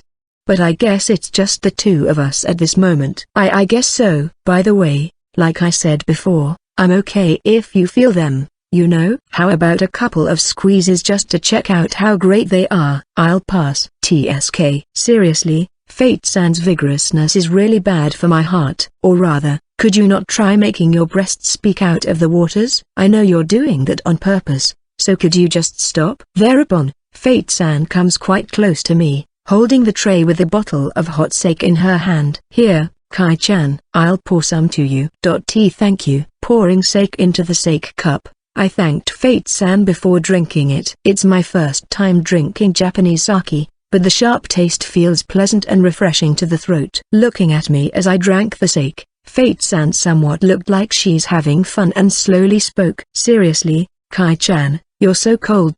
Even though a beauty like me is already presenting herself to you. Those words mean nothing if you're talking about yourself. Ahaha, I guess.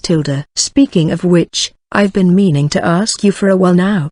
Thanks to the fact that Fate-san isn't trying to stay too close to me as much as I had expected, I was able to relax a bit. Since this was an opportunity to leisurely talk with Fate-san, I decided to ask her something I've been wondering about for some time. Fate-san can control fate, right? That's right.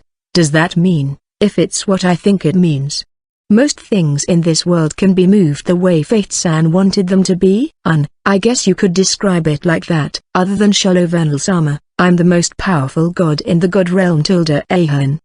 Really? Fate-san is the strongest in the god realm if we were to exclude Shiro-san? So, that means the strongest of the supreme gods is Fate-san. I thought it would be Kronos-san who is the strongest among them. I've been given the power to interfere with the laws of the world by Sholovernal-sama. Of all the gods, I'm the closest in power to Sholovernal-sama. So, when I get serious, my eyes change to the same ones as Sholovernal-sama. Just like this. It's true. As soon as Fate-san told me that, Her normally reddish-purple eyes turned the same golden color as Shiro-san's. This is the power I hold. It's the same eyes as shallow vernal Sama's. The eyes that see through the fate of the past, the present, and the future. Aren't they amazing? Have you fallen in love with me yet? I won't fall in love for that. TSK. Well, that's why I'm the second most powerful among the gods, right after shallow vernal Sama. Like Kai-chan said, I can move almost anything I want if I will. The number of beings that are capable of handling my power in this world could only be counted in one hand. After telling her that, Fate-san took her hand out of the onsen, with her palm open wide, before folding one finger after another. First of all, it obviously wouldn't work with shallow vernal Sama. Then, I don't really know why, but it also wouldn't work on Underworld King either. I guess it must be because she held power equal to shallow vernal Sama. Apparently, even a supreme god like Fate-san doesn't know that Kuro and Shiro-san are two sides of the same coin. That they're half the bodies of a single being. Fate-san tilted her head in curiosity, but she continued to fold her fingers. Other than them, my power also doesn't work on Shaldan. Even to Alice? Well, Shaldan's case is a little different though. Shaldan has a technique that could change fate itself, and she was able to counter me with that. And finally, Kai-chan. As I thought, it also wouldn't work for me. Is that because I have Shiro-san's blessing? Correct answer, it's as you said. Yes, I've anticipated that she had this power before. And that Fate-san's extremely powerful power to control fate doesn't work on me. That's why I've always wondered. Fate-san, I'm going back to my question. Then, why me? What is? If Fate-san just wants someone to support you, wouldn't that be something you can easily do? Why do you have to bother asking me when you knows that your power doesn't work on me? Yes, this is what I've always wondered about. Fate-san is absurdly lazy, she doesn't want to work at all, and she's always asking me to support her. At first, I was bewildered by her vigor, so I didn't have time to think about it. But if I think about it again, that should be something that Fate-san, who can control her fate, can easily achieve. No. Even if she doesn't control her fate, there would be plenty or people who would unconditionally provide support for her if Fate-san, a supreme god, were to ask her to do so. Because, that would be boring. It was a really unimaginably cold voice that was unlike the usual Fate-san. Kai-chan, you know, I hate troublesome things, but even more than that, I hate boring things. Someone who moves the way I want. Someone who talks the way I want. They're no fun at all. It's as if I'm just playing with a doll. It isn't fun at all. It feels like I can somehow understand. Though it feels like I can't. If you ask me, I think what she's saying is making sense. Most of the beings in this world can be moved to do what Fate-san wants them to do. For this reason, they're boring. These thoughts were something that a supreme god who holds power that can be described as absolute. So I think that these words directly come from Fate-san's heart. So, I was having fun with Kai-chan. Your actions aren't something I willed for, so it's making me think. What should I do? Would this kind of approach work? Would we get even a bit closer this way? I'm really having fun. Fate-san, I'm sure I won't be bored if Kai-chan supports me. Kai-chan would be pampering me lots after all, so I can be a NEET as much as I want. No more work. And no more boredom. It's the best. It's totally perfect.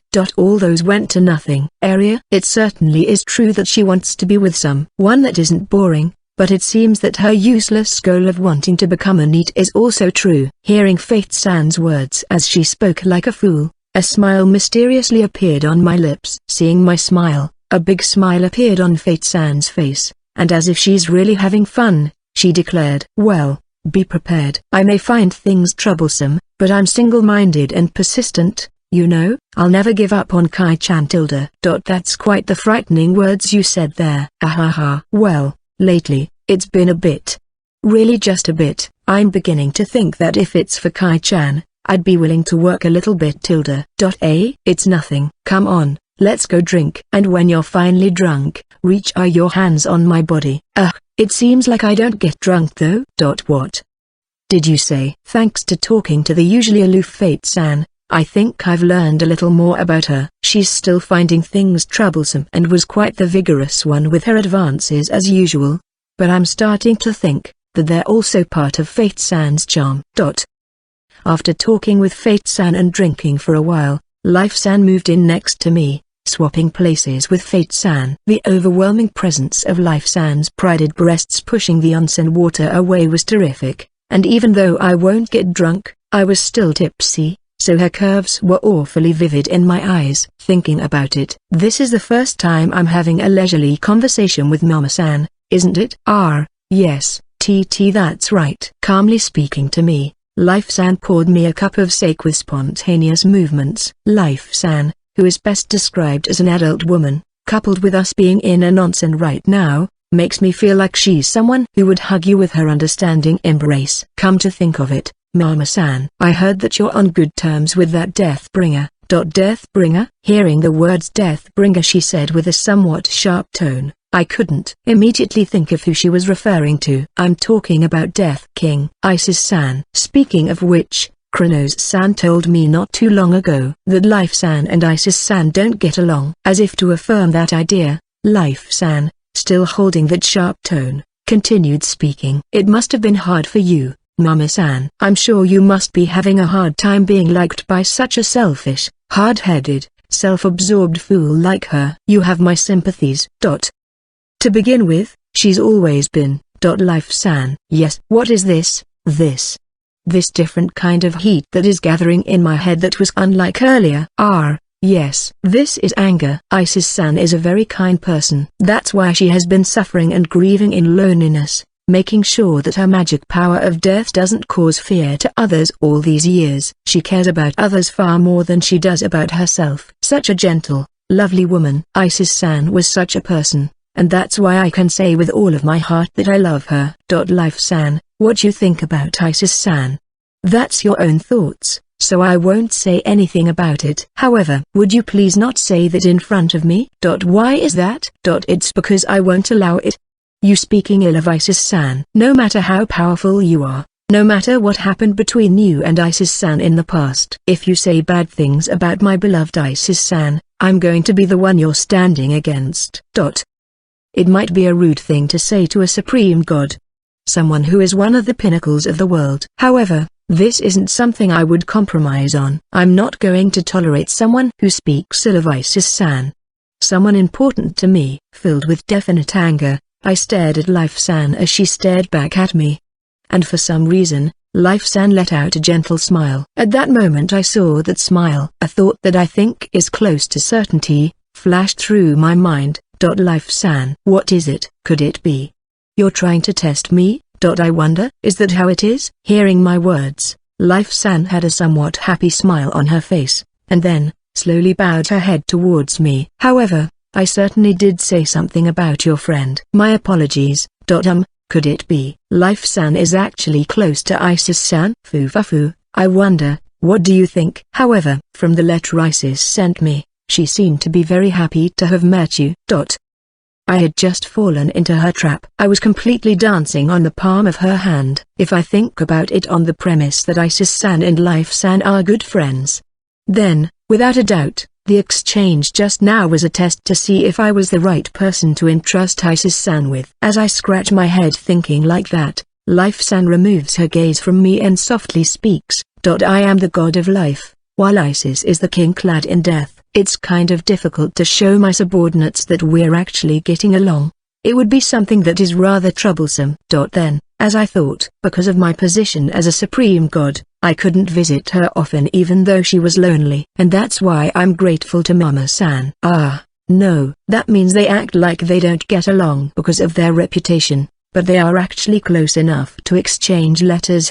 I was completely fooled, or rather, Life-san's performance was really good. I didn't even suspect anything from her sharp tone of voice earlier. However, I've certainly been rude to Mama-san. As an apology. Apology? Wait, Life-san. Why are you holding my hand? With a smile that looked bewitching, Life-san grabbed my hand that was submerged in the onsen water, and pulling it, she placed it on her breeze.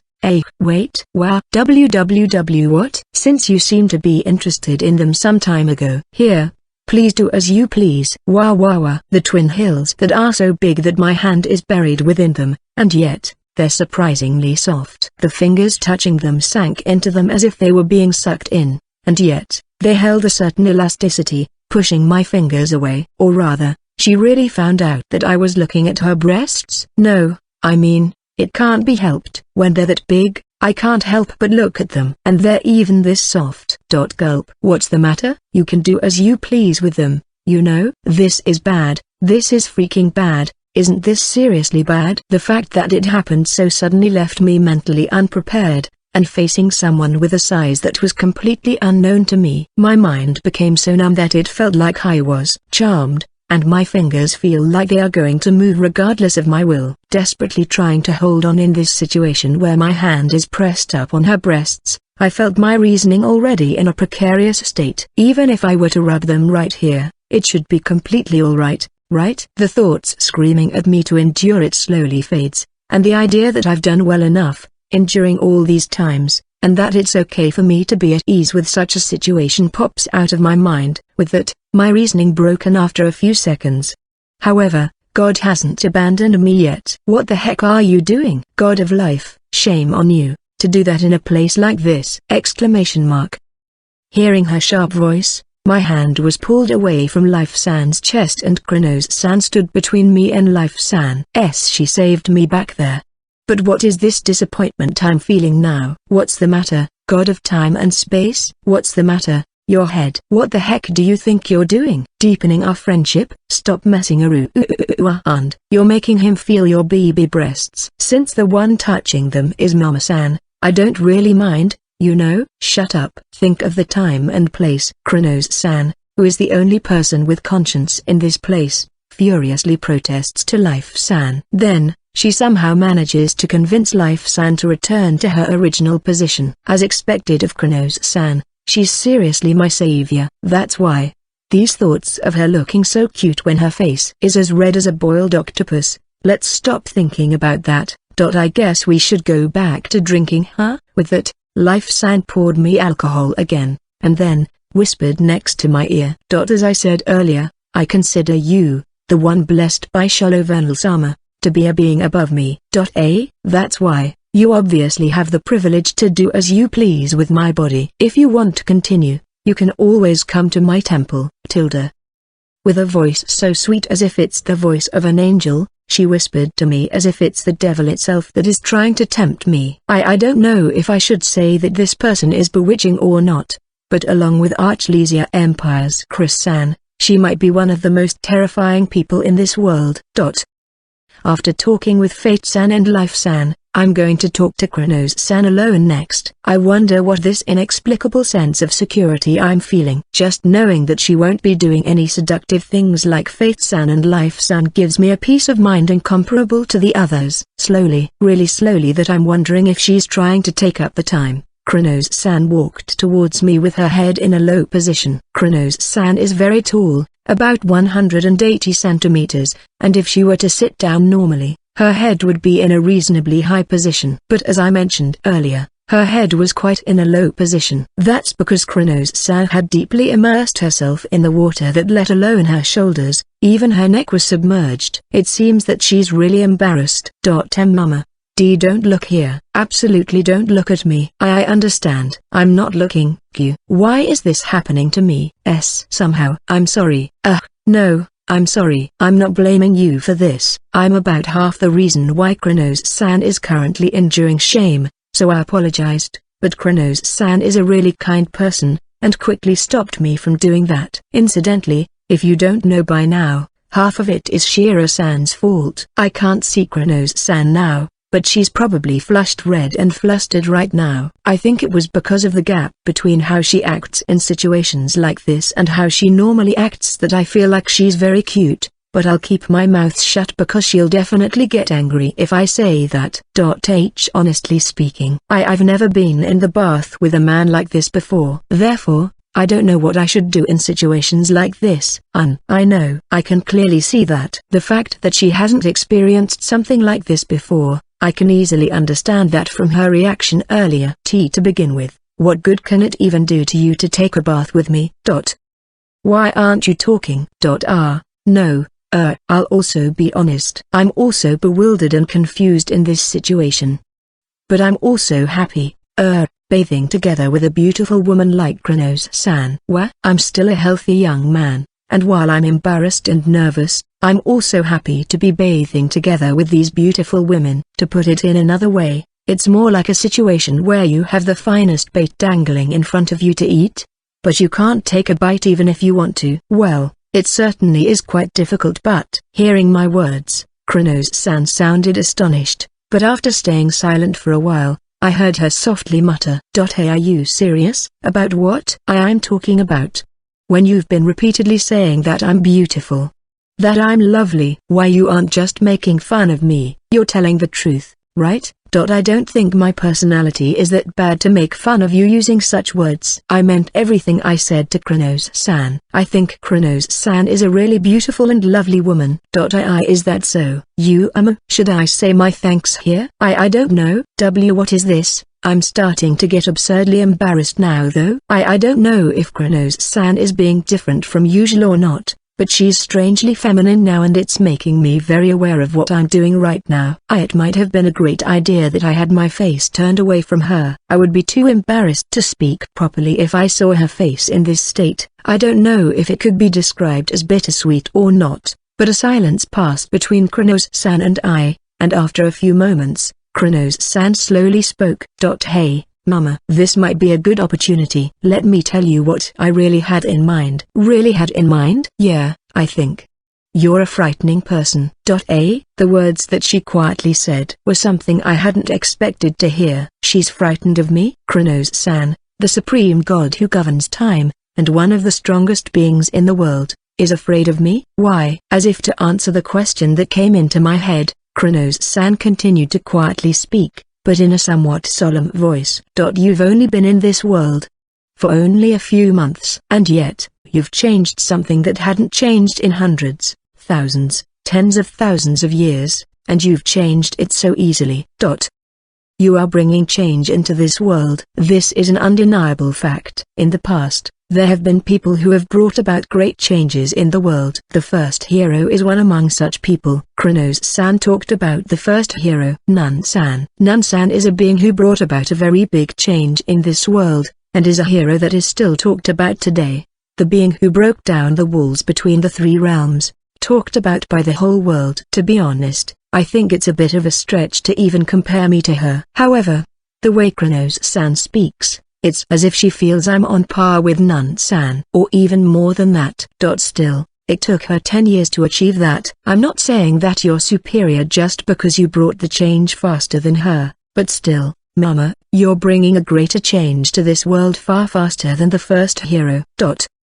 Everyone who is involved with you changes. Shalovan-sama, god of fate, and even god of life. That's why I find you so frightening. When I talk to you, it's as if who has been unwavering for countless years, is being changed in ways I couldn't resist. That's why I can't help but be frightened. Change is frightening. It was a feeling that I, being human, could understand to some extent. Change isn't always a good thing, and if the change is about you yourself, in a way, it's also as if you're losing your past self, and in a way, it's as if you encountered the unknown. That's why I could understand what Kronos-san was saying, and why I didn't refute. However, what Kronos-san is saying didn't end there.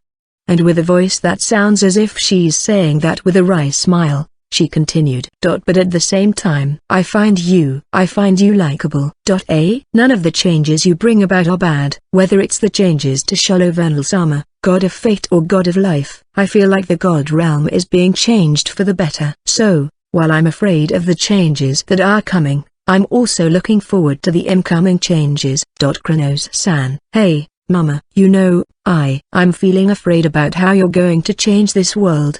But I also want to see where it goes, and wish to see it myself. I have my expectations of you. Saying until that, Kronos-san held a sake cup in her hand, held it out to me before pouring me a drink. In the corner of my gaze, which naturally moved, is Kronos-san, with an affectionate, gentle smile on her face, looking at me with her differently colored eyes. With the appearance of a strong and beautiful goddess. That's why, Mama. Yes, from now on, continue being the same as always. The you who are living up to my expectations. Continue doing so, and I will always be by your side.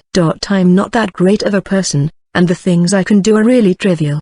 But, Let's see. If it's within my abilities to grant, I would also like to be someone who doesn't disappoint Kronos-san's expectations. Honestly, I think she was overestimating me. I don't think I'm that great. I'm someone who has been blessed with having people around me, but I think I'm just an ordinary person you can find everywhere. However, if someone holds expectations for this insignificant me, I'm going to do my best to live up to their expectations.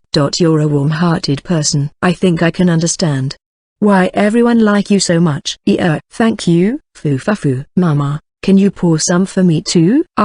Yes, here. Kronos-san's smile that I haven't had the chance to see looks very beautiful and somehow feels divine. After listening to Kronos-san's request, the both of us poured alcohol to each other's cups, and lightly clinked our sake cups with each other. Before I knew it, I don't know if Kronos-san's nervousness had faded or not, but I can see a little bit of her beautiful and slender body, and seeing the glistening drops of water dripping down her skin made my heart skip a beat. This is a great opportunity. Tell me more about you, even if it's just trivial things. I want to know a little more about what kind of human you are. I understand. Then, in exchange, Kronos-san, please tell me more about you too. Is that how it works? Fufafu, yeah, I don't mind. But don't expect anything that interesting, alright? No, I'm going to be expecting you to talk about interesting stuff. Good grief, you're this kind of person, huh? When I jokingly told her that, Kronos-san happily smiled. Was it because we've spoken unreservedly with each other? Somehow, I feel that today's conversation has changed my impression of Kronos-san. I'm really glad to hear Kronos-san's real thoughts. There were times when I think she's just overestimating me, but I still feel glad that she's holding expectations of someone like me, and such expectation was never a burden for me. I know that it would be a difficult thing to do, but I will do my best, for I want to continue being a person who is upholding Kronos-san's expectations.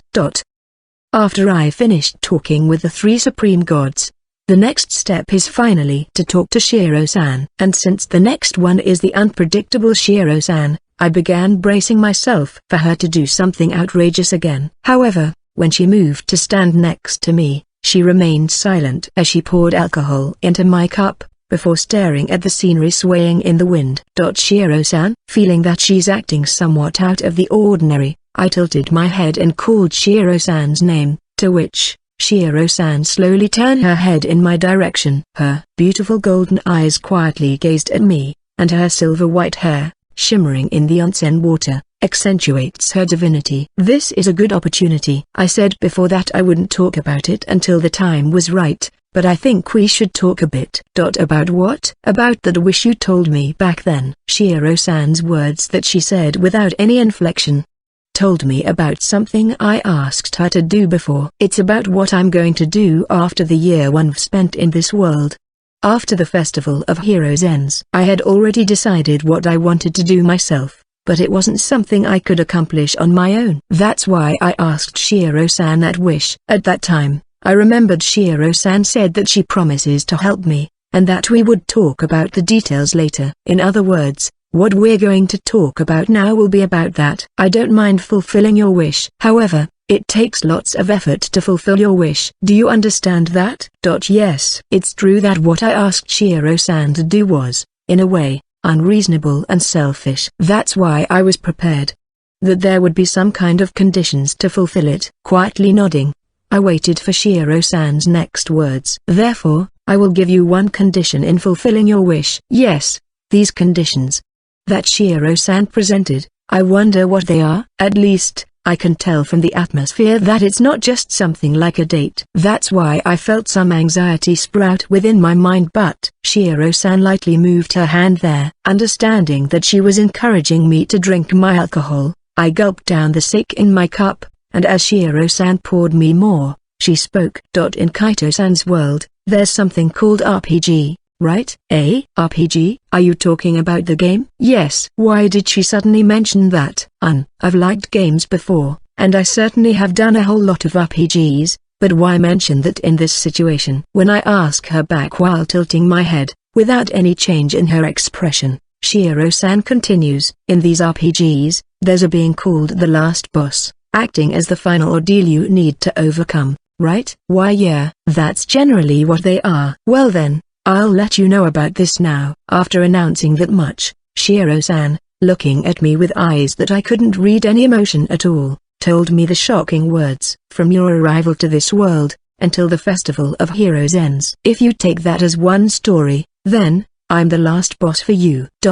What is she talking about? Shiro-san is the last boss for me? Why? You've met so many people, formed so many bonds. But it's not enough. Not enough? Yes, at least, it still isn't now. Let's go back to the condition! The moment Shiro-san told me this, a feeling of intimidation weighs down on me, so heavy that I can't find the words to express it. It was difficult to even breathe. And while releasing a pressure that seemed to crush every single cell in my body, the Absolute God quietly announced, from now until the Festival of Heroes ends, gain more experience, weave as many bonds as you can. Turn those bonds into your own wings, not for the sake of anyone else, but for your own sake instead, and then stand before me. At that time, show that you can triumph over me. Wow.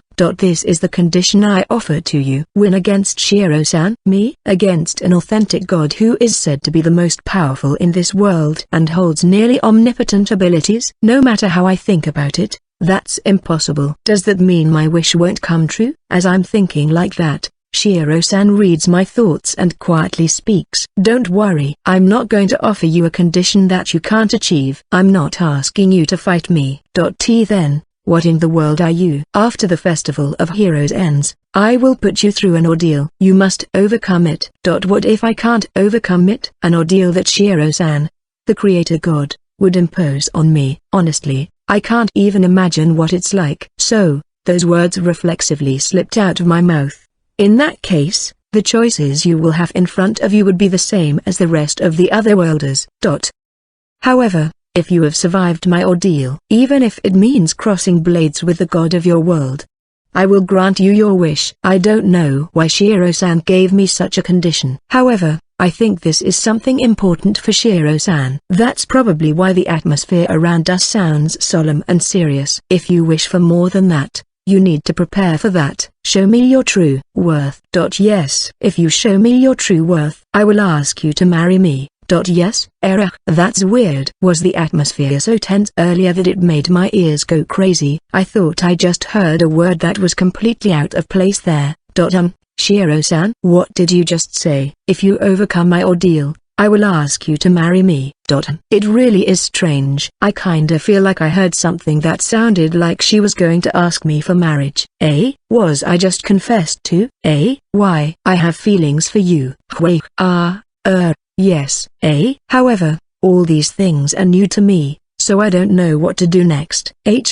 Shiro-san have feelings for me? I can feel from the atmosphere that she isn't joking, but with her face still expressionless, I don't feel that it's real, or rather, how should I say this? So, I want to see definite proof that you're someone difficult to acquire and a being that is unlike others. Show me your true worth, and give me a reason to believe you're worthy.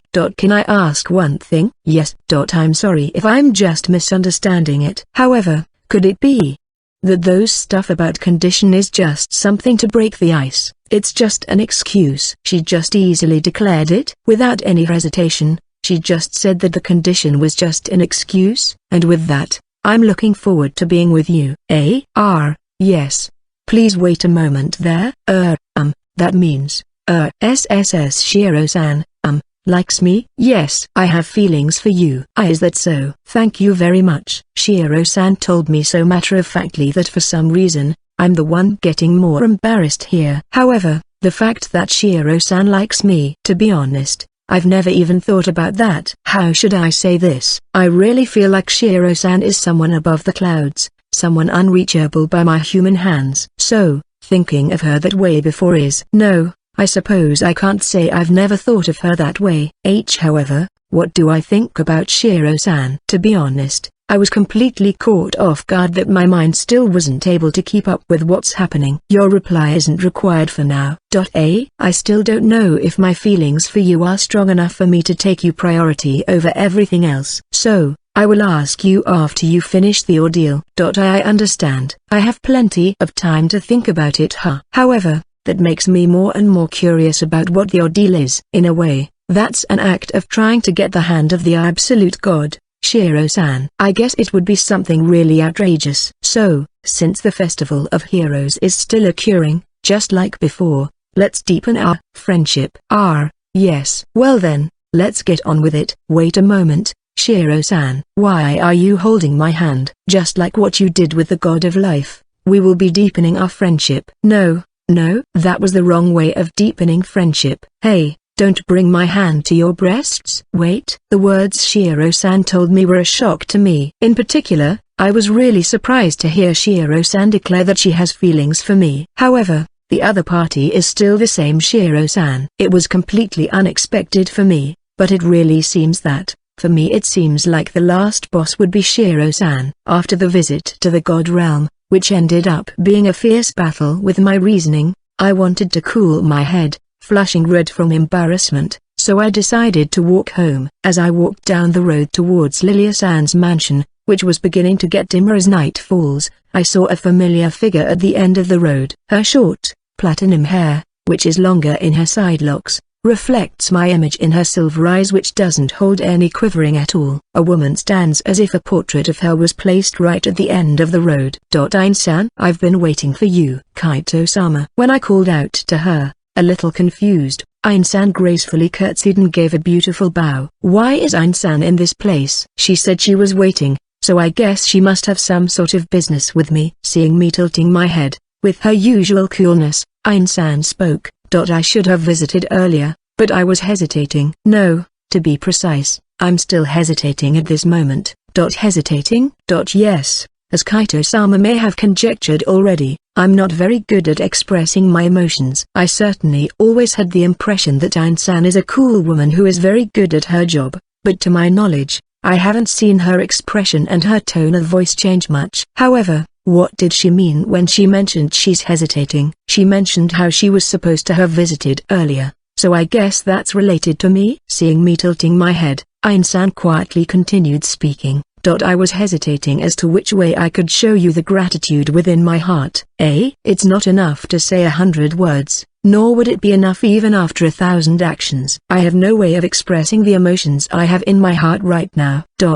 As she told me this, Ain-san slowly approached me. The small-statured Ain-san is just a head smaller than I am, and as she gets closer, her face is at my chest area. And then, coming in front of me, Ain-san slowly reached out her trembling hand and lightly grasped my clothing around the center of my chest. Thank you very much for saving Kuramo-sama. Ain-san, it's not like I know that Kaito-sama doesn't take such action as some sort of achievement. Ain-san's words, which seemed to see right through my heart, were exactly right. It's not that I was thinking of saving Kuro or fulfilling the wishes of the 6 kings or Ain-san or anything of such magnitude. I only confessed my feelings to Kuro because I was in love with her, wanting to tell her how I felt about her and asking her to be my lover. Everything I did was just for me. It just happened that such an act would lead me to saving Kuro. However, I can't thank you enough. I don't think I've ever seen Kuramo-sama so happy. Ain-san, I was the first baby bird that Kuramo-sama raised. Kuramo-sama reached out to me back when I was a little girl, alone and shivering with nowhere to go, and asked me to go with her. She led me to the place where I could call home. While holding onto my clothes, Ain-san tells me with her face down and her small shoulders trembling. I just continued quietly listening to her story, trying not to interrupt her as much as I could. It may be selfish of me, but I consider Kuramo-sama as my mother. I am the person I am today because of the love and nurturing that Kuramo-sama's gave me. That's why I became her maid, to use this life that Kuramo-sama picked up for the sake of Kuramo-sama's will for the rest of my life. To serve Kuramo-sama until the end of my life. It's ironic, isn't it? I was so drunk with the happiness of serving and being by Kuramo-sama's side, that it was late in realizing the wish in Kuramo-sama's heart. I wished to live for Kuramo-sama, but I was also the first one to drift away from Kuramo-sama's wish. Ain-san, raised by Kuro, became a maid devoted to Kuro, but now that I know about Kuro's wish, I can understand her regret. Ain-san's choice was to stand behind Kuro, instead of Kuro's wish of standing next to her. And just when she realized that she was drifting apart from Kuro's wish, that's something I couldn't do anymore. I already clearly see Kuromu-sama as my lord. I had formed a self that was proud to serve Kuromu-sama. I couldn't change the way things were anymore. I felt really pathetic, even though I knew more than anyone else about Kuromu-sama's suffering, her wishes, and yet, I couldn't do anything about it. So, ending her words, the Ain-san looks up. Her silver eyes that shed some tears stared at me, and after a few moments of silence, she spoke. Kaito-sama, I will remember this favor for the rest of my life. Even if you don't think of yourself as such, for me, I still think that you're our savior. I feel that you're kind of making it sound very impressive. No, I may be hesitating on which words to say to express my gratitude, but I can unhesitatingly say that my thoughts about you come from my heart. I love you second in the world. I will put you second only to Kuromu-sama. What the heck is this? I'm kind of feeling a chill similar to how I felt when I first met Isis-san. I don't really know why, but did I flip some sort of switch from Ain-san? Her expression still held the same coolness as usual, but her eyes kind of looks like it's filled with an absurd amount of passion in it. Simple it may be, I've finished telling you how I feel at this moment. Yes. I understand. If there's something troubling you, you can always call for me. If there's someone troubling you, I will immediately erase them.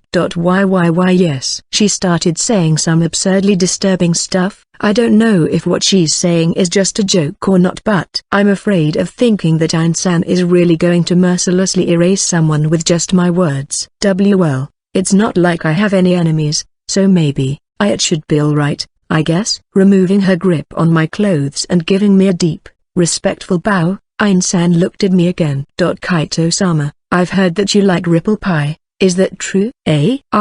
Yes. Well then, meager it may be, please receive these. Wait, Ain-san? Right after I nodded, Ain-san took out a box out of nowhere that looked like a cake box. Or rather, she's just giving me a mountain of them. I'll just ask just in case. But these are ripple pies. It might be presumptuous of me, but I thought of offering these as my gratitude. How many of these are there? Approximately around 1,000. 1,000 ripple pies? Didn't you prepare way too much? The heck is this? It kind of looks like a wall of boxes already though. Seriously? If you need more, I can always make them for you. Yes, thank you. Well, I have my magic box, so they won't get moldy. But even if I eat a ripple pie once a day, that would mean these are more than 3 years worth of ripple pies.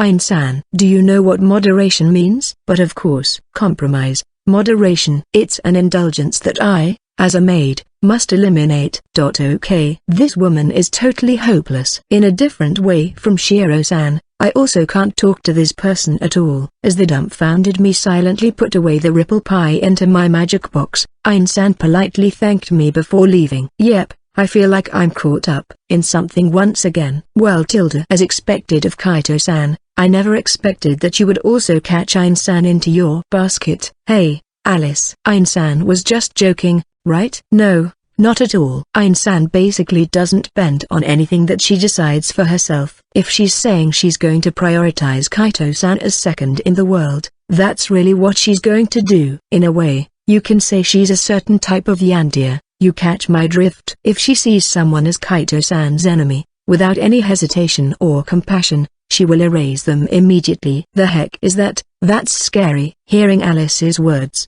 who appeared as if it's something natural, I felt the same chill run down my back again as before. No, I'm really starting to feel like something outrageous just happened. The 8th day of the Earth month, heading towards Alice's general store, I walked along the street that I'm quite familiar with nowadays. Alice has always been behind me lately, acting as my guard away from sight, so I can talk to her as soon as I want to. However, I wonder if it has become a habit or not. Somehow, when I want to talk with Alice, to hang out with Alice, I would find myself walking towards her general store. Well, Alice's general store has a variety of products that I like. And just as I'm feeling like she had been making me her target market, it had been quite fun for me to look around her store. In addition, Alice's main body may have been around me as my guard, It seems that she had placed a clone in her general store, so it's open for business as usual. Well, it seems like just as usual, it doesn't get any customers. With this in mind, I arrived at the general store and opened the door. And found someone unexpected in there. If it isn't Kai-chan. Yahoo tilde. Fate-san. In front of the counter, riding on her floating cushion, drinking tea with Alice's clone dressed in a cat costume was the supreme god of the god realm, Fate-san. As I tilted my head, wondering why Fate-san was here, the cat-costumed clone blurred and taking its place was the familiar Alice. The real one probably changed places with the clone. As Alice set up a chair for me in front of the counter, as she had been used to doing on my visits, she spoke. Fate-san often comes here, you know. Is that so? I see. I was just thinking that it was an unexpected combination. Really? Shaltan and I are soul friends, you know. We're quite close. Now that she mentioned it, when I visited the God Realm, when Fate-san acted in a way that angered Kuro, Alice hurriedly showed up to warn Fate-san about the situation. Despite Alice's usual cheerful demeanor, she had a rather dry personality, so the fact that she worried about Fate-san proves that she's really close to her. In addition, back when we're bathing in the onsen, I remember Fate-san mentioning how Alice had a special way to bypass her authority. In short, it can be said that Alice satisfies the condition that Fate-san likes, that is, she is someone who she can't control with her authority. Well, my friendship Fate-san goes for 20,000 years already. We've been friends since the day I went with Kuro-san to invade the God Realm, and she would come visit the shop often, even if it's the cat clone manning the store. She never bought any of my merchandise though.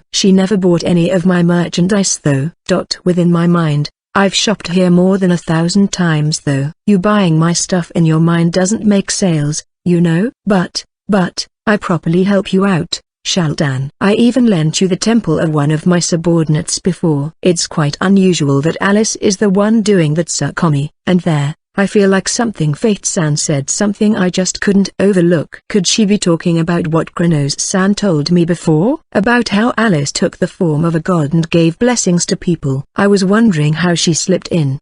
But I never expected that she would have a supreme god as an accomplice. Well, let's put that aside for a moment and explain to Kaito-san that Fate-san often takes refuge here.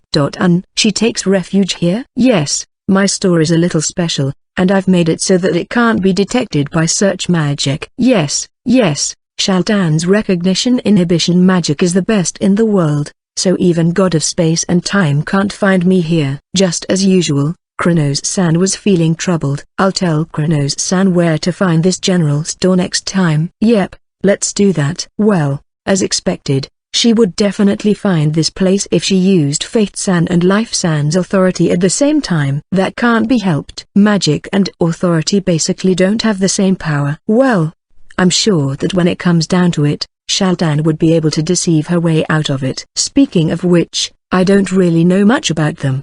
But what's the difference between magic and authority? I was curious about what Fate-san casually said, so I decided to ask them about the difference between magic and authority. Somehow, from what Fate-san just said, I got the impression that authority is a higher power than magic. I wonder how it actually was. In response to my question, Alice and Fate-san exchanged a glance and nodded at each other, before Alice spoke. I suppose it would be alright. Kaito-san is getting more and more acquainted with the gods, and since Fate-san, a supreme god, is here, shall we explain what authority is? If it's alright, yes. Well then, I'll get things prepared then. Prepared what? As soon as he said that, Alice took a huge blackboard out of nowhere, and at the same time, an armchair that looked like something you would find in a school appeared, and for some reason, Fate-san sat on it. Moreover, looking at her again, I saw Alice's outfit had changed to a white coat for some reason. Thereupon, Alice and Fate-san exchanged glances once again, nodded once, and spoke at the same time. Teach me, Shaltan-sensei. The heck, you starting a skit or something? And thus, in this corner, I, Shaltan-sensei, will be answering the questions of the students. Here, Shaltan-sensei. In other words, Alice is playing the role of the teacher, while Fate-san, who just raised her hand, is playing the role of the student. I'm starting to feel like I asked the wrong people. Also, it's not the god Fate-san that's teaching, it would be Alice. Huh? Well, it certainly feels like it would be impossible to have Fate-san take the role of a teacher. As I was stunned by the turn of events, a smug smile appeared on Alice's lips, before she pointed towards Fate-san, who was holding up her hand. Yes, student Fate-san. You can ask your question. I'm tired already, so can I go home now? Why? We haven't even answered a single question yet. Look, I'll bake you some cookies later, so please take it seriously. Yeeeeeeees. I wonder what kind of reaction I should make here? These two were acting like complete idiots, but on one hand is one of the 6 kings, the pinnacles of the demon realm, while on the other hand is a supreme god from the god realm. With these two standing among the top of the world, I'm feeling anxious if this world would be alright. Well then, once again, Shaltan-sensei, I have a question. Yes, please ask. Does bananas count as snacks? Let's see. Bananas are nutritious, sweet and easy to eat when you're hungry, so with it being a great food, I don't concede. Wait, what kind of stupid questions are you saying now? A self-Tsukumi. How should I say this? These two sure are close. And as I thought, with this combination, Alice ended up being the Tsukumi instead of the Boke. In fact, looking at them like this, they seem to make a great combination, and their personality seem to be compatible with each other. No, I just thought that's something I should ask at least once. Anyhow, once again, what are these authorities that gods use? I'll say this now, but seeing how the one asking the question is a supreme god, it really looked like a farce. Authorities are inherent abilities of gods, directly given to them by the absolute god of the world, Shallow Vernal Sama. At the same time, authority is also something that the gods govern. The fact that gods were referred to as god of denotes the authority they govern. In that case, how is that any different from magic? Yes, they may be similar, but they're also very different. The authority allows them control over the concept itself, so it's a higher power than magic. Please teach us in an easier to understand way. Let's see. If I were to compare it to sport, magic is an art that allows the athletes to improve, while the authority allows them to manipulate the rules of the game itself, or something like that. In the first place, in relation to existence, authorities are far higher. While explaining what authority is, Alice began drawing pictures on the blackboard. Drawn on it was Chibified Fate-san and Alice, and some dice. Let's take Fate-san's authority over Fate as an example. First of all, the principle itself. Principle of causality manipulation can be used even by the upper ranks of the high-ranking demons. There are even magic that allows you to see the future and manipulate the principle of causality. Then, wouldn't magic, that could do the same thing as an authority, be superior? Of course, even though it can't do everything, magic does allow them to use such abilities. For example, if I wanted to determine the outcome of this dice roll, I could easily do that. In this situation, here's a question. What would happen if Fate-san and I were to use our abilities to determine the roll of this die? If I try to get a 1 and Fate-san tries to get a 6, what do you think would happen? I guess that would depend on who's stronger among you two, huh? Indeed, even Ein-san can manipulate time, which makes me understand that what can be done with authority can also be done with magic. But then, I can't tell the difference between magic and authority anymore. As I was thinking that, Fate-san asked Alice to explain again, which she reiterated with an explanation that's easier to understand. As a matter of fact, that isn't the case. Even if I'm many times stronger than Fate-san, in this case, the 6 that Fate-san determined will always come out. It's the truth of the world that authority would always be superior to magic. That is because authorities are the rules themselves. Thus, even if a magic and an authority were to do the same thing, the authority will always take precedence. Then, does that mean those who make use of authorities are much more powerful than magic users? As a matter of fact, it can't be said that this would generally be the case. Since the authority is a very specialized power, they won't be able to do anything that doesn't correspond to their authority. With magic, they would be able to do as many things as they want depending on their personal skills, but while authority may be more powerful, its effects are limited. In other words, it would be like the all-rounders versus the specialized. Magic can do a wide variety of things, but it's absolutely no match for authorities that can do the same effect as their spells. On the other hand, authorities would have absolute dominance within a certain scope, but it can only do certain things, so there would also be times when they aren't very practical. Well, I can do a lot of things with my authority. There are exceptions after all. Fate-san's authority is basically known as the strongest because it allows her to interfere with any phenomena. It's for this reason that Fate-san is the strongest among the gods, aside from Shalovernal-sama. Indeed, Fate-san's authority that allows her to interfere with the principle of causality sounded like it could do anything. In short, except towards those whom her authority is ineffective, Fate-san holds absolute supremacy over all others.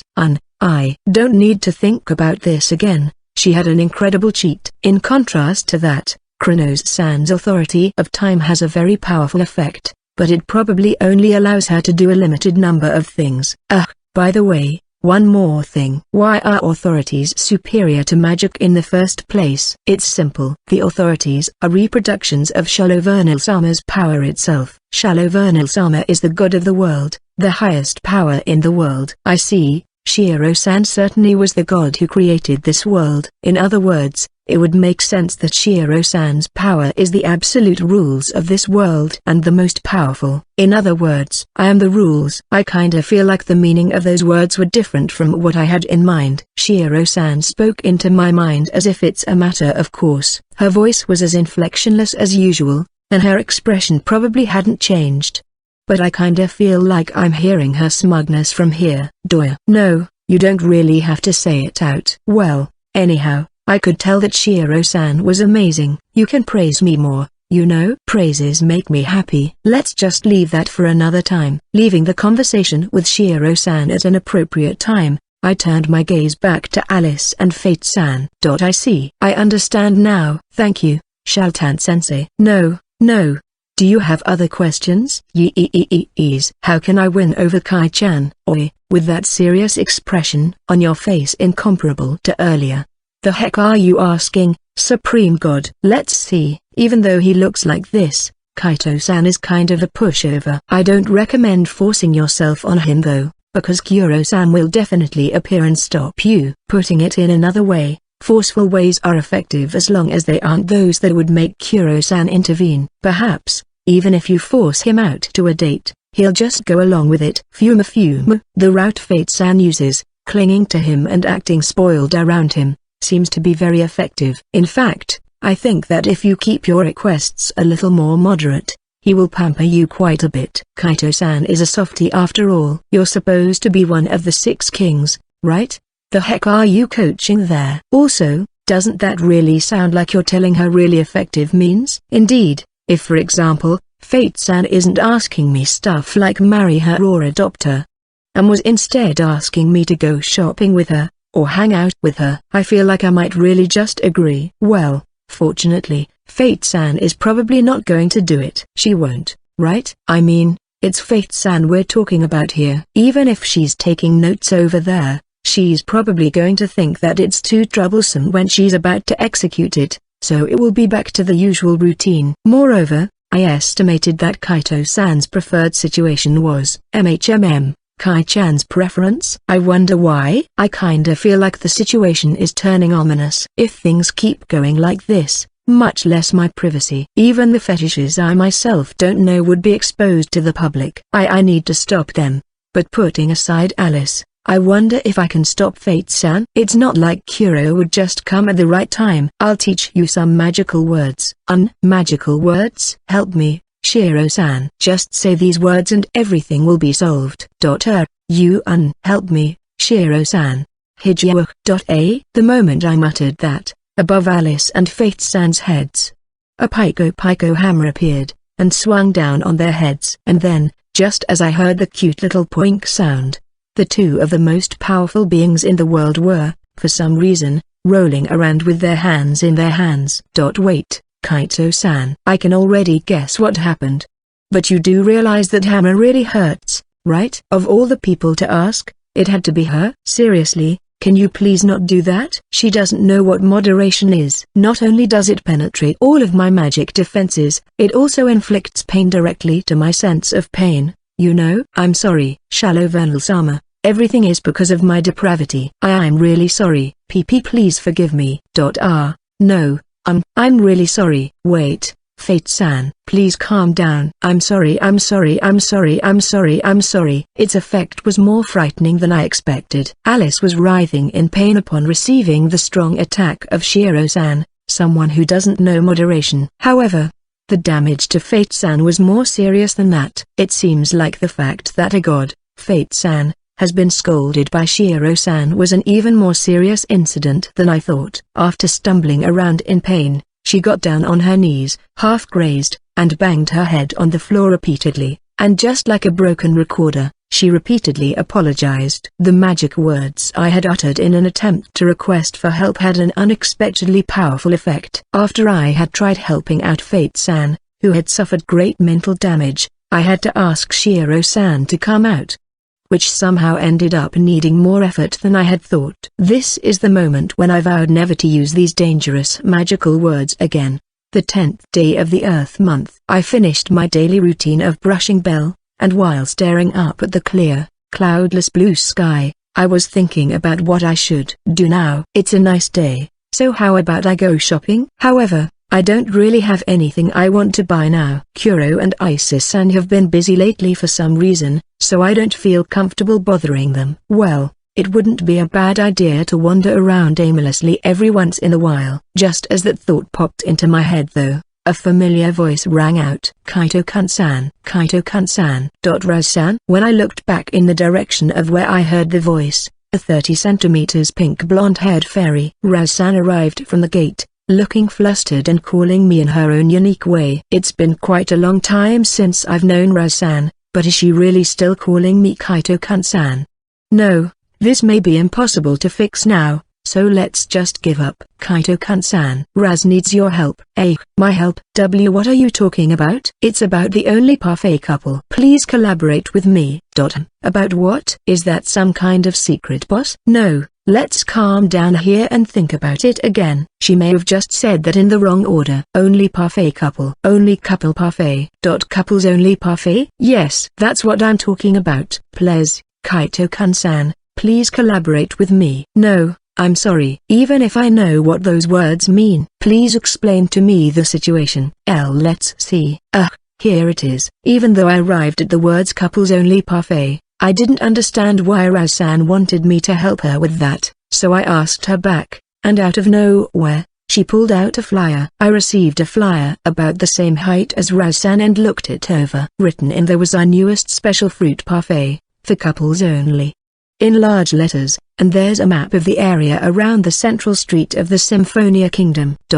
And how can I be of help with? Raz really wants to try this fruit parfait. However, I was told that they can't serve it if it weren't to a couple. Well, it's a couples-only parfait after all. That's why, Raz tried asking Agt-kun. But Agt-kun said no because he was going there with Eva-san. Fume. Raz-san said she asked Agt to go with her first, inviting him to go eat a couples-only parfait. Does that mean Raz-san and Agt are in that kind of relationship? I didn't know. That's a couple with quite the tremendous size difference right there. However, now that I think about it, I think I can see what Raz-san needs my help with. I see. You want me to help you convince Akt, right? That's not it. Raz is asking you to come and eat parfait with me.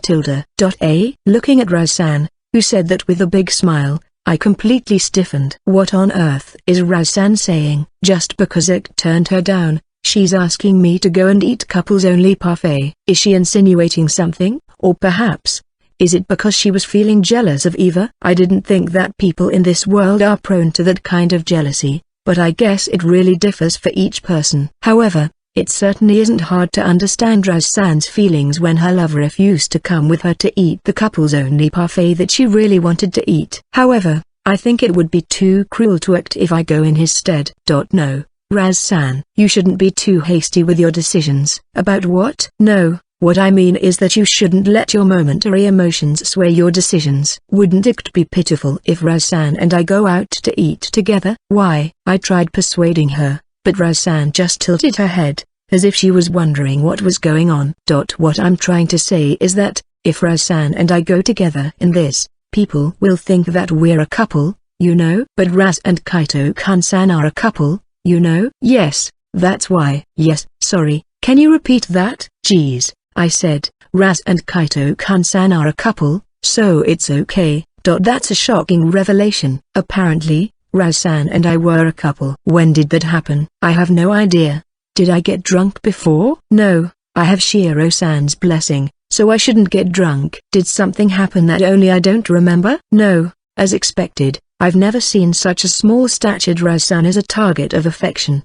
In that case, the only possible reason here would be, Raz-san. This might be rude of me to ask, but, Raz-san, do you know what a couple is? Of course. That's what is called when boys and girls love each other very much and are very close with each other. She isn't wrong if it was interpreted broadly, but why do I feel that she doesn't know the critical part? Apparently, from Raz-san's point of view, a couple is nothing more than good friends of the opposite gender. No, of course, calling that a couple isn't a mistake either. But I suppose the couple mentioned in the flyer is referring to lovers. Feeling the discrepancy in Raz-san's perception of a couple, I was wondering how to explain it to her. But Raz-san seems to have thought about something, and her expression changes to shock. Raz loves Kaito-kun-san and thought we were close to each other. But could it be Kaito-kun-san doesn't love Raz? That's not the case. I love you and feel like we're close with each other. That's why. Please don't look like you're about to cry, as Raz-san said that while her body was quivering and tears appeared in her eyes. I could no longer choose any option other than affirmation. Then, Raz and Kaito-kun-san are a couple? That's right. Well, I was just lost in thought earlier. Raz-san and I are a couple. Yay, I'm happy. Yay, yay. I can't do this. It's very impossible for me to make Raz-san, a literal fairy, cry. Seeing her so happy like that, I can't say how she's mistaken. Deeply cursing myself for being so easily swung around, my shoulders slumped down. Then, Kaito-kun-san, will you come with Raz to eat parfait? Yes, let's go. Yay. Kaito-kun-san, I love you. Raz-san, whose body was stretched out as much as she can, with her arms reaching out above her, and was flapping around on her little wings, was so murderously cute that I could no longer say any objections. Walking side by side with Raz-san on a busy main street in the late afternoon. Well, I'm the only one walking, while Raz-san is flying around, flapping the little wings on her back. Putting aside if this was just a normal stroll. But what I'm troubled about now is that Raz-san and I are currently a couple. Or so we bear that title, as we were going to eat a limited edition parfait. How do you expect me to be calm like that? Raz's height, I don't know the exact number, but I think she's about 30 centimeters. The height difference between me and her would be about 140 centimeters. At least, we don't look like a couple when others look at us objectively. The way we look now, they would only see a human walking with a fairy. However, if we go to that restaurant and have a couples-only parfait, the people will start looking at us in that way. If that happens, I feel like a really serious damage to my public image. Thinking about it, Kuro appeared in my mind. Yep, it was too late now. While thinking about such unnecessary things, I exchanged small talk with Raz-san. Hey, then, Raz-san has a field behind Kuro's castle. That's right. Raz is raising hyper vegetables and fruits. I knew that Raz-san was growing rice and vegetables, but from what I've heard from her, she has a fairly large farm. I see. Raz-san is amazing. Really? Raz is amazing? Yes. You're very amazing and I respect you. Is that so? I got complimented. What a cute little creature she is. Raz expresses her joy with her whole body, moving her little body as best as she can, and she's as cute as a small animal. I guess this is what they meant when they said how small things are cute. Seeing Raz-san looking happy as she flew around, I felt a smile naturally appear on my lips as I continued walking. As soon as we reached our destination, I felt that my fears were unfounded. There were various couples sitting in the many seats, which seemed to be like an outdoor cafe. There was a man who looked like a demon with a height of nearly 3 meters, and a dwarf-like woman who was less than 120 centimeters tall, and the difference between their heights are nearly 2 meters. It seems that in a world where various races live as close neighbors, couples with a difference in height aren't particularly rare. In fact, when I asked the waiter for a couples-only parfait after she showed us to our seats, She accepted my order easily and without questions. Since Razsan's size is also like that, I also decided to ask her to bring us a teaspoon that is used for black tea while I'm at it. I'm looking forward to it. Is it ready yet? Would they bring it sooner now? Razsan, we just ordered it. That's right. As if she's looking forward to the parfait that much. Razsan restlessly moving around the table. Unfortunately, there doesn't seem to be any chairs for the fairies in this shop, so Razsan places her small shoes on the chair and sits on the table. Razsan, do you like parfaits? Yes. Parfaits are so sweet and fluffy, and Raz really loves it. But the parfaits at restaurants are so big that Raz can't eat it by myself. Certainly, given Razsan's height, a normal parfait is too big for her. And that's exactly why most of the parfaits would be too much for her. And that prediction seems to have been correct, as after we chatted for a while, a large parfait, the couple's only parfait that was for 2 people, was brought to us. It looks like it's made with lots of fruit and looks bright and delicious. Wow. I've been waiting. Kaito-kun-san, let's eat quickly. When the parfait appeared, Razsan's excitement went through the roof, as she stared at the parfait, that was bigger than her own body, with a twinkle in her eyes. Soothed by her cuteness, I handed the teaspoon to Razsan, but a major miscalculation occurred. I thought a normal spoon would be too big for Razsan's size, but even a teaspoon was more than big enough for her. And when Razsan held it, it looked like she was holding a spear. Razsan, can you carry that in your mouth? It looks difficult. I knew it. Please lend me that for a bit. As I thought, it was going to be difficult to scoop it up with a teaspoon and carry it into her mouth. So I asked Razsan to lend me the teaspoon, and with a smile, I asked her, Razsan, which one would you like to eat? You're going to feed me? Yes. This spoon seems to be too big for you. Wow. Kaito-kun-san is really kind. Thank you. If it's difficult for Razsan to eat it herself, then I can just feed her. With that in mind, I ask her while holding the spoon in my hand, and after thinking about it for a moment, Razsan tells me what she wants to eat, pointing to a fruit that looks like a strawberry. Right here? Here. When I scooped up the requested portion and put it in front of Raz, she spread her mouth open and took a bite of the parfait. Well, she still didn't eat half of that spoon though. It's delicious. Really? That's good to hear. Yes. Please eat too, Kaito-kun-san. This parfait is too much for Raz. I see. If Razsan takes a bite and I eat the rest of it, it'll be just right, huh? However, wouldn't that be an indirect kiss? Well, I guess it's fine. Razsan didn't seem particularly bothered by it either, so I ate the remaining parfait on the spoon. Then, I listened to Razsan's request again, scoop the parfait, and let Razsan take a bite before eating the rest. Razsan twists around and smiles with happiness with each bite, almost to the point of exaggeration. She really is quite the cute person. As we proceeded to eat our parfait in this way, I was soothed by Razsan's cuteness. When I heard some familiar voices. Good grief, why didn't you come with Sis Raz? No, you also have a sweet tooth too, right? That's why. I appreciate the sentiment, but I feel sorry for Sis Raz. No, well, it's true that I did a bad thing to elder Sis Raz, so I'll get something as a souvenir for her. It's at Kun and Eva-san. When Razsan and I turned to the direction of the voice, there was a large blue-skinned man and an equally large woman with wolf ears, and when she saw them, Razsan loudly called out their names. Elder Sis Raz? And also, isn't this Kaito? Long time no see. Eva. Long time no see. I see, Kaito was brought here by Sis Raz? Yeah, well, hearing Razsan's voice, and Eva also notice us and come up to the table we were at. When I nodded to her question, Eva hit who was next to her with an apologetic look on her face. I see, I'm sorry, Sis Raz. My idiot here is quite insensitive. It's fine. Kun and Eva-san are husband and wife, so he's right to prioritize you. Thank you for saying that. Kaito too, thanks. No, you're welcome. Apparently, Eva was bowing to Razsan, as if she was concerned about Ikt's refusal of Razsan's invitation. But then, Razsan didn't seem to mind at all though, as she told them not to worry about it with a smile on her face. Thereupon, I suddenly thought about something that had been bothering me for a while and decided to ask them now. Speaking of which, I noticed it before. Why do Act and Eva call Raz-san as sis? That's because elder sis Raz is older than us.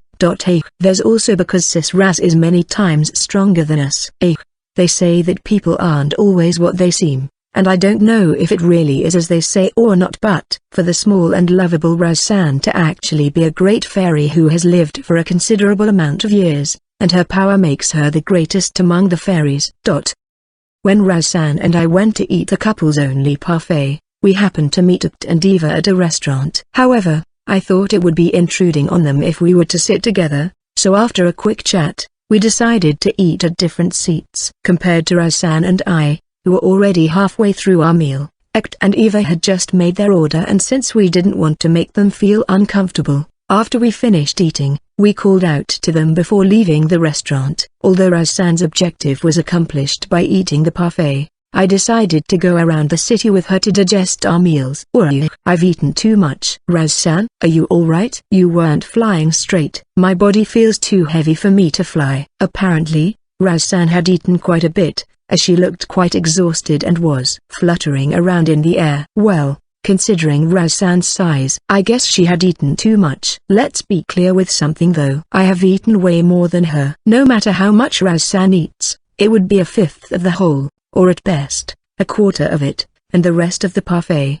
The rest of that parfait that was originally for 2 people, I had eaten nearly 80% of it. To be honest, eating that much was quite heartburning. If I ever hang out to eat with Raz-san next time, I'll go ask for a mini size for her. If you want. How about you ride my shoulder? Are you sure? Yes. Yay. Thank you. When I suggested it, Raz-san sat down on my left shoulder with a happy smile in her eyes, and while her right hand was leaning on my neck. The feeling of Raz-san's hand, small and soft as a marshmallow, tickles my neck. Raz-san, is there anywhere you'd like to go? Though I say that, I don't know much about the area either. I want to buy some souvenirs for Noin and the others. I see. You're kind, Raz. Really? As Raz-san exclaims that while adorably raising her hand, she looked impossibly adorable, and I couldn't help but reflexively reach out and pat Raz-san's head. However, I can't pat her head with my palm, so I only use 2 fingers to pat her head. After patting her once, the thought that it might have been rude to pat someone older than me came to my mind, however small she may be. But Raz-san happily smiled. Kaito-kun-san's hand is so gentle. You can pat me more. Yes, well then, I'll take you up on your offer.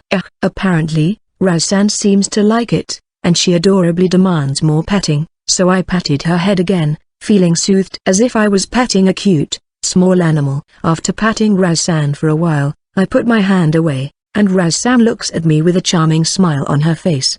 Kaito-kun-san feels fuzzy. Fuzzy? Yes, as warm and gentle as the sun. Raz-san loves the gentle Kaito-kun-san. Thank you. I see. When she said fuzzy, she meant warm.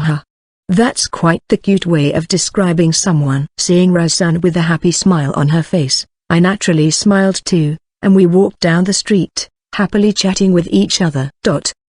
After finding some good souvenirs, we then continued walking around the main street together. Raz-san would be so excited when she found a store that looked interesting, and how should I say this? I feel like I've really been pushed around. I wasn't bothered by that at all though, and seeing Raz-san overjoyed and in high spirits, I felt like my heart was being healed. Before I knew it, the enjoyable time passed, and as dusk dyed the main street in its colors, Raz-san moved away from my shoulder and told me that she would go home. Kaito-kun-san, thank you very much for today. No, I've also had quite a lot of fun today. Raz had a lot of fun too. We're the same. I guess so. Seeing Raz-san looking like she had lots of fun with her arms open wide, I smiled back at her and responded. Kaito-kun-san, let's go hang out again. Okay. Yes, with pleasure.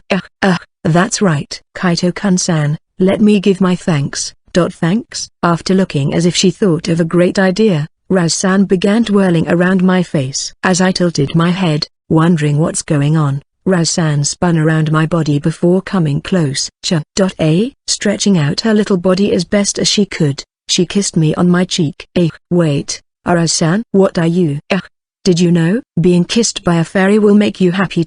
I see. Yes. However, fairy kisses are very special. They're only given to the opposite gender that we very love. It seems that I was the only one shaken by what she did, as Razan seemed to be smiling rather happily. Being kissed by a fairy will make you happy, so to speak. Is this something like a fairy's version of blessings? By the way, this is the first time Razan did this. I also love Kuromo-sama, but Kuromo-sama is a woman after all. Is that so? However, is it really fine in my case? Of course. Kaito-kun-san and Raz are a couple. We're very close friends. I see. Emphasizing the word very, Raz-san tells me so, sounding really happy. Her innocent smile that was illuminated by the sunset makes her look just like a fairy with an atmosphere filled with loveliness and mysteriousness. She still seems to be misunderstanding what being a couple means, but does this mean that if I don't think too much about it, I can just become good friends with Raz-san? Kaito-kun-san, next time you come visit Raz's field, let's go pick vegetables and fruits together. Yes, certainly. Yay. I'm looking forward to it. Feeling as if all the malicious ideas in my mind disappeared, seeing Razan being innocently delighted, I feel ridiculous for being strangely agitated. The 12th day of the Earth month. I was chatting with Kuro, who seemed to have some time to spare today, while eating baby castellas, when Kuro spoke, looking as if she suddenly remembered something. Speaking of which, Kaito-kun, if you don't mind, I know it's a little late, but how about coming to visit my place? Kuro's home? Kuro coming up with something out of the blue is just the usual, but her suggestion today sounds appealing. I've been to the demon realm before, but I've never been to Kuro's home. Raz-san did invite me to see her field, and I'm acquainted with many people living there, like Nun-san, Act, Eve, Sex-san and Ein-san, so I want to visit. Most of all, I'm curious what the home of my lover, Kuro, is like. If Kuro's fine with it, I'd like to go. But can I just go there when I want to? Don't worry, I'll bring you there with teleportation magic. As soon as Kuro told me this, a part of her black long coat pulsed and a black vortex appeared in front of me, big enough for one person to pass through. So this is how I'll get to Kuro's home. Then, we'll definitely get there in no time. Just as I was thinking this, something occurred to me. But for someone to go to the demon realm, they would need to show a permit to teleport through the gate, right? Yes, in the past, when I went to visit Isis' home, I needed some kind of permit to pass through the gate. If I were to compare it to my original world, the demon realm would be something like a foreign country, and to go to the airport to visit the demon realm, I would need to bring the permit, which acts as my passport. That being the case, is it really alright to just teleport there? As far as it goes, you can't teleport between worlds without a special permission, but as 6 kings and our children, and some of the high-ranking demons have that permission. Is that permission also effective towards people like me who's accompanying someone with permission? No, each individual needed their own permissions. I think you'll be fine though. As I had imagined, it seemed that in order for a person to teleport from the human realm to the demon realm using teleportation magic, they would need a special permission. But Kuro said it should be fine. As I tilted my head in wonder, Kuro turned her gaze to the side and called out outside the window. Hey, Shutya. It's fine, right? Of course, it'd be fine. I mean, I'm the one giving the special permission to teleportation between realms, so I can officially prepare a special permit for Kaito-san. Here you go. Alice, who had appeared at Kuro's call, took a luxurious-looking black lacquered card out of nowhere, wrote my name on it, and handed it to me. Ah, I see. The one in control of who enters the demon realm is the Phantasmal King, Alice. Thanks to Alice's quick approval, I didn't have to worry about anything else, so I told about my trip to Lilia-san and immediately went with Kuro to the demon realm. To her home. With Kuro's teleportation magic, we directly arrived in front of her house. In front of me, there was a huge castle that was so big I can't fully describe it, but it was clearly several times bigger than the royal castle of Symphonia Kingdom. First of all, their front gate is too big. In front of the lavishly decorated gate, which seemed to be several hundred meters tall, I don't know if it's just decorative or not, but there was a huge piece of armor around 50 meters tall. No, that just looked too extreme. That rather than an armor, it looked more like a giant robot. As expected of the richest person in the world. No, I told them that I didn't need such a big house. But Ain and the others insisted on building a house this big. I guess it really had to be in regards to the dignity of being one of the 6 kings. I suppose so. Moreover, since our family has lots of members, our home needed to be reasonably spacious. While I was surprised by the splendid house that's certainly befitting to the pinnacle of the demon realm, Kuro spoke with a wry smile on her face. Indeed, there may be some of Kuro's family that are as big as Ect, and it may be difficult for them to live in a house that isn't as big as this. Speaking of which, I don't think I've asked you this before. But how big is your family, Kuro? My family is, I think, around 250,000? 250,000? 250,000. No, Kuro could be described as the oldest demon in the world, and if she's lived for so many years and raised so many baby birds, she certainly must have quite a large family. But for her family to be that large. Though I say that, not everyone lives here. Still, there's the headquarters of my trading company in this town, so most of the kids live there. Hey, now that she mentioned it, I was overwhelmed by the sheer size of the castle that I hadn't looked at the area around me. It isn't as big as Symphonia's royal capital, but it's still a reasonably large town. Most of the people who live in this town were probably either members of Kuro's family or people related to them. Once again, I realized the tremendous amount of demons Kuro leads. Incidentally, that over there is also my family. Where, with a bright smile on her face, Kuro pointed towards the huge gate, but I didn't find anyone in the direction she was pointing. Look, over there. Oi, Funf. Come here. I don't see any. Wait. When Kuro called out a name and beckoned them close, the huge armor in front of the gate approached us, its footsteps resounding like the shaking earth.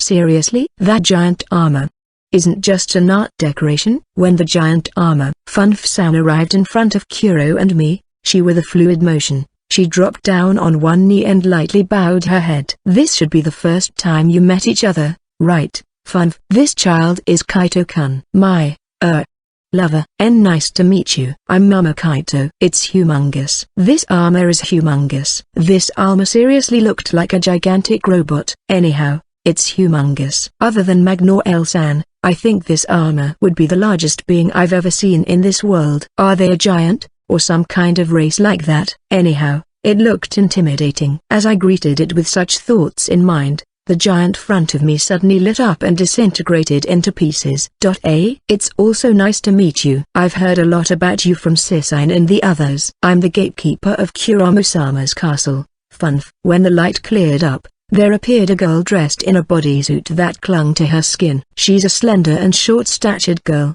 having the height of about 150 centimeters, short peach-colored hair, dark brown eyes and a slightly fragile impression. Funf is good at tempering magic, the same kind as nuns, and the armor on the front was made with that magic. I see. Magic really is amazing. A giant robot over 50 meters instantly transformed into a petite beauty. Seeing me nodding in understanding at Kuro's explanation, even though I looked rather confused, Funf-san smiled and spoke. I'm sorry to have startled you. However, I thought it would be impolite to meet Mama-sama while wearing armor. Once again, welcome to our home. Kuromusama's family greatly appreciates your visit. Yes. I'm in your care. I'm also in your care. Although I was surprised by the impact of her appearance, she feels like a calm and polite person, as she welcomed me with a small smile on her lips. While we exchanged some words after we introduced ourselves, Kuro called out to Funf-san. Funf, the ones Kaito's acquainted with. Ain, Sex and Raz, also Ect, even Nun.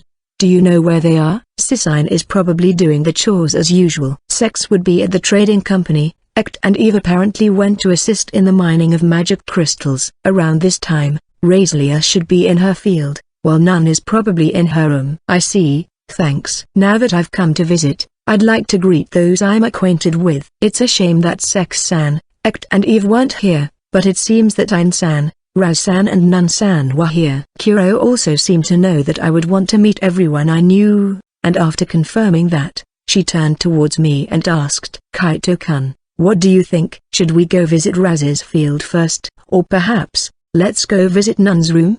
Since we're already outside, I think I'd like to go visit Raz-san's field first. Since Raz-san also asked me to visit her field before, I thought this should be the right time to do that, so I decided to head over the first to say hello. Well then, I'll see you off. As soon as Funf-san said and held up her hand, a floating black boat appeared in front of me and Kuro. Thanks, Funf-T. Thank you very much. After confirming that, Kuro got on the boat with a smile on her face. I also thanked Funf-san and got on the boat. Thereupon, the boat started to move slowly while floating in the sky. Then, it gradually accelerated and went around the castle, heading towards Raz-san's field, which I heard was behind Kuro's home. Moreover, the rice that Nan-san eats is also being produced by Raz-san. That's why, rather than a vegetable garden, I was imagining it as something more like a large farm. But, hey, Kuro, Raz-san's field.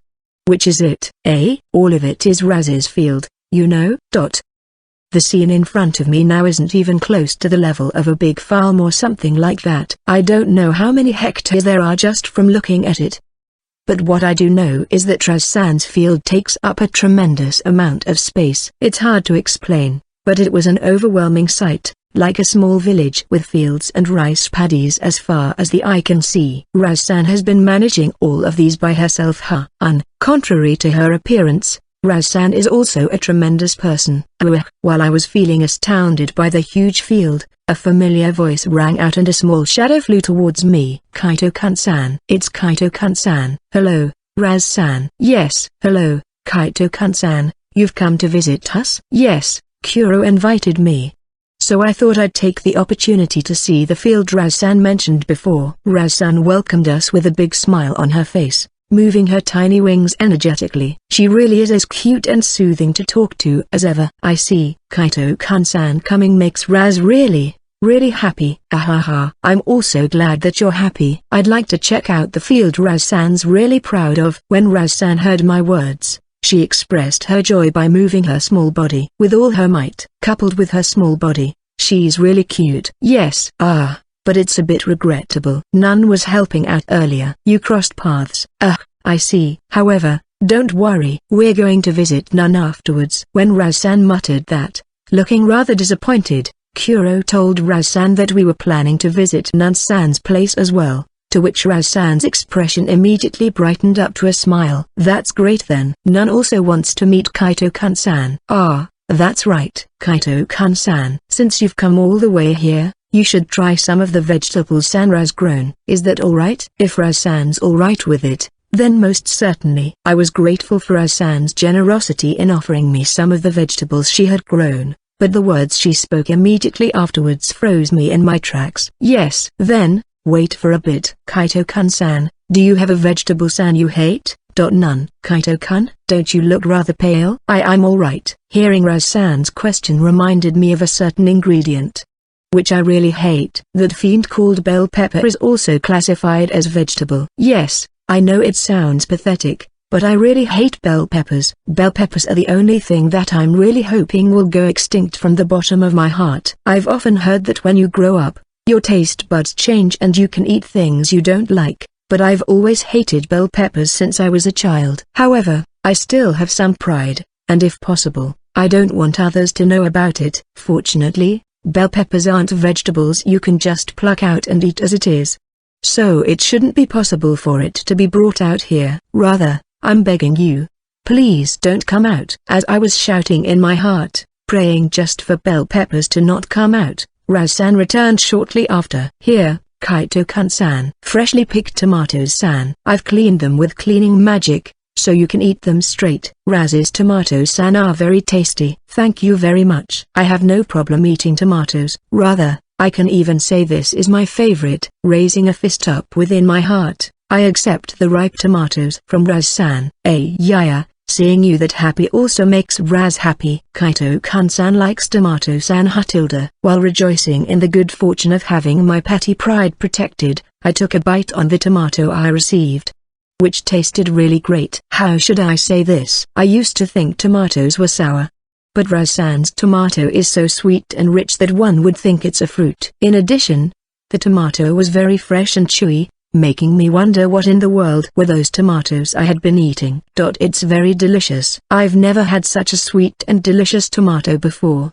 Raz raised them with lots of Raz love, so all of Raz vegetables-san were very tasty. Nun-san once mentioned how Raz-san grows the best crops in any environment, and it seems that her words were true. Raz-san is really amazing. I respect you. Really? Raz is amazing? Yes. Raz-san is an expert at growing vegetables. Kaito-kun-san complimented me seemingly very happy to be praised by me. Raz-san raised her hands and flew around me in circles. How should I say this? She's really cute in every single thing she does. Kuro also smiled at Raz-san's reaction, as the air around us somewhat feel gentle. Just like that, we went around the big field for a while with Raz-san. After visiting Raz-san's field, we decided to go as planned, and heading into Kuro's home, we went towards Nun-san's room. I had already expected it just from looking at her home from the outside, but the inside was very spacious. Kuro's home, which could already be described as castle, was divided into several areas, and the place we're heading for today would be the residential area. The place where the private rooms of the people who live in this house are located. How many rooms were there in this castle? There aren't that many rooms. Each one of the rooms are just spacious. Spacious, you say? How spacious? It varies a bit depending on the occupant's body size. But it's a little bigger than a normal house, I think. I don't know how many times I've said this, but as to be expected of the world's richest person, her standards are off the digit. She's even saying stuff like each individual being given a room as big as a house. I mean, if the private rooms were of that size, the castle really would need to be this huge. But with a place this big, is the cleaning of this place all right? I just leave all that to Ain. I see. I wonder why. I don't know what it is about this persuasive power that just mentioning Ain-san makes me think that there wouldn't be any problem. After we walked for a while, it seemed like we arrived in our destination as Kuro stopped in front of a door. This is Nun's room. It's a Japanese-style sliding door made under Nun's request. Now, let's go in. No, how about knocking first? Let's leave knocking for later, I guess. I didn't understand what Kuro meant when she opened the door without knocking, but my question was answered when I saw what Nun-san's room was like behind the door. I see. With a room like this, knocking certainly wouldn't have any meaning. Behind the door, I found a Japanese-style garden with a small pond and gravel all around the place, and further within the room was a wooden building. She even got a garden. I'm going to say this again because it's important, but she has a garden within her private room. Amazing. This was also requested by Nun-san. She said she doesn't mind if her room got smaller, but she wanted to have that porch. Hey, I see, a porch For Nun-san, a former Japanese, relaxing on her porch might be the most comfortable. I can understand how she felt. Nodding to Kuro's explanation, I walked along the stone pavement on top of the gravel to the place that looked like the main house. Thereupon, just as Kuro said, seated on the porch was Nun-san, wearing a rough kimono, which seemed to be her casual clothing, and was currently eating something. I knew changing the red bin was the right choice instead. This taste, it's splendid. How Anmitsu really is the best after a hard day's work. I also can't help but feel uplifted. I feel like I could do anything, like perhaps saying stuff like, I totes love Anmitsu, Bringing a portion of the Anmitsu into her mouth, Nun-san mumbled while her body happily wiggled, but upon noticing me and Kuro, she stiffened. Then, after a very heavy silence, Nun-san turned pale and she began to tremble, sweating profusely. Kuromo-sama, Kaito-san, since when are you? Nun-san was trembling so much that she looked pitiful to watch. Kuro looked a little troubled and hesitant to say anything.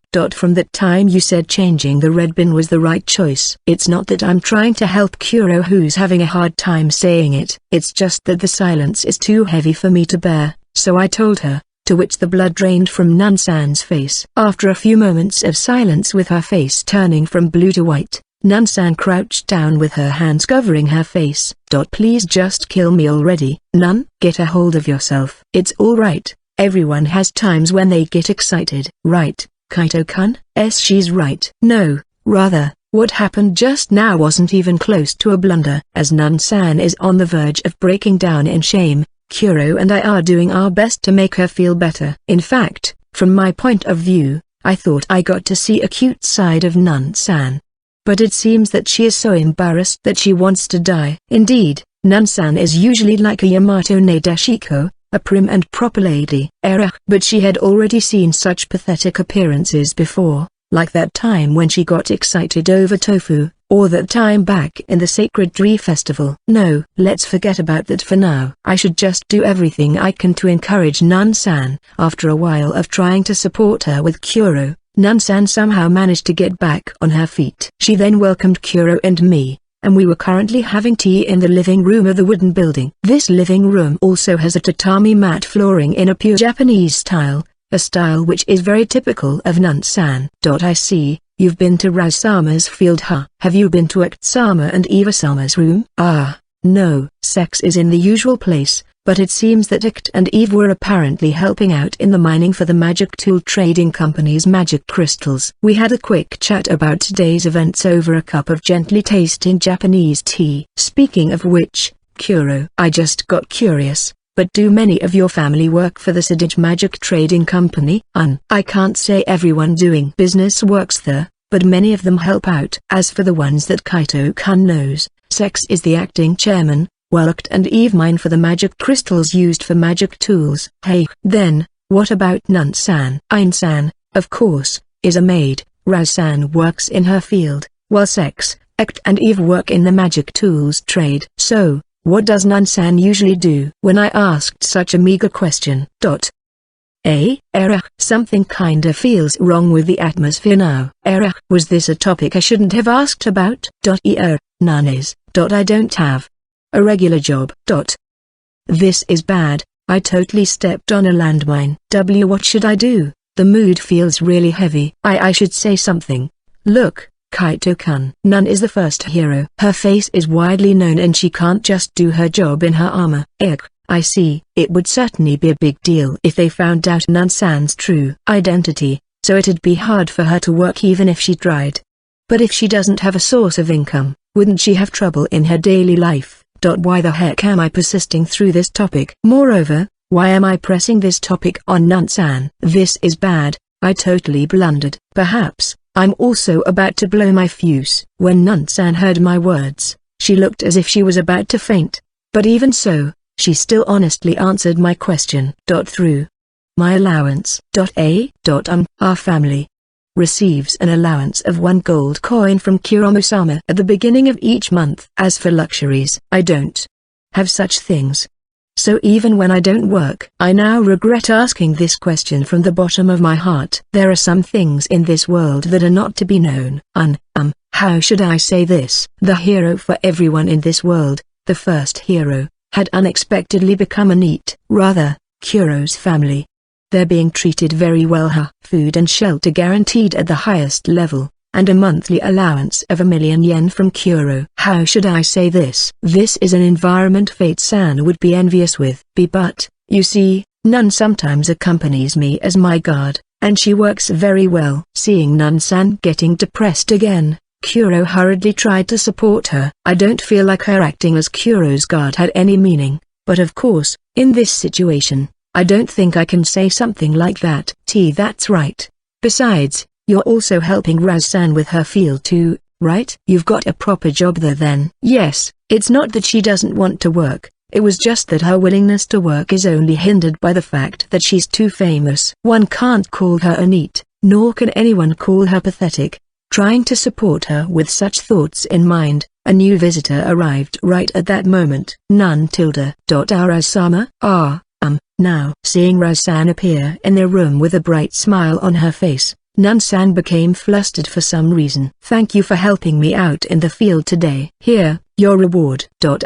No, you don't really have to give me a reward. Is something the matter, Nun? Are you sick? You can just receive them like usual, then buy yourself lots of Yokan-san and Manju-san, you know? T/N. Both of the things Raz mentioned were Japanese sweets. Rao-san, please stop. Even if that's the usual course of events, my presence here means you doing that will cause Nun-san damage enough to die. Thereupon, after she gave up and nodded her head, looking rather crestfallen, Nan-san left with the words "I'll leave" for a moment before walking away. Kuro. Nan is the youngest child in the family, and everyone adores her very much. If she were to help them out a little bit, they'll give her a reward. I mean, there were many who would ask for her help just to give her a reward. If you were to just hear about this situation, that would have been really heartwarming. But in the current situation, Nan-san is literally a jobless person who helps out with the chores to earn a reward, which she uses to buy and eat snacks, and having that found out by me was a Dreadnought-class embarrassment play. I mean, I've actually been under Lilia-san's care for a while, so I can't really say anything towards Nan-san. But for the shy Nan-san, letting me, who's not even a family member, just a friend, know about this might have been quite shocking for her. As I was thinking about how to comfort Nan-san, she returned. Dressed in all white, bringing a short sword with her. Nan-san. I'll leave the beheading to you. Please calm down. After that, needless to say, Kuro, Rao-san and I tried our best to appease Nan-san, who was about to commit seppuku out of shame. After leaving Nan-san's room, I went to greet Ain-san, being introduced to Kuro's family, and went to eat delicious dinner with them, and before I knew it, it was already night time. As I was thinking that it was time to go back to Lilia-san's mansion, Kuro told me that she had a place she wanted to take me to finish off the day. Whoa, that's some starry sky. Foo-fa-foo, I used a magic here that's a little special. I made it so that it blocks out the excess light around us so that we can see the stars better. Kuro brought me to a small space on the roof of her home. Just as Kuro said, we could see the beautiful starry sky here. I know it sounds a bit cliché, but it's so beautiful that it almost sucks you in. That's right. I need to take that out. Oh, that tatami's coming out again, huh? Appearing from the ripples under Kuro's coat was the same tatami mat Kuro and I used when we first gazed at the night sky together, and sitting next to each other, we looked at the starry sky. Hey, Kaito-kun. Do you remember? The first day Kaito-kun came to this world, you and I looked up at the night sky like this. Of course, I remember. There's no way I would forget about it. After all, that day was where it started. The dazzling glitter of my happy days in this world. At that time, this is what I told you, right? Let's start a story with you as the protagonist. Yeah. Saying this with a gentle voice, Kuro leaned her body against mine. Her small hand placed on my hand. The warmth coming from my shoulder made me feel inexplicably affectionate. I may be being egotistic, but this is what I thought. It's because I told you that back then, that I can have this happy moment now. You're not being egotistic. Yes, she isn't being egotistic. What she said is a fact. If Kuro hadn't told me that back then, my story would probably have remained closed. If I hadn't met Kuro, I wouldn't have been able to change at all. The future really is unknown, huh? At first, I was only thinking of helping Kaito-kun. I was just trying to make your year a little more enjoyable, after all the trouble I've caused you. But you ended up saving me instead. If you're going to say it like that, it was Kuro who saved me first. Then, let's put it this way then. Because I had saved Kaito-kun, Kaito-kun had saved me. Because Kaito-kun directed your love for me, I was able to convey my love for Kaito-kun. Somehow. That sounds great. With her leaning against my body, I moved my hand towards her shoulder and hugged her close. Kuro kept on leaning against me without resisting, and a happy and peaceful atmosphere enveloped us both. Actually, this place has been specially created by me. And no one else has ever been here before. Really? A small space on the roof of her castle. If Kuro's words were correct, there must be some kind of barrier placed here. When I decided to name myself Kuramuina, I didn't have this house at that time, but I watched the night sky like this from this place. Then, I guess this is where Kuro's beginning started. That's why, from then on, it's always been my dream to watch the night sky with someone next to me in this place. After looking at the starry sky once, Kuro turned her head towards me, and as her beautiful golden eyes stared at me, she spoke. Thank you, Kaito-kun, for meeting me. And for loving me. I love you. I love you too, Kuro. After saying those warm words brimming with blessed love, seemingly permeating within the depths of our heart, no further words were necessary anymore. As I felt myself drawn towards Kuro, who had her eyes closed, I brought my face close to hers. And under the light of the starry sky, I put my lips on hers, she who I love more than any more else. Under the faint light shining through the stained glass windows, the nun, who had been praying, slowly stood up. She then turned her head towards the other person who was standing nearby in the dimly lit room. Is that so? Kuramo-sama finally had. Thank you for telling me, Hikari. Hearing the gentle sound of her voice, the girl who was once called a hero. Nun's expression hardened a bit. Are you still not going to come back? Sorry. You still haven't finished atoning yet? It still hasn't ended. No, it would never end. After all, this isn't just atonement, it's just self-gratification. Listening to the nun's voice laced with sadness, yet no hesitation could be felt, Nun only lowered her head, not saying anything else. After a few moments of such silence, Nun turned on her heel and headed out of the church. I'll come back again, via.